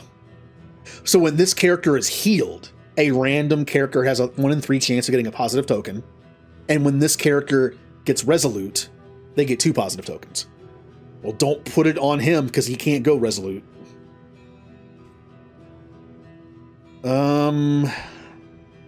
Okay.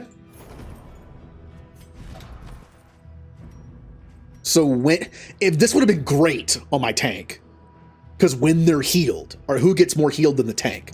Problem is, the Resolute thing does nothing, because he can't go Resolute. He only goes Toxic. So any tank other than the Flagellant, this would be great on. I'm still going to put it on him, because he does get healed the most. I'll at least take advantage of the first part. But not the second part. An elementary problem, is it not? I mean, Resolute's a small chance anyway. On anybody. I'm wondering if his self-heal will trigger that chance for a token. That'd be cool.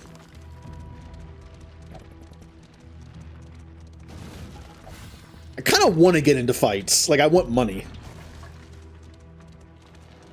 Pity a soul so twisted. Well, I wanted it. Despair.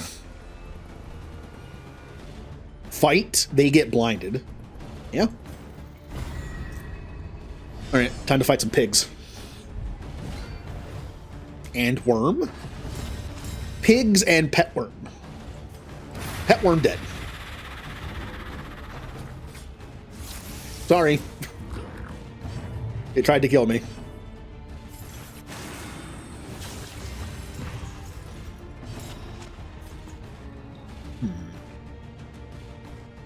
The problem with these consecrations is these guys kind of move back and forth sometimes.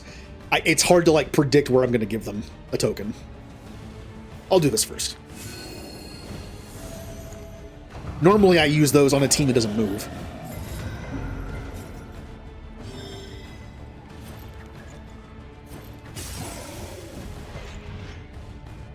And without her being on the right path, her plague is just bad. It's failed so many times.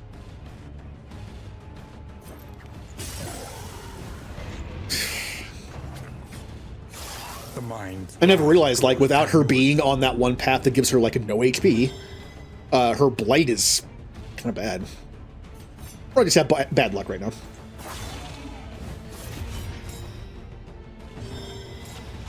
Let's put Fortitude back here.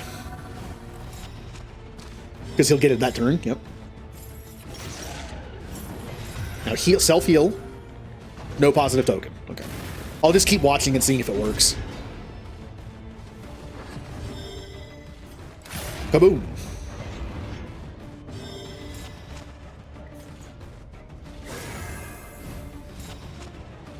I mean, if Damien gets the Consecration of Light, it's not the end of the world. It's fine. He can still use it.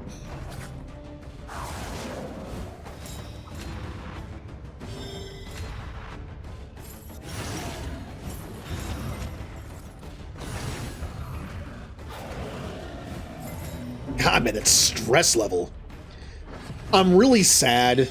I'm really sad that the Jester is not in this.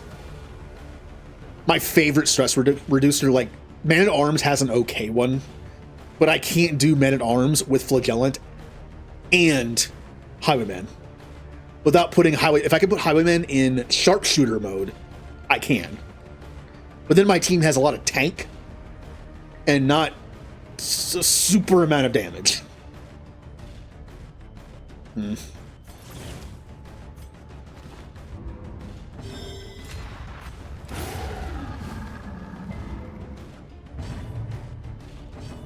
It's just not a great fit. I could get rid of Highwaymen for Men-at-Arms, but then my damage is severely lacking. Like, Highwayman is my damage right now.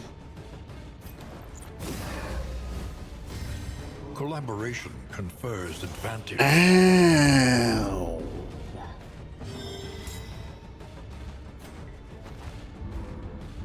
You would think the Vastal would have an anti-stress because she's more of a pure support character. You think she would have an anti-stress move. I can't even hit you, but...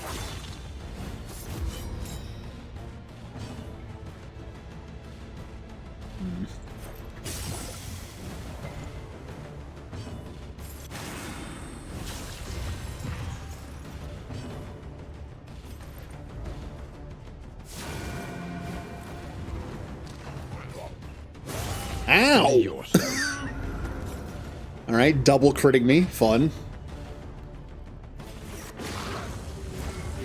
The enemy weakens and wanes.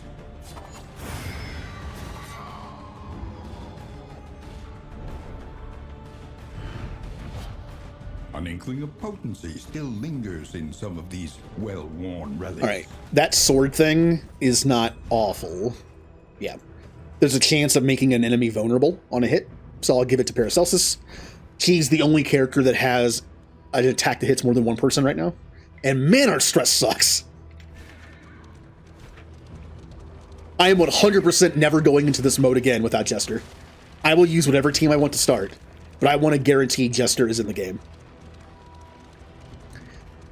How many characters are in this game? Like, what are the chances that Jester wouldn't be in the game? Who else is missing?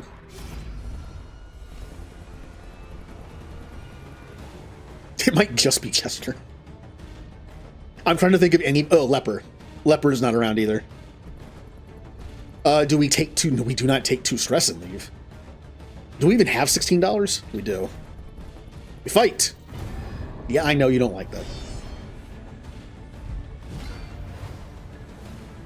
Having that no drinky thing on Paracelsus is bad. Because it's hard to fix our relationships.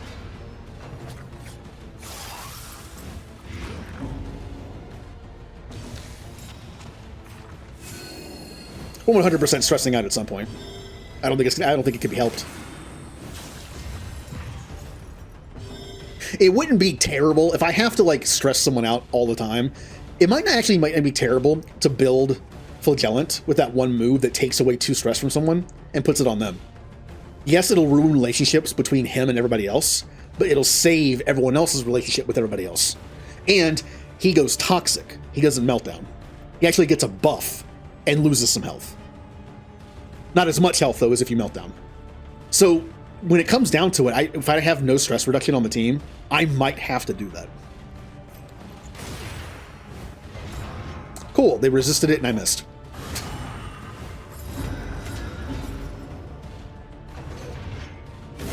Alright, well, there goes the stress. Oh, he resisted it. Who knows what lurks in the beyond?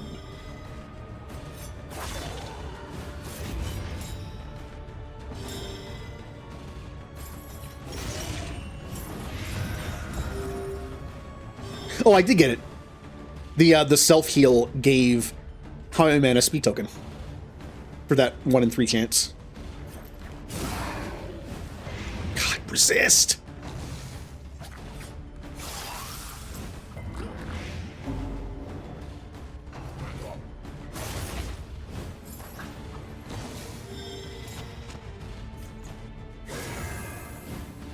But yeah, Vestal should really have an anti-stress move, her being a support character. Maybe on one of her paths, one of her abilities leveled up can do it. Like one. I'm not sure. Okay.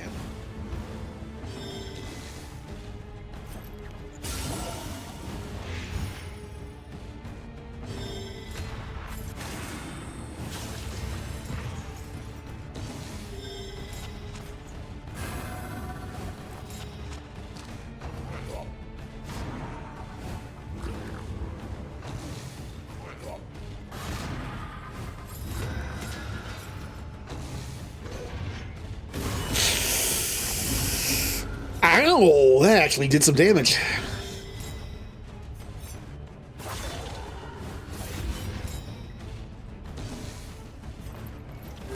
A small foundation. He'll self-heal of it, trust. most of it off. I should have just left him let him heal himself. Nice. Repose, I love you.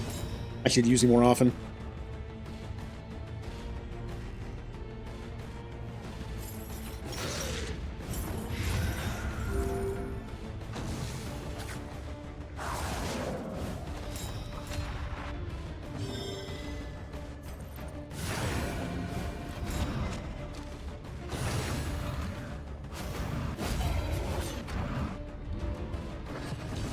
Okay. I think they're both dead.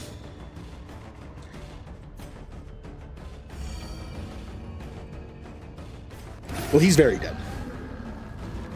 All problems have their solutions, Even the big ones. even the big ones. There's some good one-liners in this game. We have the Rousing Recorder.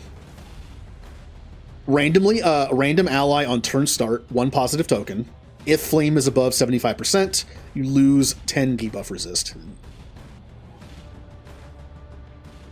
Oh, max flame minus 50%, but no thank you on that one.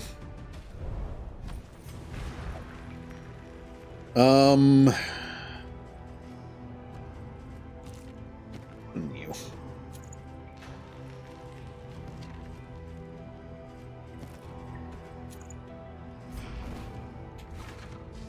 No map. I keep switching to map. Also, we're most likely going to have someone go meltdown because our stress is so high. It could easily happen, like, in here. The Wainwright awaits, All right, what do we got? eager to ply his trade. We got stimulants, triage kit, a plus stress for the entire party. Yeah, I want to do that right now. Inventory, another inventory slot thing. And a pet, which is a moving pet. You have to move to be able to take it, so I'm not going to do that. Are we done yet? I have got to get rid of some of the stress. No. No.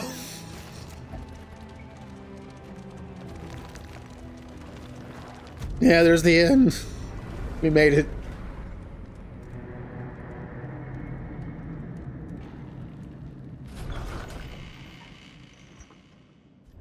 The inn stands sturdier than it once was. But will it be enough? All right, well, 2 days. We can actually rest here one day and then go straight to it. Yeah, we're going to be resting a day. In upgrades. Is this the one that's, no, this one has no mastery yet. I'm going to do this. Shored up against incursion. For tonight, at least. I'm going to do that and see if I can... Oh. You know, I thought of something stupid. I thought this meant you had to spend 40 to unlock it. It costs 40. No. You can buy this anytime you stop at basic. That's what it is. I was reading it wrong. So whenever you get to the basic advanced line, and you can do any combination of advance and this thing. That's cool. Who wants a stress? Who wants to read the big book of stresses?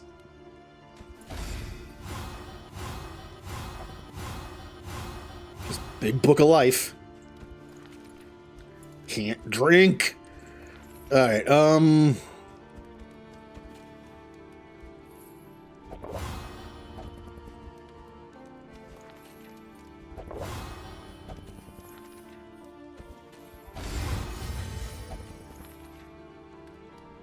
I want to use this to fix her relationship a little bit, but I can't. I don't want to take the stress. I really don't.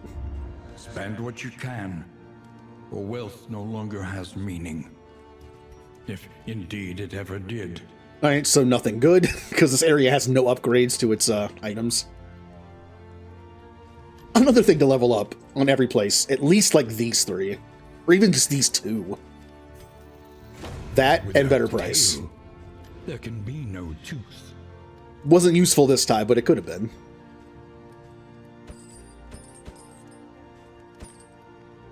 All right, let's see what happens. Card game.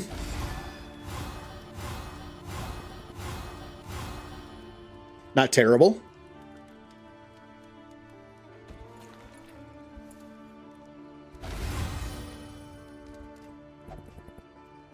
I wanted to lower Junia's, but that's one of the few ways I can bond Paracelsus with somebody that's not alcohol. I'm using it. Of course. I got some negatives in there. Learn what can be taught. That you may Can't do that stand here. Just a little taller Can't do any at of this the end. here. Well, I could. Oh wait, no, I guess I can. I just can't do that. Wait, I can switch paths. How do I do that?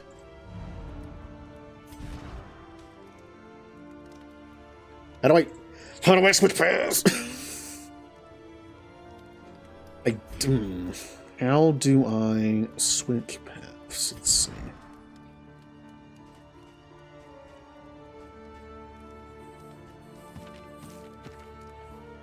I don't remember. Isn't there a way to do that? Here it is. Yep, and it does cost a lot of money. It costs a lot of money, but I think I have to do it. Putting him on Sharpshooter will be very helpful. Because now I can pick Barristan back up. And we can have Barristan, Flagellant, and Dismas, and they'll work. My damage won't be that great, because Barristan doesn't do that much, but... Or it'll be a little too tanky. But I like his stress reduction. I'm also going to unlock this.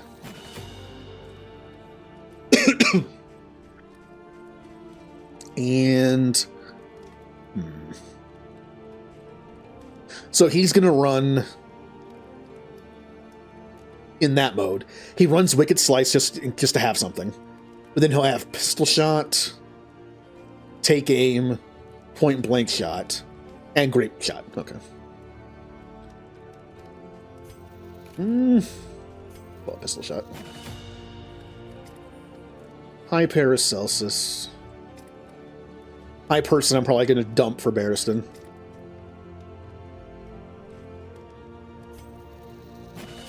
I'll save the rest for when I go somewhere where I can do these. We'll work on these a little more.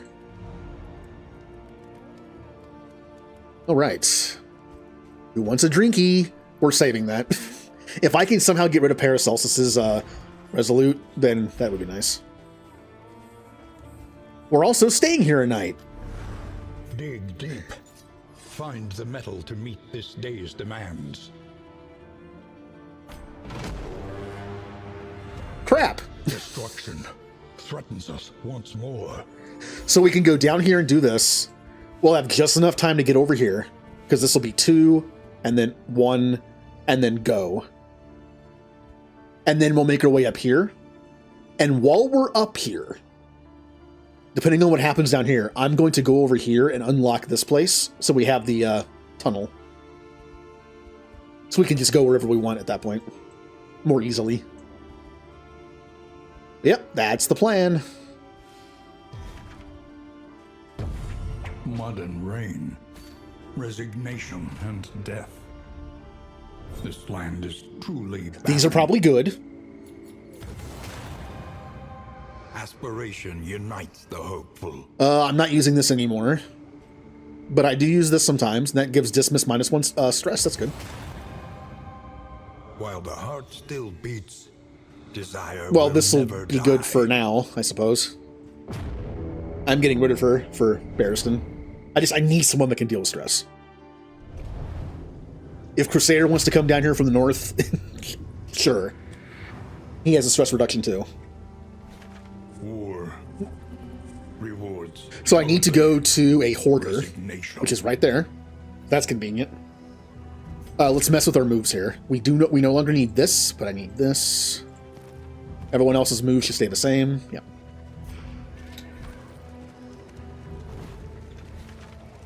When This is a fun mode. deliberation is I just exhausted, need to learn like what's the better thing to focus on first. Going back to XCOM, again, it's a good game to talk about when you talk about like resource management and kind of like a base thing. I have my way of playing XCOM 1. I save all my money, and instead of leveling up armor or weapons, I make excess satellites. Then when I make the buildings for them, I can build the satellites. So within like the first 2 months, I can have satellites on almost every single country. He chatters incoherently. So then it makes the first 2 months very Remains difficult, fixed. because you have starting weapons and armor. But if you can make it past that, you'll be getting a ton of money every month after that. And then it just snowballs. That is my play style in that. Hi, Hoarder. What is that? An occultist trinket. Damage per stress. Ew. Ew. I have nothing to buy here, but I did get my other items, so that's good. We can continue the story after this. Hospital or fight? Fight. We need money. I have no money to do anything at the hospital, so. We have an Oasis after this. That's good. Sometimes if you're lucky, there's an option at the Oasis to get rid of like 2 or 3 stress on everybody. All right, do we fight, or fight? We fight. It would have been smarter to choose Flagellant there, because it would have given him and Paracelsus a +1, since I'm getting rid of Junia. Oh well.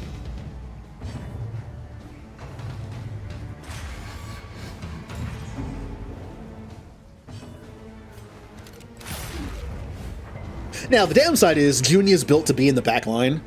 Notice how I just pushed her back into front. The sharpshooter thing is good if Barristan's in the party. But right now, I think I just messed up. That's okay. We'll make it work for now. Yep, she can't do much from this point. She can't attack or heal, but I can still do these 3 things. That's okay. It's fine temporarily.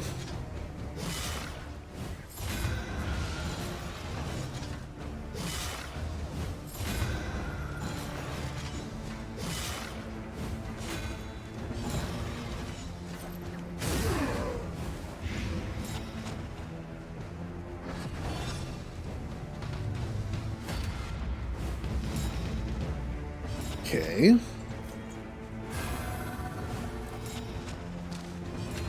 Hey, Dismas. Pew pew. Unfortunately, I can't hit this guy now, because this now has a cooldown, which is super annoying. Maybe it doesn't have a cooldown on her one tree that I always go down. I wouldn't have noticed, because I always have her on that one tree. Let's mess you up.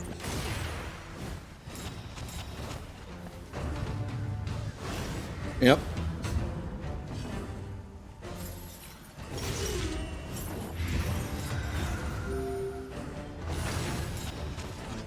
All right, you're dead next turn.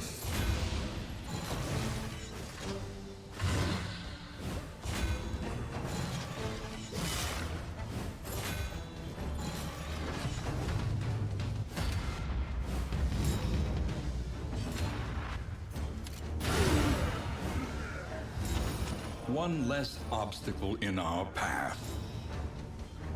I like how these two have like no stress. They're kind of working out nicely. These two are just... You got that, another reason to take her out for Barristan. Take a break.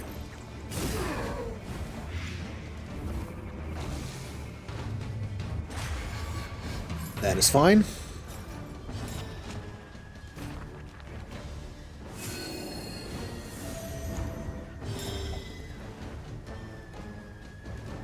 Gonna wrap up and sleep. Okay. Thank you for being here and talking about some Darkest Dungeon and some about Star Trek, of course. And yeah, I'll see you later. Have a good sleeps. I'm probably not going to sleep anytime soon. I think I'm going to work on my Final Fantasy Tactics thing after stream.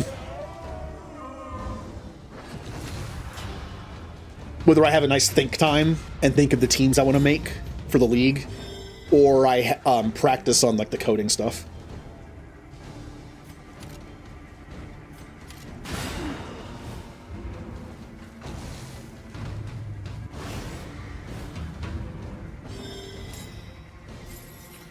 I know what move I need to give you. I need to give you Acid Rain. I forgot. That way because that's the way he can like attack the backline a little bit if I need it.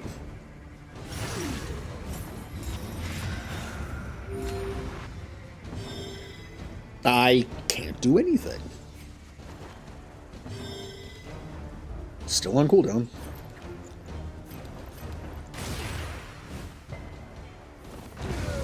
That's not good. If he gets one more turn, he's going to basically kill himself, and I'm going to take a bunch of damage. And of course, I can't reach him because I'm in the second slot. Okay. That's fun.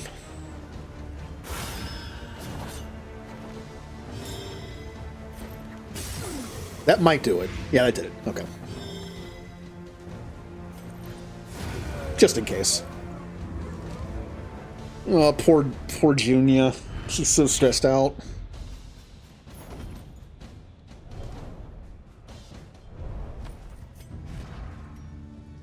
And I don't have any laudanum. I have stimulants. That'll work, right? Yeah.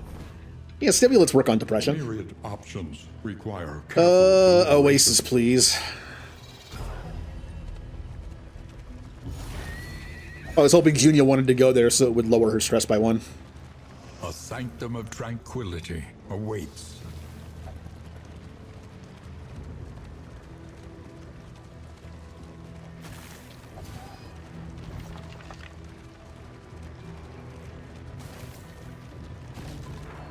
Yay, Oasis. What are my options? Please be good. We have -5 stress on Flagellant and 5 flame. -5 stress. As much as I love to get the items here, because they're actually pretty good, they're good stress release. Here's the thing. The items are very good for stress. I'm lacking stress stuff right now. And I'm going to dump Junia after this fight. Like, after the next area, I think we go back to where Barristan is, and I'm going to pick him up before the next infight. So making her Meltdown isn't necessarily that bad. And these items could be saved for later, for people that I do keep on the team. So, sorry.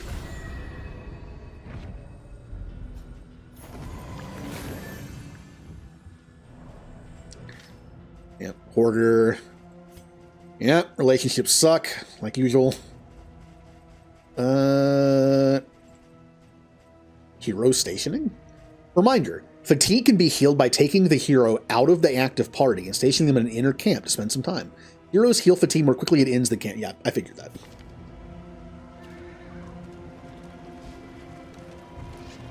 You know, I think my style of play with this would be, it's probably stupid. I can't see the map from here, would be to move all the teammates that spawn Destiny to the middle will inn. not be denied. Or just the inn that's like easily accessed the most. Maybe one of the ones on the side that has like the tunnel. And then just go back there whenever I want to like regroup. Or like maybe split them out between like 2 inns. That way I can go back and like pick between like 3 or 4 people to switch out. It leaves less inns defended. But... oh, here we go.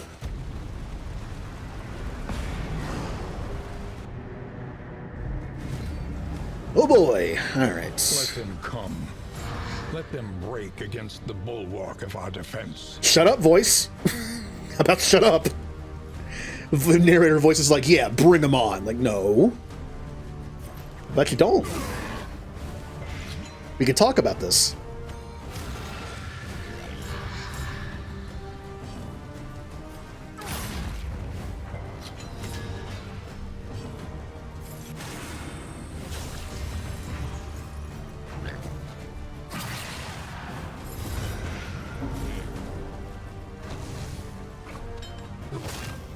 Ow. We're going to do this to get rid of that. Collaboration confers advantage.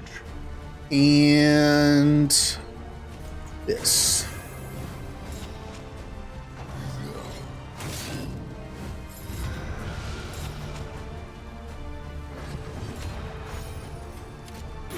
Nice.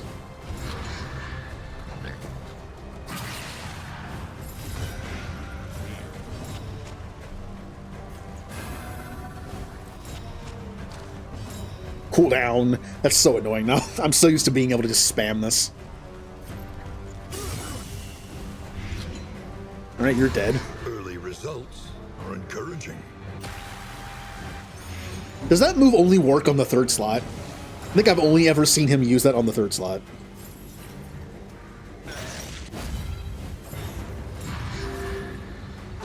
Nice.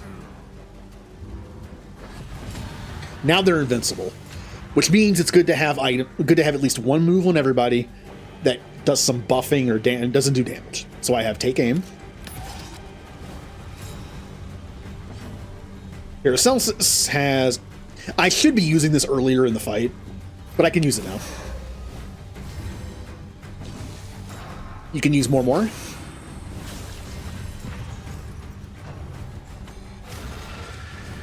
Stampede? Oh, it's just... Okay, that's not that bad. That's bad. Alright. We're fine. At some point, Junia lost a stress. Because she was at 9, and now she's still at 9. And just gained 1.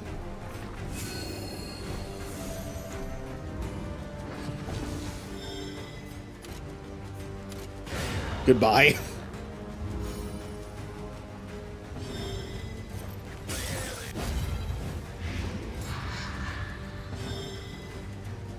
Can't do anything.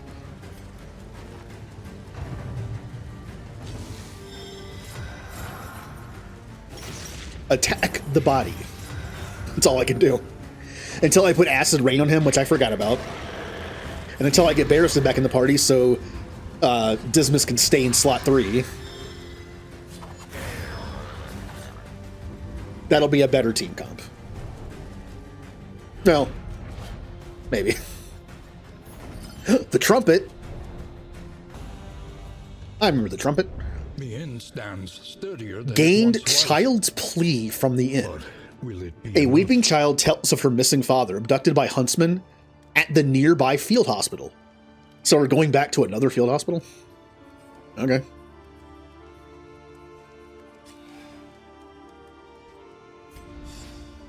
A new dawn.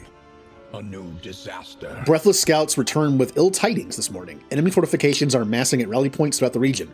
Forerunner Horik demurred at the news, suggesting that a failure to disrupt enemy supply lines is responsible for the current predicament.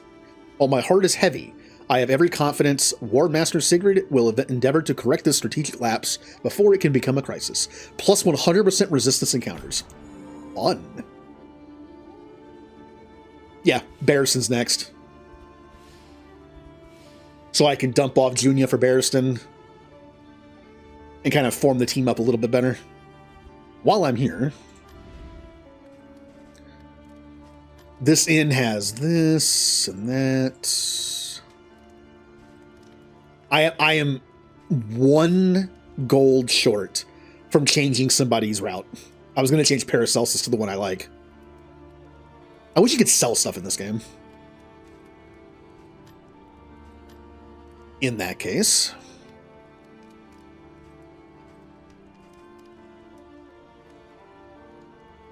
these are also good.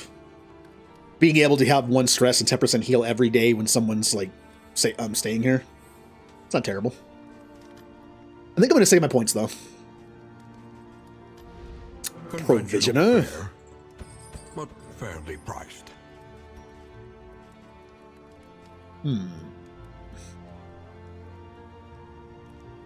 I would love to fix Celsius's relationship. Right now, we need a stress reduction between 2 of our characters. And unfortunately, all we get is a -1. Problem is, they're kind of expensive, and they help the relationship potentially. Since I'm dumping her off soon, that's kind of a waste. I'm going to grab this Something -3 to ease the rigors of the road. and give it to you. Save that for what's-his-face. I know what's-his-face and Damien do not get along at all. I need to actually save a lot of stuff for that. Aw. Don't you stack? No. Learn what can be taught. 6 points. That you may stand just a little taller. We're going to level up point blank shot. We're going to unlock Acid Rain.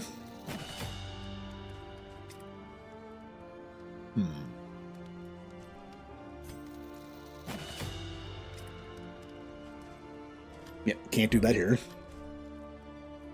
Let's level up. Ounce of Prevention. I kind of like Ounce of Prevention, though. Not going to give you anything right now. You can have better Acid Rain. And I'll save the 1 point just in case. Planning Wainwright. and mindfulness, as vital to survival as sharpened steel.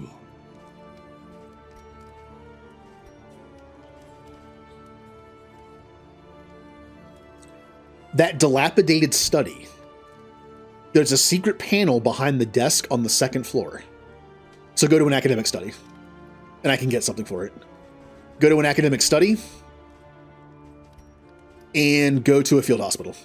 For the story. Got it. Who remains come morning? Who numbers among the fallen? Yay! This won't last because I'm taking her out next, but Aspiration that's okay. unites the hopeful. Oh, it's -1 stresses too. Ooh.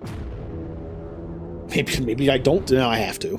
If I want to add Barristan for stress reduction, I have to take her out.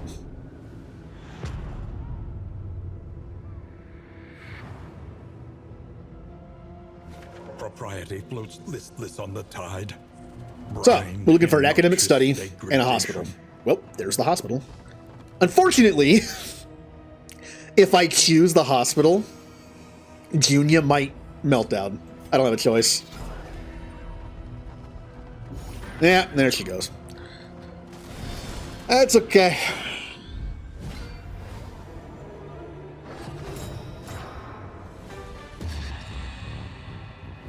Yay!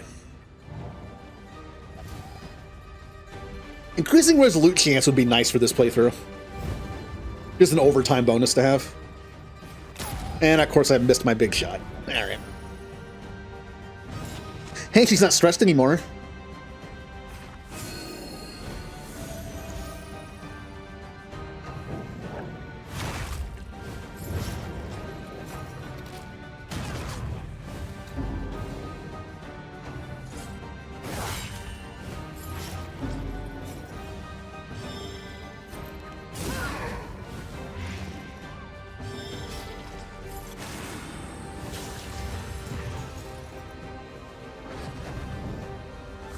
Alright, Watchdog on you. Junia is getting very close to Death's Door. And there's the Coward. I completely forgot I need to save money to get rid of Coward, because it's so annoying.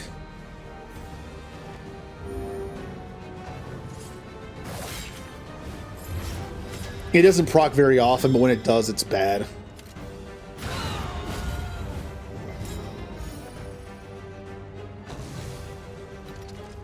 Uh-oh. That's alright. Technically, I just let her die. But I would like to have a 4th party member for the rest of this area. Fellowship forged through toil.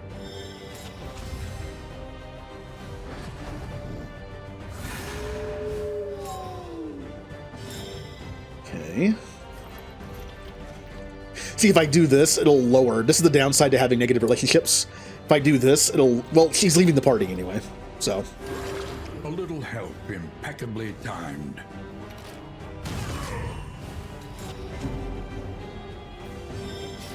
Okay.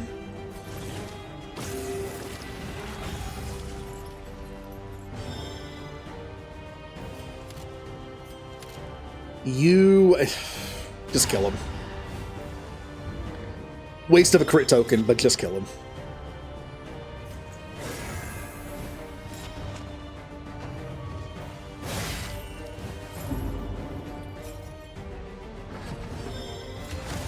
Hopeful.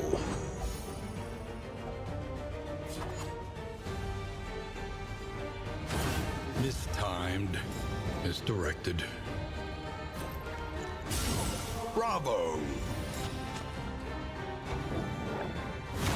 Steady yourself. Youch.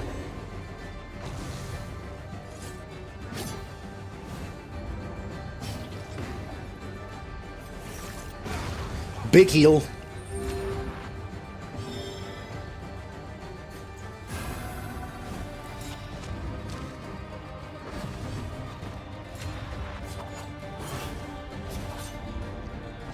Not a guaranteed dodge, by the way. Straightforward and effective. All right, just until Baron, like what's his face, gets in the party, I'm gonna give Junia back her. Never mind, she doesn't start with it. I thought she did. Well, this can also hit from 2. Yeah. Oh, I thought she started with base mat, like base smash. Yes, base smash, mace bash, because it's such a simple move. Interesting. What do you do again? Turn start, diff first in turn order. Kind of like that. And this is not getting that much use. Let's go ahead and do this on you since you have Grape Shot now. Gain when hit, remove disease. If flame is -2 speed. Okay. There's the downside. I can put this on Man-at-Arms. His self-heal will probably count towards it. And he can actually go resolute.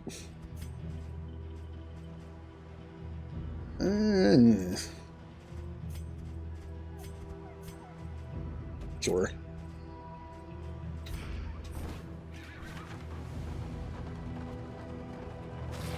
How much money do I have? 7. 7 whole gold. Ugh. Hunger of the Beast Clan. The snarling curs drag the man to a nearby hollow. This meat might distract them.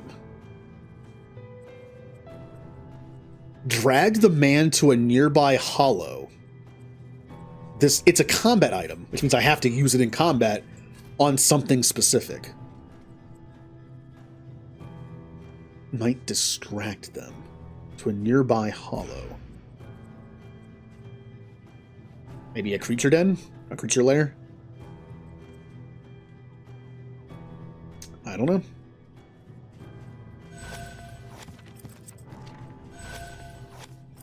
Would love to get rid of this, but I can't. There's also the academic study thing. At least I think that's what it is. It mentioned there's like a secret thing at a desk in the academy or study. I'm going to assume that means an academic study. And as far as other thing goes, it said nearby. Maybe I use it on just any enemy? I don't know.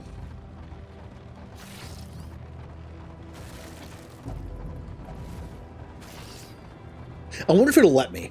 I wonder if the game would, like, not let me. No, this game was brutal. It would 100% let me use it on the wrong enemy, and then have to get it again. The guttural prayers of the fisherfolk must... Also, these aren't silenced. I'm assuming maybe I have to use it on the guys at the inn.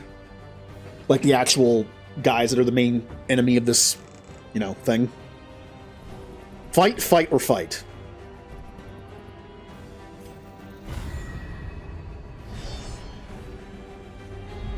Oh, hello, Hollow.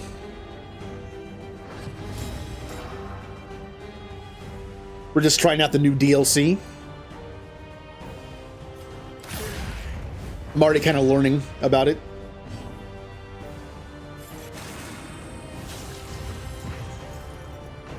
And I will definitely bring the Jester next time.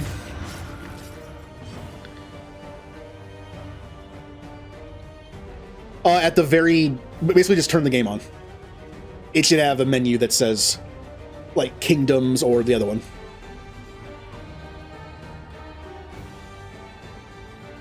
It's a completely different save file. So it's almost like a different game.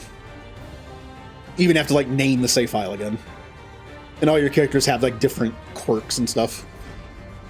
Yep. Make sure you got the update. Now, the DLC is not free, but Kingdoms is. I have the DLC, which adds me a new character, which I haven't even messed with yet. But also, it supposedly also adds stuff to Kingdoms a little bit. Yeah, my game didn't update automatically. I had to actually click on update.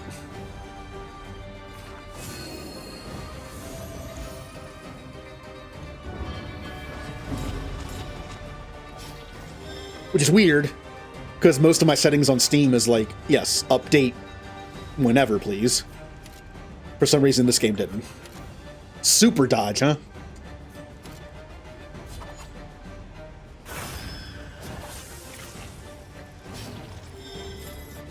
Nice.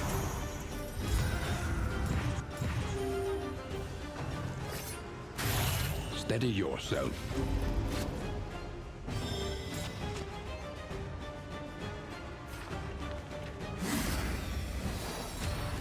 That's all I can do. I know this is meant to like also be like a synergy with like Mace Bash because it gives her an offensive token, but I don't have it yet. Malaise, measured and steady. Coral Grief again, good name.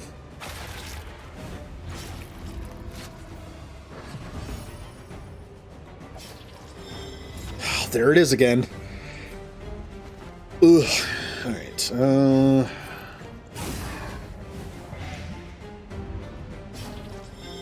So priorities. Get Paracelsus on the route that makes her plague happen more often, and well, that's kind of it for now.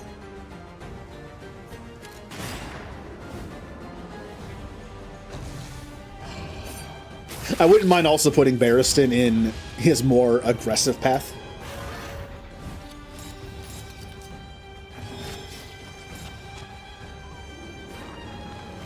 I was hoping I could do that just to take it off, but I can't. All right, well, he would have died to Blight anyway. God, I'm kind of falling apart here. Ow.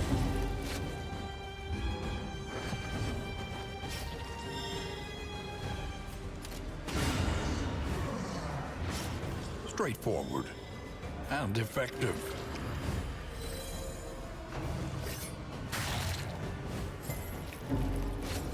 I'm looking forward to the guides people are going to make for this. Again, I like to play it the way I like to play it, but I always liked looking at guides for like how do different people play it. Like what's like the true meta way to play it? What's a fun way to play it? Like what's considered to be top tier, low tier? Like Stellaris, I do that a lot. I look at tier lists of like traditions and civics and traits. I still use what I want to use. I'm just curious. Like every time the game updates, it can kind of like make the meta a little different.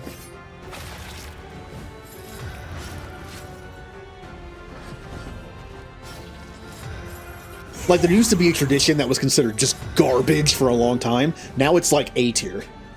I find that kind of cool. I never would have noticed that. Greater threats await. Like I don't read the patch notes all the time.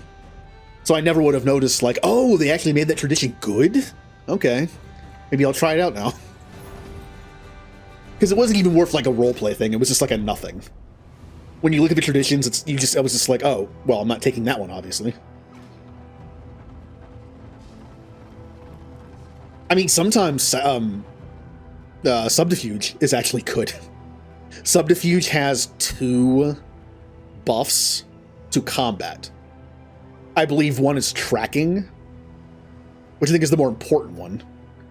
And the other one is either evasion or rate of fire or something. It's very weird that it's in the subterfuge tree. But apparently when you're facing certain endgame crises, or doing whatever, that plus tracking is very important. Because apparently it's just, I never noticed, but apparently it's very difficult to get tracking in that game. It's one of the few ship things that's like hard to find and stack. Fight, so that others may flee. It also makes it so like Corvette swarms aren't as good against you. I mean, when you're playing against people, that's good. It might be better when you're against people. Creatures worship the I play all like Let us PvE, return them to it. and they can be kind of stupid when it comes to Navy management. So it's probably not needed in that. I'm pretty sure I've seen someone take subterfuge quite a bit when it's PvP. It's to just counteract like Corvette swarming. And just maxing out evasion.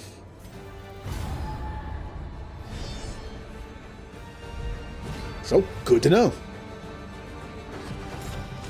Subterfuge, not awful in PvP.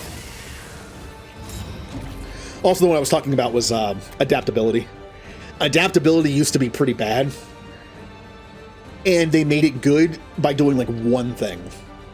As far as I can tell. When you play Stellaris, you can change the labels of your planets to certain things. Like, this is a power planet. This is a mining planet. And it increases the production of those units. You'll make more minerals, you'll make more power. Some of them are bad. Like, industrial is just like upkeep reduction. And so is research. But when you do adaptability, it actually changes it to where I think with research it gives like plus 5% research output, which can then be buffed by ascending the planet with Unity. That's why it's considered good now.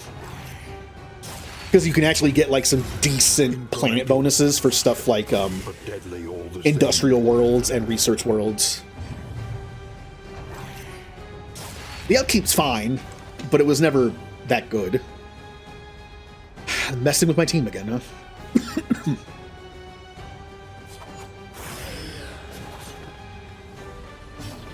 Yay, I can barely do anything from up here. Which is why I'm gonna do this. They're both cloaked. Welp.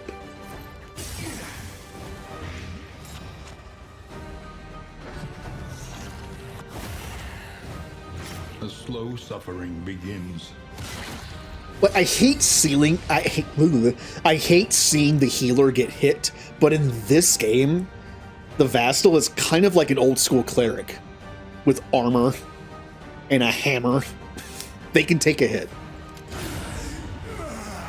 I'm used to Final Fantasy JRPG stuff where it's like white mage wears robes and doesn't really have a lot of HP.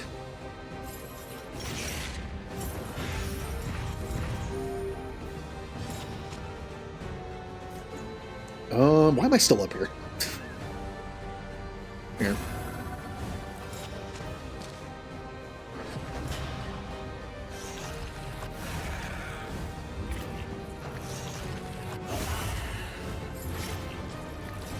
Okay.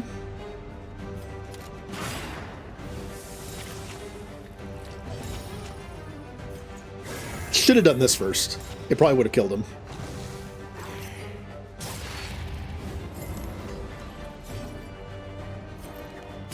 You're probably dead. Yep.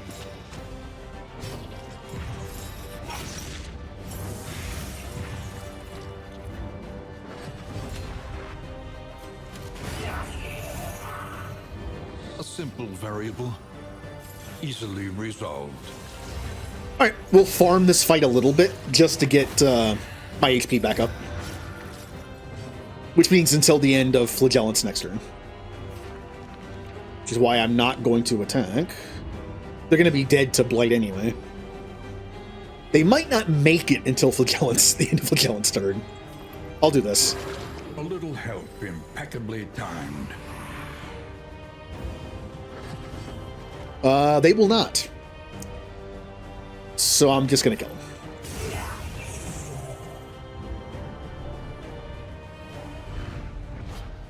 An inkling of potency still lingers in some of these well. Oh, what does that do again? relics.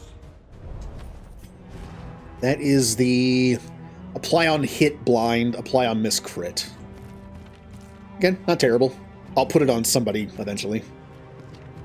How about you? Do that. I'm not going to use this. That was a filler. Eh. I know I'm kind of picky on trinkets. I have to learn in this game, trinkets suck most of the time. They're not meant to be powerful. And the bad ones are always meant to have downsides. This is how this game works.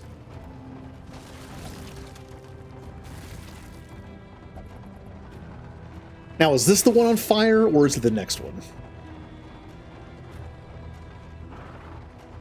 Oh, it's a camp. Okay, never mind.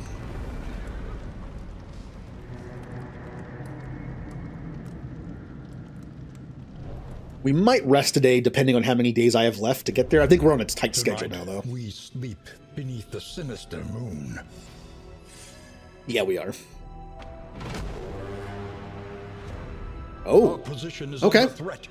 So we go here, and then here. We can pick up the occultist if we want to swap out somebody, maybe. Okay. And then we'll go up here. Can I actually get up there? 1, 2, 3, 4. I have to go, and I'm going to lose out on that thing. It's going to turn out. Oh well. We'll go up here. If I can, we'll go up here to unlock this for fast travel.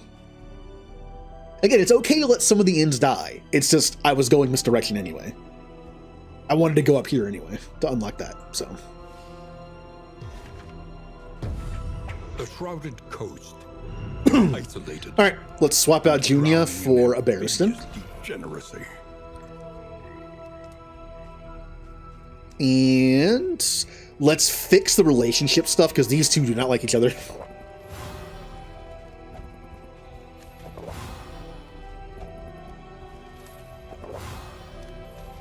We need more.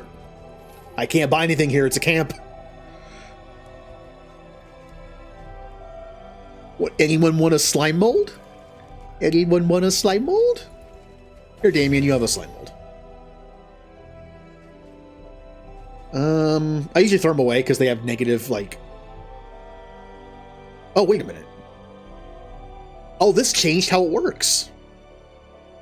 It used to be it gave you -10 disease resist for every one of them. Now it's just, it adds a disease, 5% chance to add disease and quirk. Okay. If you're fishing for quirks, this actually might be good. Because I'm assuming it doesn't say negative quirk. It just says quirk.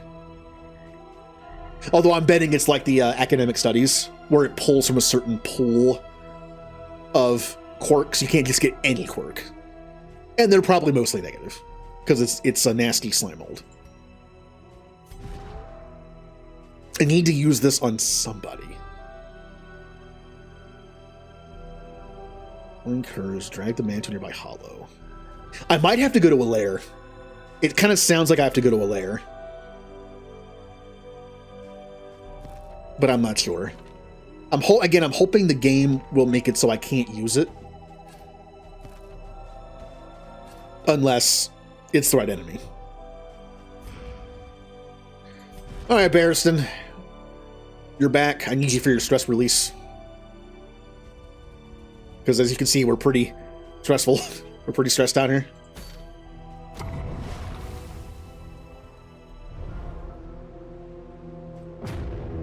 No changes in that, which is good. Flagellant and Man-at-Arms could have gotten a -1, but they didn't.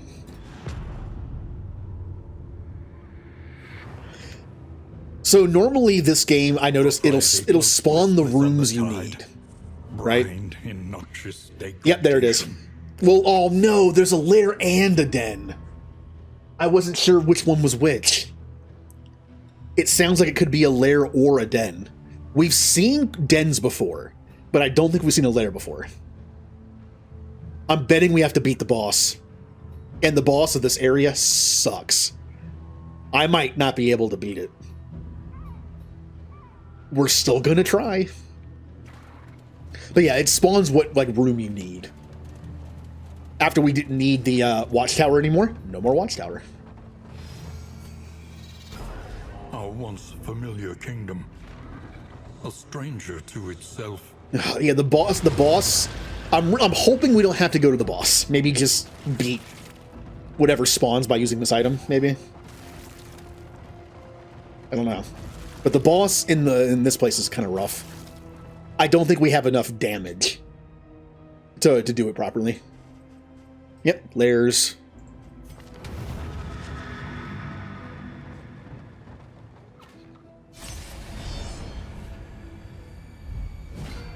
I should have reordered my party as well, but this is fine. Of the change, an inglorious heap of rotting timbers.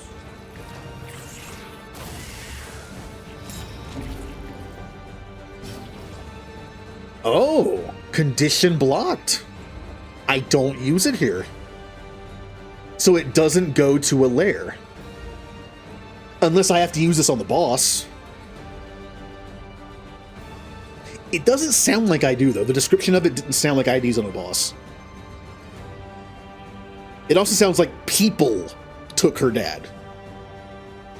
Which makes you think I go to the next inn that's under attack and use it on them. But it said hollow. Makes you think it's a place. Like, not that's on. I don't know. Well, I could chance going to the boss to see if the item has to be used on a boss. But that might be too dangerous.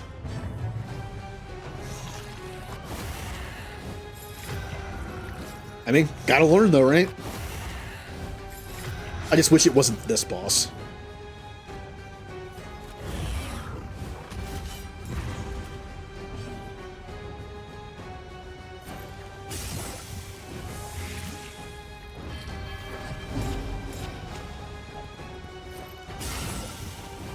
Alright, you're dead.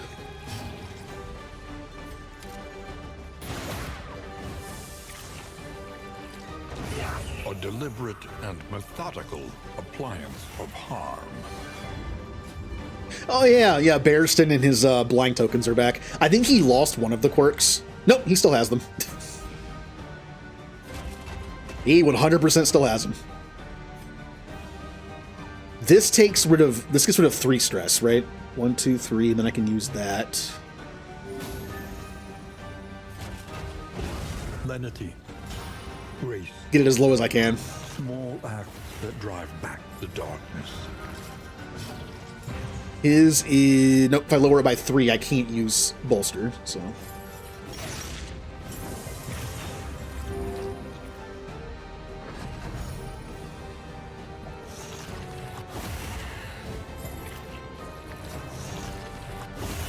Hold fast, for who knows what lurks in the beyond. Okay.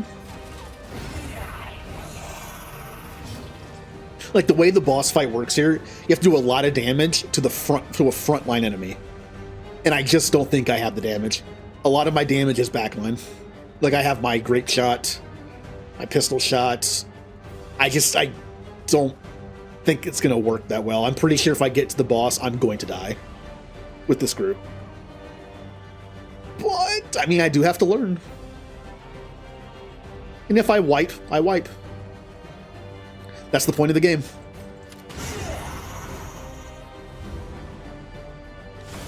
Let's go. Learning experience. Can I use the item on the boss? As soon as I see that I can't, well, then we know. And then that's it.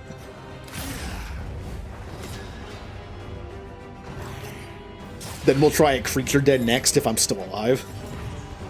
And there's that annoying thing.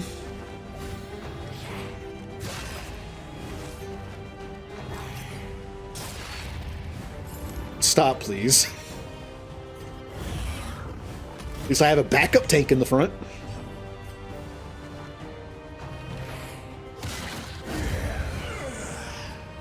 Bafflement and vexation.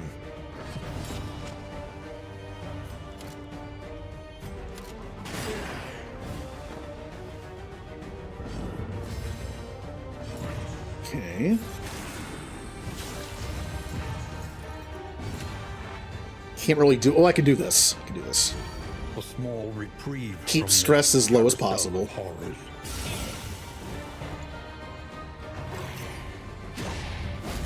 Nice.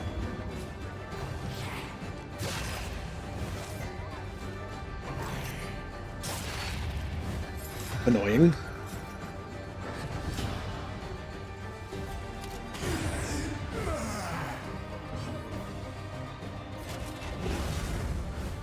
Ah, stress reduction is nice.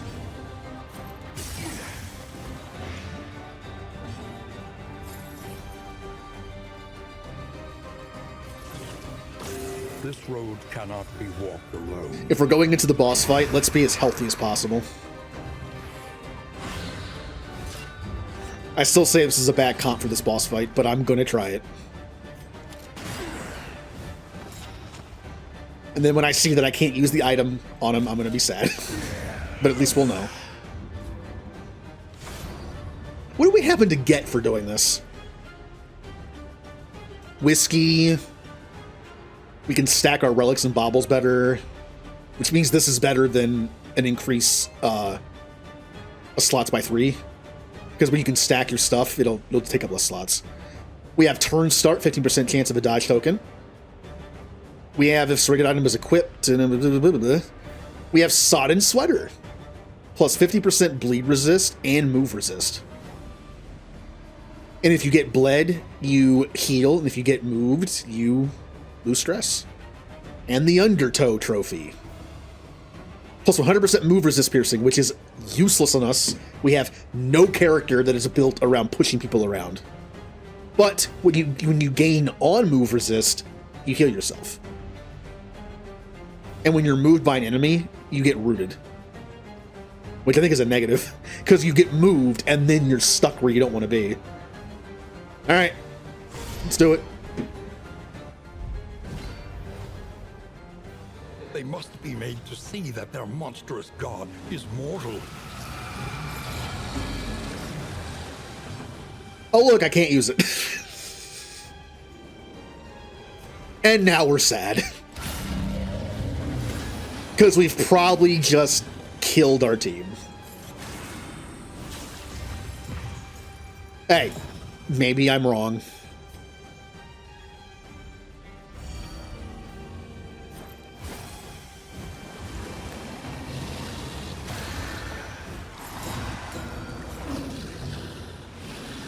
Uh-huh.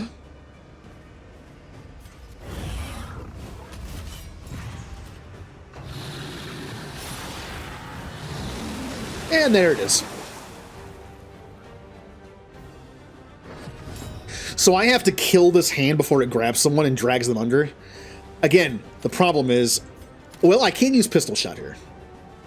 That's not awful.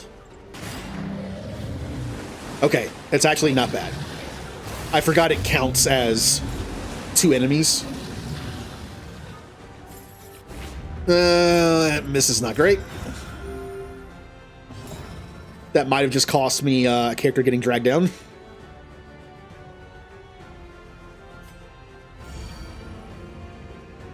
I can blight you, but is there a point? Nope.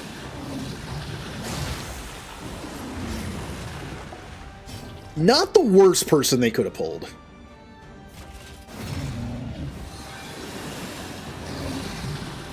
Yeah, if I had not missed that one attack, then he'd be back up by now. The slow suffering begins.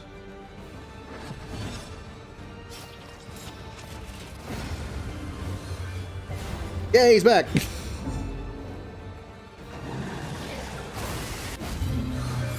We're not doing enough damage. For how much damage we're taking, I don't think we're doing enough damage. We've barely even touched him.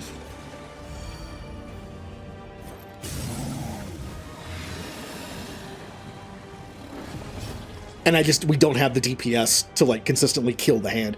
When I have my usual team, the Hellion does so much damage up close, I can usually kill the hand fast enough. That's nice. That was very nice. The Highwayman is trying his best to let us live. The fiend's strength dwindles. Gonna heal you and take off some stress. And we're gonna... Might not be the right move, but... Annoying. Now everyone's blind. Which would be terrible if the hand comes up. Because if we're all blinded, we're all gonna miss the hand. I want to do more, but I'm gonna attack just to get rid of the blind token.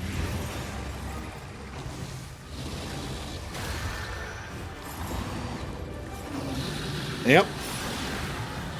If we get bad rolls on those blind tokens, we're in trouble.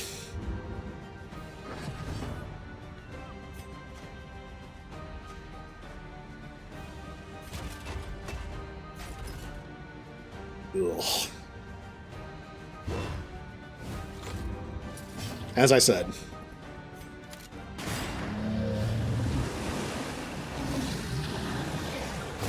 This is no time to falter. Don't pull... I guess that's okay. Do they always pull the front one? Ah! Nothing can survive such a wholesale, organic failure. There goes Paracelsus. Yeah, these missed... Yeah.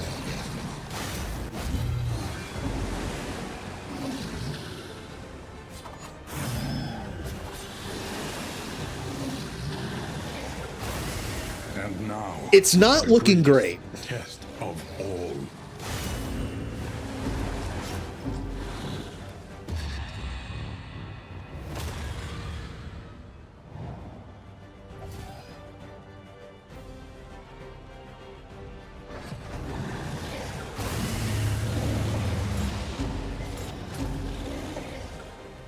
Another old soldier lays down his life in the dirt of a distant land. As I said, I don't think we had the right team comp for this.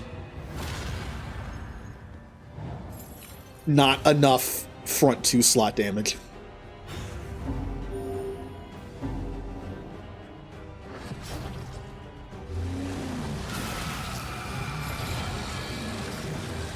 And unfortunately, we all had blind tokens. Yeah, I think it's like random what you get. It's not just blind. Or we could resist it, but all 4 of us got blind tokens. Fellowship forged through toil.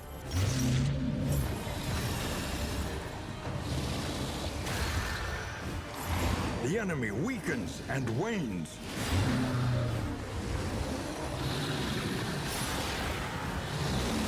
Yeah, this might be death. Sweat-soaked brows, unsteady stances. Exhaustion takes hold. Oh yeah, especially if he's the one that gets dragged down. And he meltdown. Yep. Yeah, I think this is it. What if I just... Well, can I just shoot... Oh, I can't hit him. I'm out of position. If I could pistol shot him, I could have lowered him to at least Death Armor 1.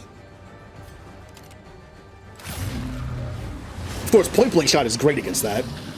But... Oh, wow. I got a crit to kill it. We're still alive! Once again, teetering on that terrible precipice.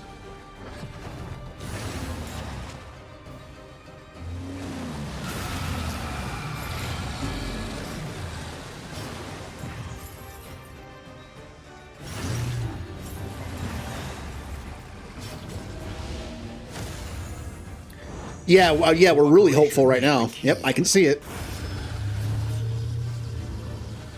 Ugh. Well, we know not to use that item at a lair. That's good. Hey, we're learning. I could have looked it up, but I didn't want to. This game is all about trial and error. We're definitely dead now. We have to get through at least one more fight with just 2 of us. We're most likely dead. Let nothing bar your path. Even if we make it, we're going to go to an inn that's on fire with no one to replace anybody. Although, if the inn has any defenses, we can use those 2 instead of party members. I'm sure they're terrible, but... Hey, can we leave? Look, I can't. I have to. I have to leave. There's no way we can fight them.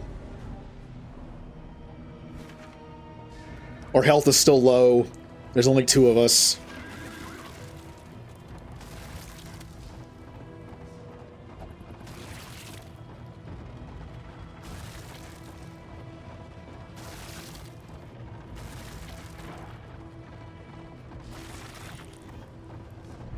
Hey, you guys happen to have any people that want to fight with us?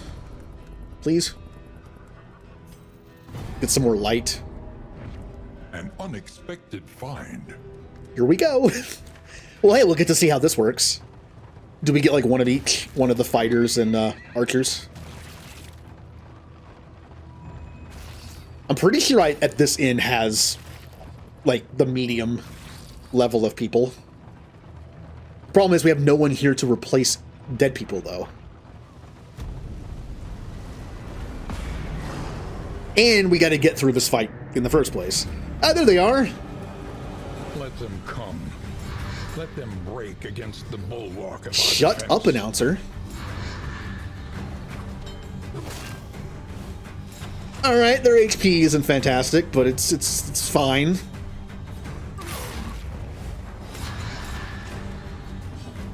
What do you have, Arbalest? Quarrel. 6 to 9 damage. Deals 50% damage when marked. Field dressing. Heal. That's actually kind of good. You got 3 uses of it. And snapshot. Self back 1. Okay. They're better than I thought they'd be.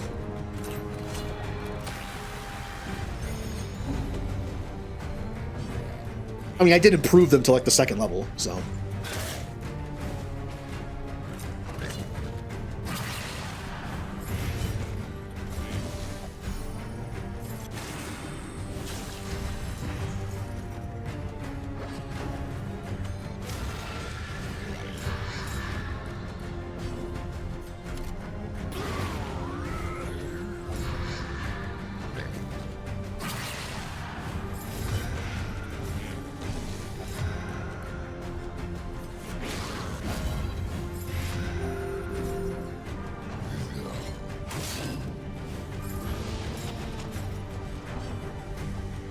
Interesting.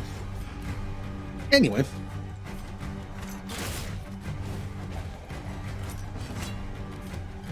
You know, they're simple units, but I kind of like being able to just shoot the back line.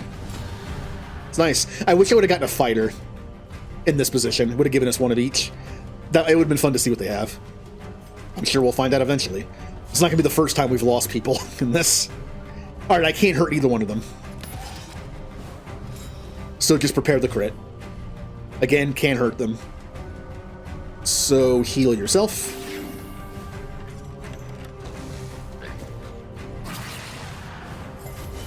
Now, if the Arbalest dies, do you lose a progress on the inn, or do they get replenished? Like, if both of them were to die and we win, would they just be back later? I mean, they're conscripts, so I'd imagine we can replace them eventually. Also, you can heal other people with that. I thought it was just a self-heal. And there's that again.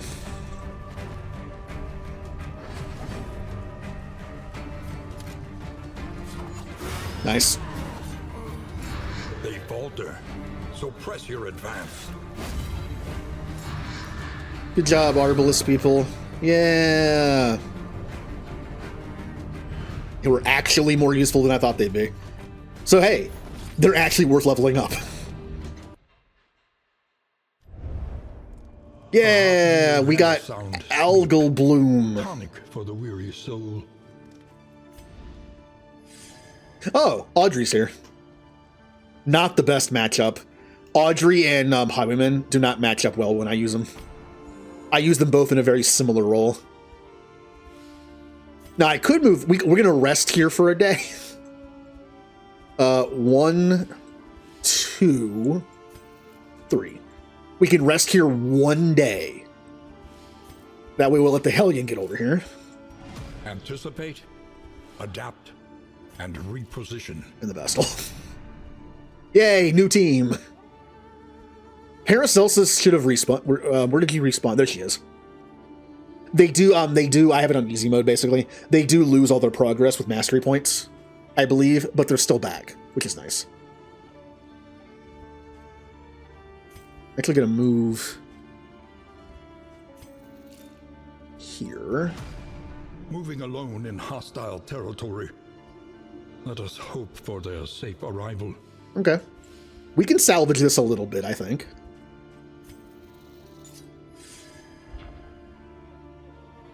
Oh, good. Heroes on combat start lose sticks and stones and broken bones. A string of defensive failures have been blamed on fighting force beset by injury.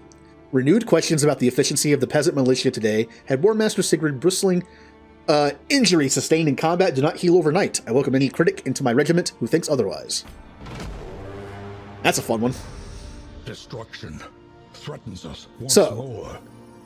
if we go 1, 2, 3, 4, 5, 6, we can then use the underground passage to get down to this just in time. So we can go all the way around.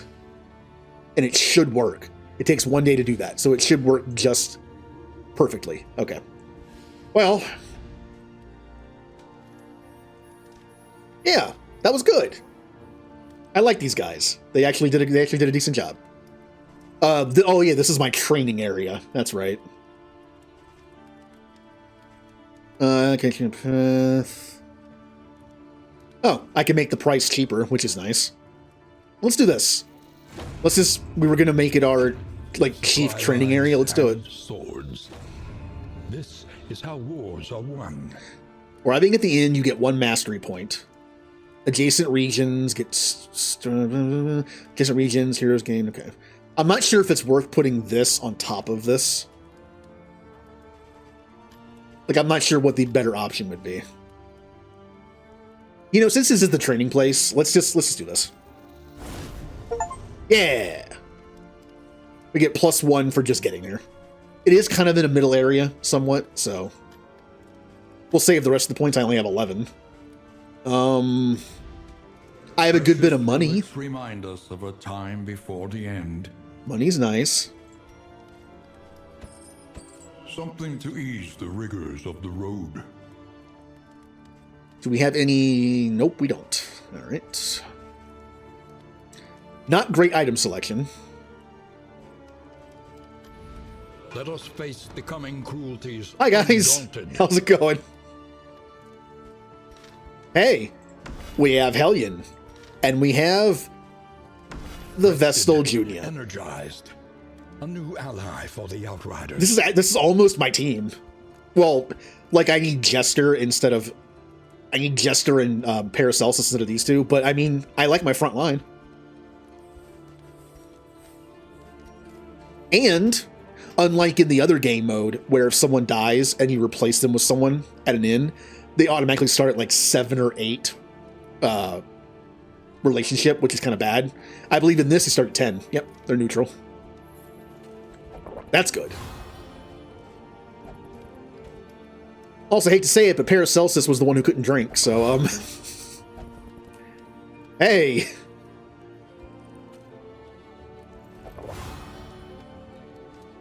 We're going to move Boudica to slot 2. We're going to have Dismas use point blank shot. That way she'll be in 1, he'll be in 2, you'll be in 3, and you'll be in 4. So you go back to your, like, build that you can hit things in the back. Good. Who wants whiskey? We're going to save this. It's -1 stress. We only have 1 stress right now. We're going to save this. We can use this, though. You too. We'll also give our tank food. I'd rather not chance that thing. We do have some more trinkets.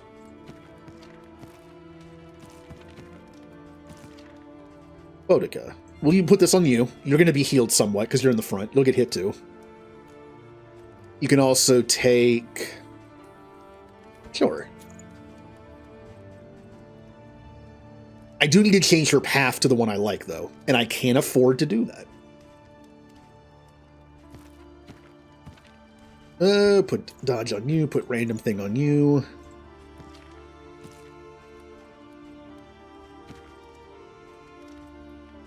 Oh, what if I double up on this? 30 oh no, it's a different weapon, never mind.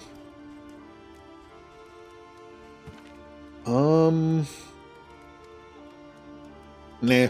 Our light's been going down below 75 quite a bit, but I'd rather not have that negative when I can help it. Whatever.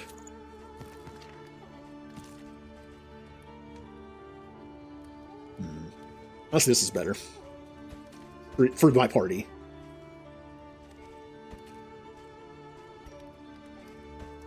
Got some laudanum. Still got one of those left. Still got that left. My story-based thing. Alright, hey, look at that! We got a nice new team. That's actually not bad. I would have liked to have kept Paracelsus. So our team could have just been my usual team, but Dismas instead of Jester, which does work out. It's just less stress reduction, but more damage. Now we need to catch these people back up. Boudica needs some work. Stand just a little taller at the end. You're going to have a stress reduction. I don't like using it because it gives her it gives her a negative token on herself that lowers her damage. I don't like to use it, but I can use it if I have to. I also want... Actually, good. What do I normally run? This as an emergency heal. And normally my fifth move doesn't matter. Whatever, like I never end up using it. So we'll level up Iron Swan for good back damage. We'll level up Wicked Hat for great front damage. And should probably give Junius something. If she's going to be in the party a little bit longer, I might as well give her something. Here. More healing over time.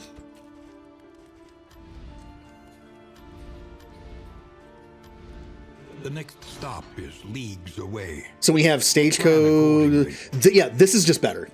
Plus, look at +3 inventory is fine. Reconfigure. But if you do this, meet each challenge on its own terms. Interesting. Good. An improvement. It only lowers it by 1. But the more money and baubles you have, the better this is compared to this.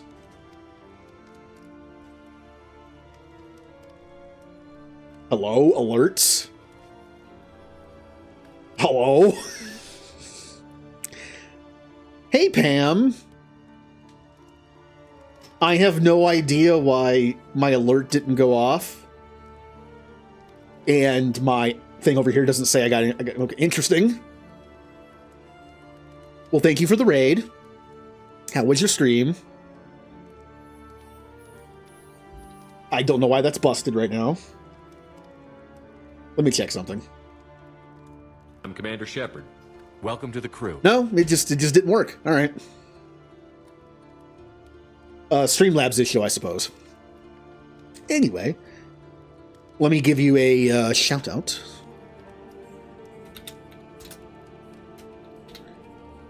Him. How was Baldur's Gate 3? We're playing the new DLC in Darkest Dungeon 2. I just lost half my team. But the way this game mode works is you have access to more people. So we have our team filled again. This game, it's like a tabletop game where you have to protect the inns under attack and also do a mission to find where like the boss is hiding. Working on the mission. But you can see like we have like people. Like here's my man-at-arms, he respawned up here. I'm playing on easy. So my dead guys respawned. You can move them around. When they're housed in an inn, they heal up a little bit. This looks fun. This is going to be fun. I'll be playing this a lot off stream too. Just a fun little game type. Yeah. What was I going to do? I was going to do something. I don't remember what I was going to do. We are on the... Oh yeah, we are on the clock here. I have to immediately start going up this way. We have to go up here, then here. We'll get there just in time. And if we go here, we'll take this underground passage back down to here just in time. I was gonna do something. Oh, well, one thing, when you spawn in this game mode, you have your 4 people you start with, and then you have 8 others. Unfortunately, the Jester was not picked. Jester is one of my favorite characters. I should have just put him on the team. The only way to guarantee your favorite people get in here is it to be on the team. We're missing Leper. We're missing Jester. We're also missing new character, which I haven't even unlocked yet. All right, let's do one more area. So we need to get up to this inn to save it. In 2 turns, it'll be wiped off the board. Mud and rain, resignation and death. This land is truly barren. I don't mind my team. Like, that's not bad. I've never been able to use Vestal that well. I remember what I was going to do. I remembered as I left. War, I was going to change my only route resignation. on Boudica to be the one I like. Wanderer's like the regular one. You can change this to 4 different paths. And there's one I really like because it makes her do extra damage in the front row. I forgot to, I even had the money for it. And it was one of the few inns that's leveled up enough to be able to do it. Oops. That's okay. Everything's okay. We'll do just fine. Let's see how fights go. Unfortunately for Junia, Exhausted. she's still pretty fatigued. Your instincts. I'm kind of surprised she didn't heal her fatigue anymore since she's been sitting out for a bit. We have no time to stop. Like, if I stop just 1 day to heal and rest, we're going to lose at least 1 in. Where are we going? Let's take a look. Okay. The way this works a lot like a tabletop game, you're given a quest, like a quest item. You have to figure out where to use it. I tried to use this, the reason why I lost 2 of my characters. I tried to use this at a boss fight in a boss lair, and 2 of my guys died. That's not where you use it. The snarling curs drag the man to a nearby hollow. This meat might distract them. It was either going to be a enemy lair or a creature den. And the game tends to spawn what you need. And since I see a creature den here, I'm going to assume that's what I need. I guessed it was going to be one or the other. It was a coin flip. I guessed wrong. It was unfortunate that the lair spawned for the first time, because I thought that meant that's what I needed. Nope. Alright, let's try out the new team.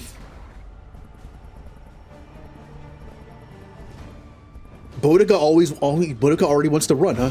Well.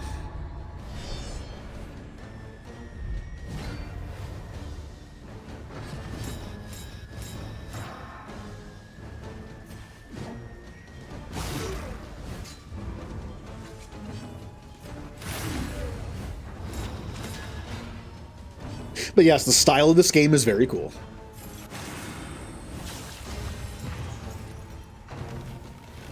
Also, again, I will point out, the DLC did cost $10, but that came with a character and a new area, and supposedly it mentions like little things added to both Kingdoms and the regular original gameplay, like different enemies and things like that, like different items, probably like different quirks and things maybe.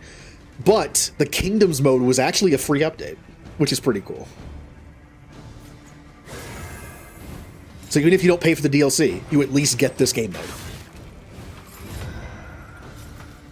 I can always appreciate a company giving out a free new game mode and having it been like at least 5 years after the game came out. Makes me feel like the game isn't dead. That's nice. We're on the flip side. That Paradox Star Trek game that I want to play on stream someday, it's not very good, but we'll have fun with it. I'll roleplay it. It'll be fine. Paradox stopped updates for it after like 6 months. Because no one liked it. And rather than try to make it work, they were like, "Yeah, we still have Stellaris." End. God, that game could have been so good. A game built from the ground up with a 4X system that's Star Trek. That could have been so good. Instead, they built it on top of an old version of Stellaris, like 3.8, I think, which doesn't even really match Star Trek that well. Like, a lot of the stuff kind of stands out as being weird. Could have been so good. Well, if you want a good Star Trek game in the form of Stellaris, there are mods. New Horizons. I have played it a little bit. It is very good. And has way more Star Trek-y stuff in it than the Star Trek game does. That mod is constantly being worked on and updated, so go for that. Sweet reprieve. Until the next I will test is play... put before you. It's called Star Trek Infinite. I will play it on stream at some point. It's worth playing once. Maybe I'll roleplay all the different factions. I'll be the nice Federation. I'll be the aggressive Klingons. I'll be the, like, arrogant slaver jerk Cardassians. And then I'll be the sneaky elitist Romulans.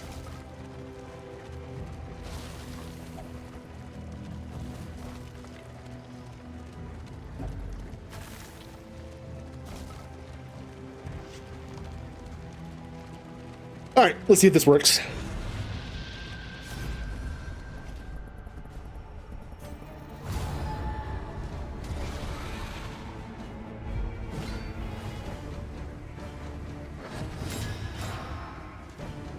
It did not.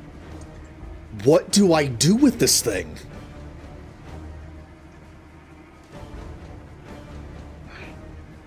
It doesn't work in the enemy layer, the enemy layers where the boss is in areas. It doesn't work in maybe I have to use it on the second half of the fight. Because where else would I go besides just a regular fight against? Like, but when I went to the inn against the regular guys, the enemy wasn't usable there either. I don't think. Did I not check?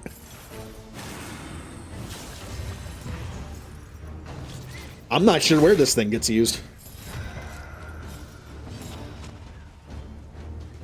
I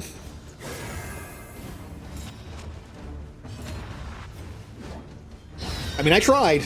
I tried to the point where it cost me 2 characters. I might just look it up after stream. That one specific line of the quest, like where do I use this thing? Because I can't think of where else to use it. I'm missing something. The other ones were a little vague, but I was able to figure them out pretty easily. I hit the body.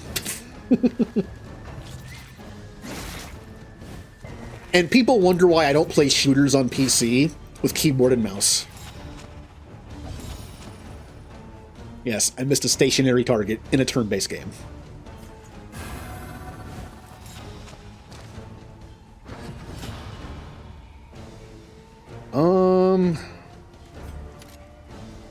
This is still better.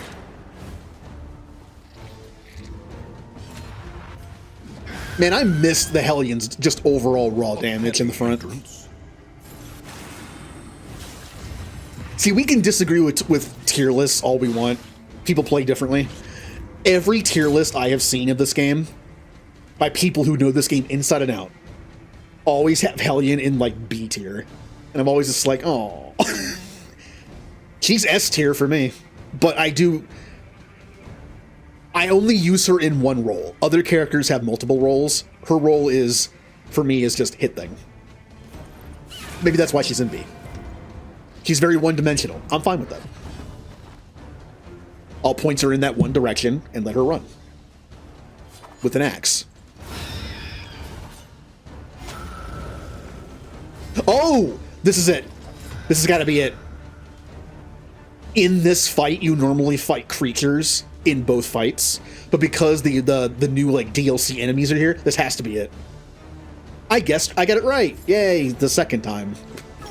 I was close. A slow dissection. An unavoidable end. I have to wait for his turn now. Hopefully killing one of them doesn't affect anything, because I already killed one of them. It works! Yeah! We got the guy out. We just rescued the guy. I saw the guy enter our inventory. Like an item. You have one hostage.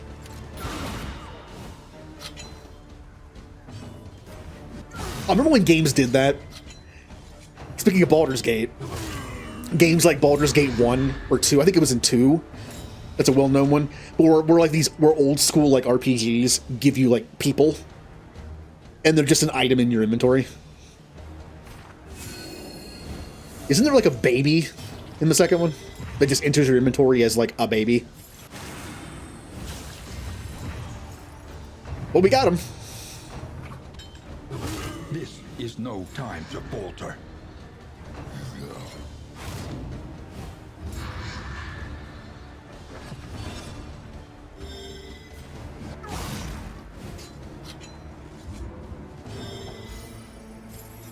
Nice. A lesson taught is a lesson learned. I was really hoping that would kill both of them. They're just having fun critting me.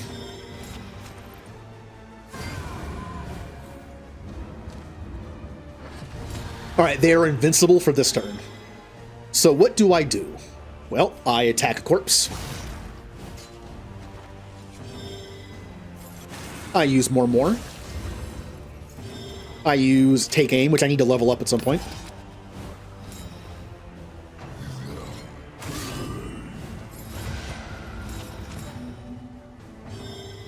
And then we kill.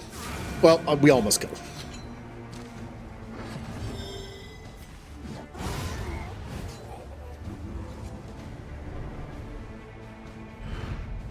Greater threats await those who dare. Delirious and rambling, he mutters of cruelty and sadism, of flesh-eating beastmen, and their insatiable appetite for rotten meat. So once we deliver this to an end, we'll get the next part of the... of like where to go.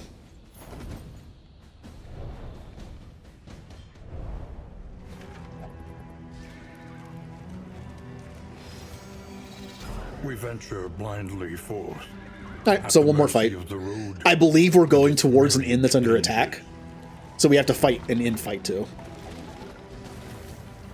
But yeah, I figured it out. Yay. The reason why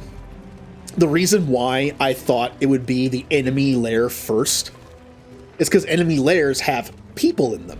Well, humanoids. The creature dens have spiders and worms. I should have assumed when it said that they took him to like some hollow, that it meant they took them to a creature den. They're beastmen. Makes sense they'd make their home like in a cave with other beasts. But yeah, I guessed right, sort of.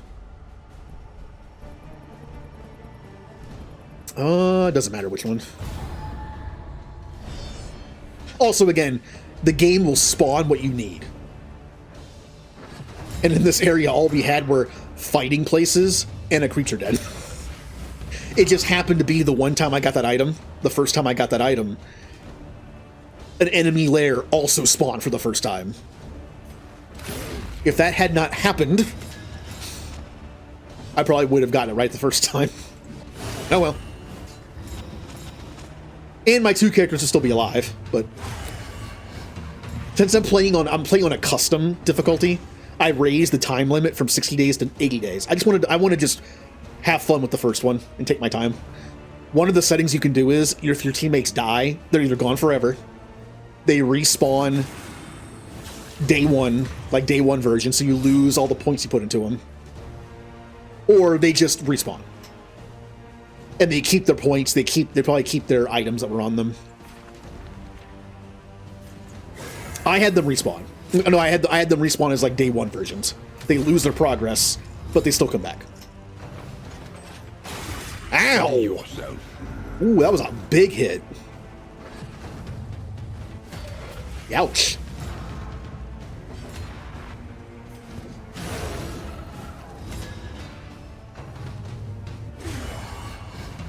How do you crit that move on me? Thank you. A move that does no damage and just marks me. Crit and gave me 3 stress. Thank you.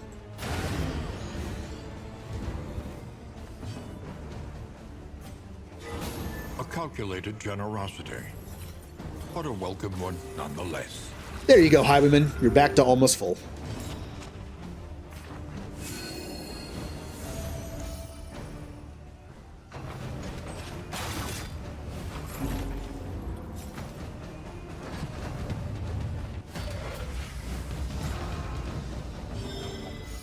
Oh, another cool thing is, just like a board game, this has expansions. We're doing the Beastman one. Eventually they'll release 2 different ones, and they'll also, I'm assuming, be free. I haven't heard that, but if the game type was free, it makes sense that the other 2 expansions will probably also be free. If not, then at the very most, it'll be the $10 DLC that came out. That'll unlock it. I mean, $10 for a character and 2 new expansions in this game mode, that's worth it. It's probably free anyway.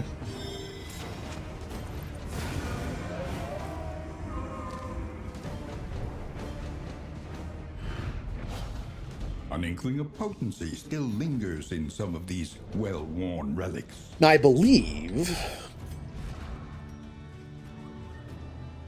if all allies behind, defensive token at the start of combat. Dismas is at the start of combat. Let's replace you. I'm not going to use this. I'm not going to use this. I'm not going to use that. I don't have any bleed characters. Yeah. To the inn that I think is on fire.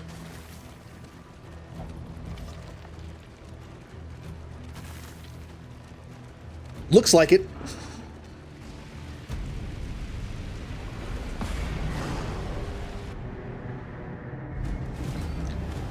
More Beastmen. These leering aggressors will find neither spoils nor clemency. Goodbye. It's just like, I see like how much damage they can do together. It's fun. And if I had the Jester, I could have just encored the Hellion and attacked twice and killed him. That works too. Let's do light on you. Anxiety for men's Man, it's always fun when the stress move crits, isn't it? I have full HP. The hurt move critting would have been fine.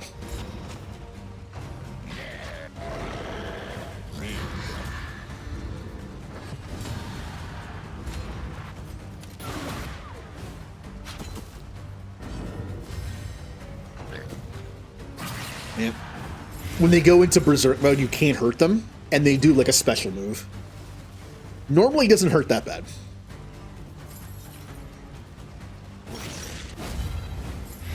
malaise, measured and steady.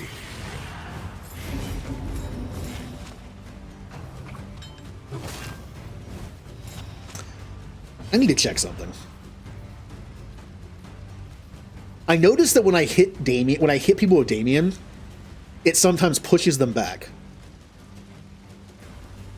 But Punish only has knockback on a different route. So what is causing him to do that? Or is it just these guys? Do they have a chance to go back when hit?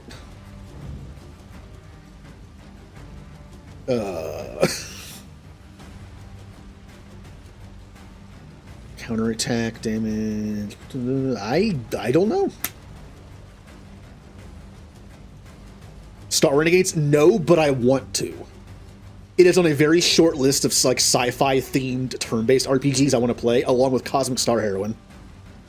And of course Xenosaga, if they ever bring them back to any system I can play them on.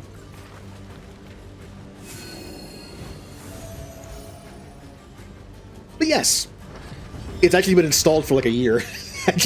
I need to play it at some point. It does look cool.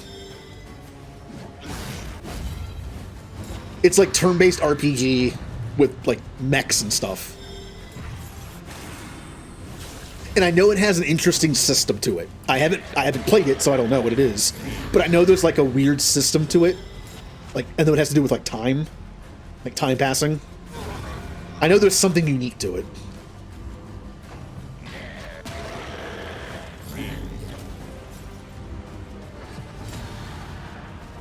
I'll play it someday. Currently, with my fantasy-based games, I usually try to play one sci-fi game and one fantasy game. I mean, Saturday it could be either or. After Darkest Dungeon 2, after we're playing, I'm not sure what I'm going to play. I'll be honest, I was streaming Romancing Saga 2. I'll be honest, I don't think I'm going to continue that on stream. It's fine. But to me, turn-based JRPGs can be hit or miss when it comes to streaming or not. Even good ones. I just like, it's so slow-paced, I just like don't really feel it. Playing it now, if I play it through and then play it again on stream, and I know what I'm doing, that's a little different. That's why I'm hesitant to play JRPGs blind on stream. This road cannot be. So I might not go back to it for a while, and when I do, I'll restart, but I'll play it first as an off-screen fun game, and then I'll know what I'm doing. Sometimes it's fun not knowing what I'm doing. There are some game types I enjoy learning on stream. JRPGs are not one of them. I don't know why I did that. He can't be hurt. I've been wanting to play Final Fantasy Renaissance, which is a remade version of Final Fantasy 1 in Unity that looks exactly like Final Fantasy 1. Original, like, NES game. But it has a bunch of added classes in it and stuff. I'm waiting for the 2 new classes to come out. And then I'm going to stream it. It'll be fun. Messy. Being able to play like an old game with added classes that have different abilities is fun. Like, imagine going back and being able to play Mass Effect, and somehow they added like a bunch of new classes to the game that act. Or maybe imagine they took the multiplayer classes of 3 and put them into the trilogy, where you could play as like those classes. That would be fun.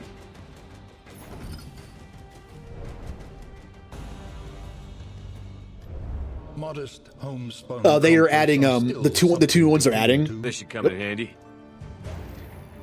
Well, thank you for the 200-bit cheer, Pam. Oh, you're also fishing. What are you gonna catch? You've caught a lot of ninja today. Oh, you got Feels Conrad, man. He's only worth 1 gold. But yeah, I appreciate the cheer.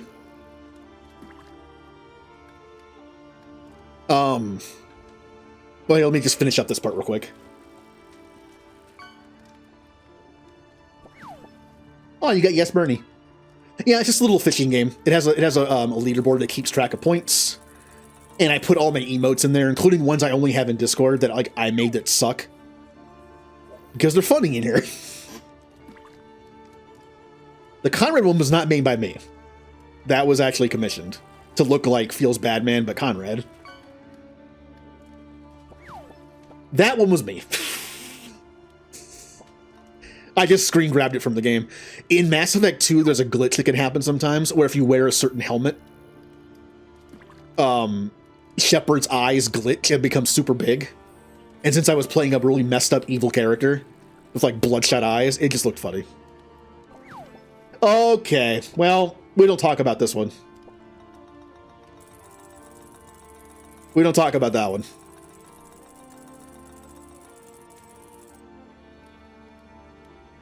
That's Dollar Tree Han Solo. Meaning me. You might have actually... Hold on a second. Hold on a second. Who is winning now? I'm not even sure if that works. I don't think it worked. Oh, when I go to the ending screen, I'll check it then. You might have actually surpassed Julie because you got that. At the end of the month, I'm going to reset it. Whoever wins each month, I'm going to put their name down. Again, I'm not sure what I'm going to do with it. But we'll see who wins each month. Ooh. Ooh. Oh, no. Oh, Dismas got it. Oh, I thought Damien had the Jinx for a second. The Jinx is very good. But on a tank. Maybe not on Dismas. Although, he does get riposts. I could do like some riposte dodge token stuff with that. We'll see. Dig deep. Find the metal to meet this day's demand. Oh, that's good. The March of War. Multiple sieges reported overnight. Draws ever closer. The beasts are on the move. We're gonna lose ends. That's just how it is. This game is not meant to save all of them.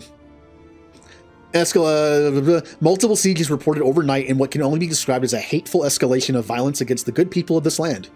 Bar your windows and doors and keep your loved ones close. Light protect us all.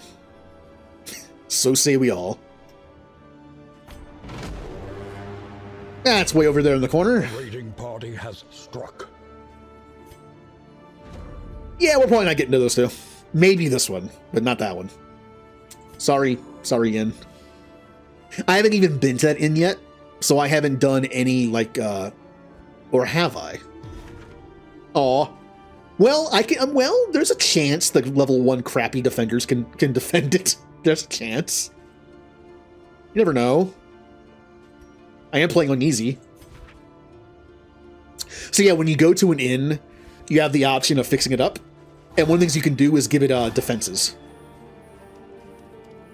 Which I'm going to give this one right here. An army cannot long stand if inadequately resourced. On easy, I think getting to partisan training might be just good enough. We'll see. The other one, unfortunately, is not at partisan training. I think it's only at conscript. So that might not go well for them. It's like a bunch of farmers. Spend what you can. For wealth no longer has meaning. Where is this one situated? If indeed it ever did. Oh, this is the middle one. Okay, the middle one I was going to make into a healing one, just because it's in the middle. Technically, you would think this one has the best access to anywhere on the map, but you do have this one here, this one here, this one here, and this one here that has an underground road that connects them. So technically, it might be better to put the healing one in one of those. Let's say I put it here, and I'm all the way over here. I can just go up here, go into the road, boom, I'm there. It might be just as good, if not better. Especially since there's mountains here. So like if I was like over here, well, if I was like up here, it'd be like 1, 2, 3, 4, 5. It's a lot to get around it. Oh no, you can go through the mountains. Never mind. I'm dumb. Yeah, the middle's still good. I think it's kind of the same. Let's upgrade the physician stuff. Victory. Now, you can only do one advanced thing per inn. This is going to be the healing one.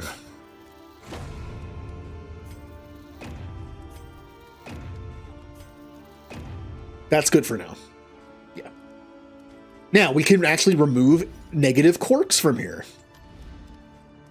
Who has the really bad ones? That's actually fine. That's annoying, but not that bad. This one. Goodbye. I also want to lock in the Jinx almost. The Jinx is just a very, very, very good positive quirk. When you get hit, there's a 25% chance you blind them, you weaken them, you vulnerable them, or you mark them. You always get one. It's very, very good. Is it better on tanks that get hit that can put like taunt tokens on themselves? Yes. But it's still really good. But Daredevil's good too. I mean, plus 10% damage is fine. I always lock in the Jinx. I just feel like it's not super great on Dismas, the way that I play him. If I played him as more of an up-close rogue with the riposts all the time, it'd be better. I like him in slot 3 with a gun. I'm still going to lock it in because I'm low on options. No, you know what? We're losing people like crazy in this game mode compared to usual. He might just die at some point, and that'd be a waste of money. Yeah. By the time he loses it naturally by getting more quirks, he could just die. So I'm not going to be in the market to save quirks yet. It's also possible that when you restart another version of Kingdoms, you might not keep the same characters like you do normally. I don't know. Maybe you have to beat it for those characters to carry over. It might not even be worth locking in a trait yet. We don't know. Survivor's Tale. He speaks in low, ragged breaths, his tale gruesome and chilling. The beasts are sick and dying, rampaging and murdering, only to return to feed once the meat has begun to rot. That did something. That was the next story thing, so... Oh yeah, I still have this, by the way. I need to find a academic study, and that might get me something. I don't know. Did that just unlock, like, the end? Maybe? I'm not sure what it... Oh, it gave me Beastman Hater. Oh, that's cool. But that was the last thing I had. Oh no, here it is. Cold Storage. To stop the herd, we must starve them out. Scour each region for their victims' bodies before they rot too badly. We're going to be picking up dead bodies. So they can't eat them when they rot. That's Planning and kind of cool. mindfulness, All right. as vital to survival as sharpened steel. So that's the next story thing. We find a bunch of dead bodies in every area as we go to save them. And, oh, is this...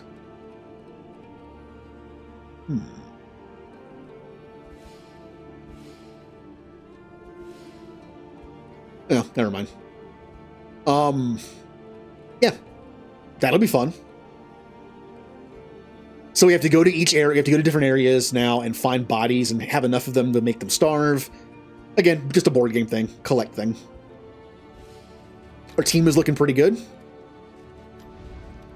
Now. Buy more whiskey. Something to ease the rigors of the road. Who wants a drink?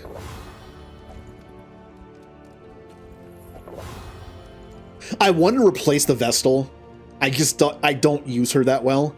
But until then, she's staying right here. And actually, wait a minute. The Occultist is here. Relief for those Oh, the Occultist is here? Campaign. Oh, I haven't even unlocked that yet, have I? Wait, what is happening? Oh, it's already here. Experience, however painful, is the greatest. The Occultist can be very fun. He's unfortunate. Oh, that's right. I need to set their thing here. I need to spend money on that. How do I do that again? I already forgot. Oh, I can't do it here. I don't have the upgrade for it, do I? No, I don't have any of them. I can't do anything here. Well, we're gonna have to go to a different inn to make,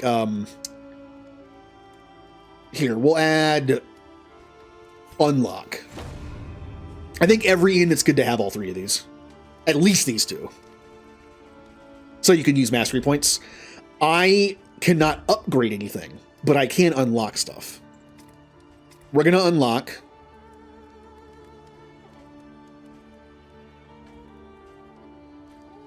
Oh. It appears... Oh. Wait a minute. Oh, we need this.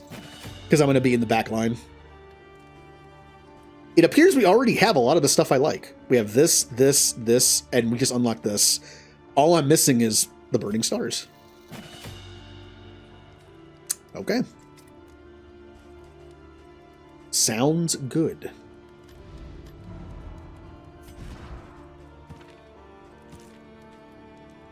I didn't even put Acid Rain on for the longest time. Whoopsie. Let's get rid of Weakening Curse for you and this for you. So essentially, when you attack with this from the back, you're going to do this from the back line, which is where he's going to be. 50% chance of getting a token. When I have tokens, I can then use the Burning Stars. Requires 2 tokens, and this does a lot of damage. I also have Demon's Pull, which can mark and pull a single target 2 spaces forward, which is cool for marking. Hellion likes that. And we have Abyssal Artillery, which is one of my favorite moves. It has a chance of marking the target, and it hits both backline characters for decent damage. I like this move. If I had 2 more in materials, I could put that in there and then make this better. But I can't. God, I didn't even notice how bad our stress was. Ooh.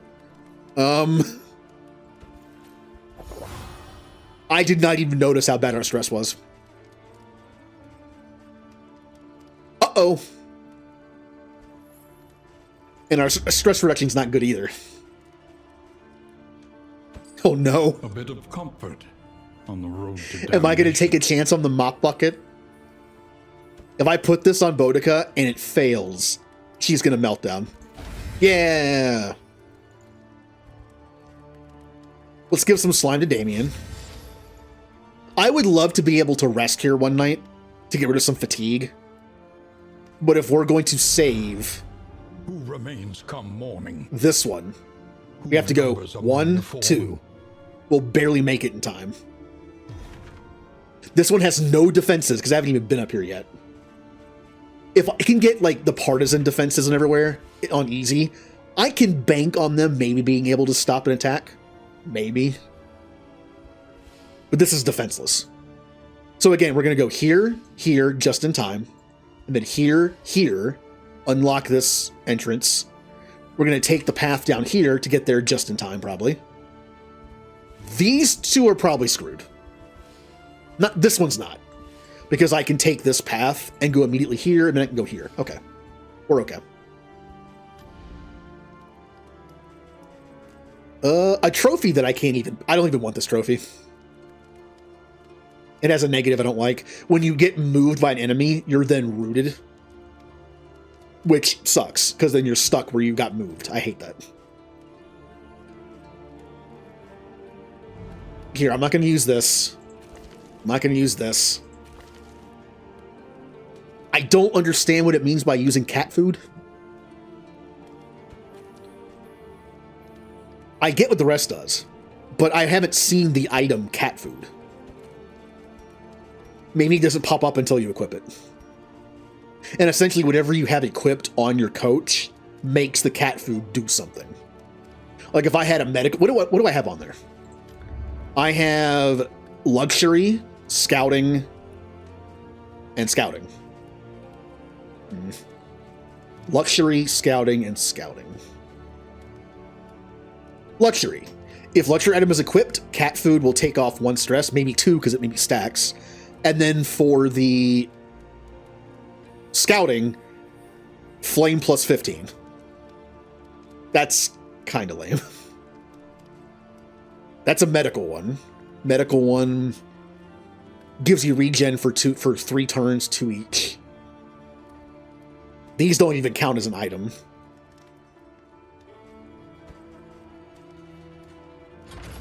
Reconfigure.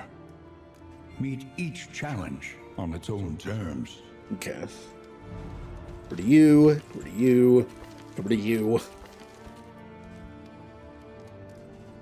Whenever I unlock the ability to put a pet in, I guess I'll do that. Maybe that's what unlocks cat food. I mean, it would make sense for the game not to give you cat food unless you can use it. Otherwise, they're just being given cat food, which is kind of funny. All right. Well, this is where we're going to stop for tonight, but don't worry, we're going to continue this run tomorrow.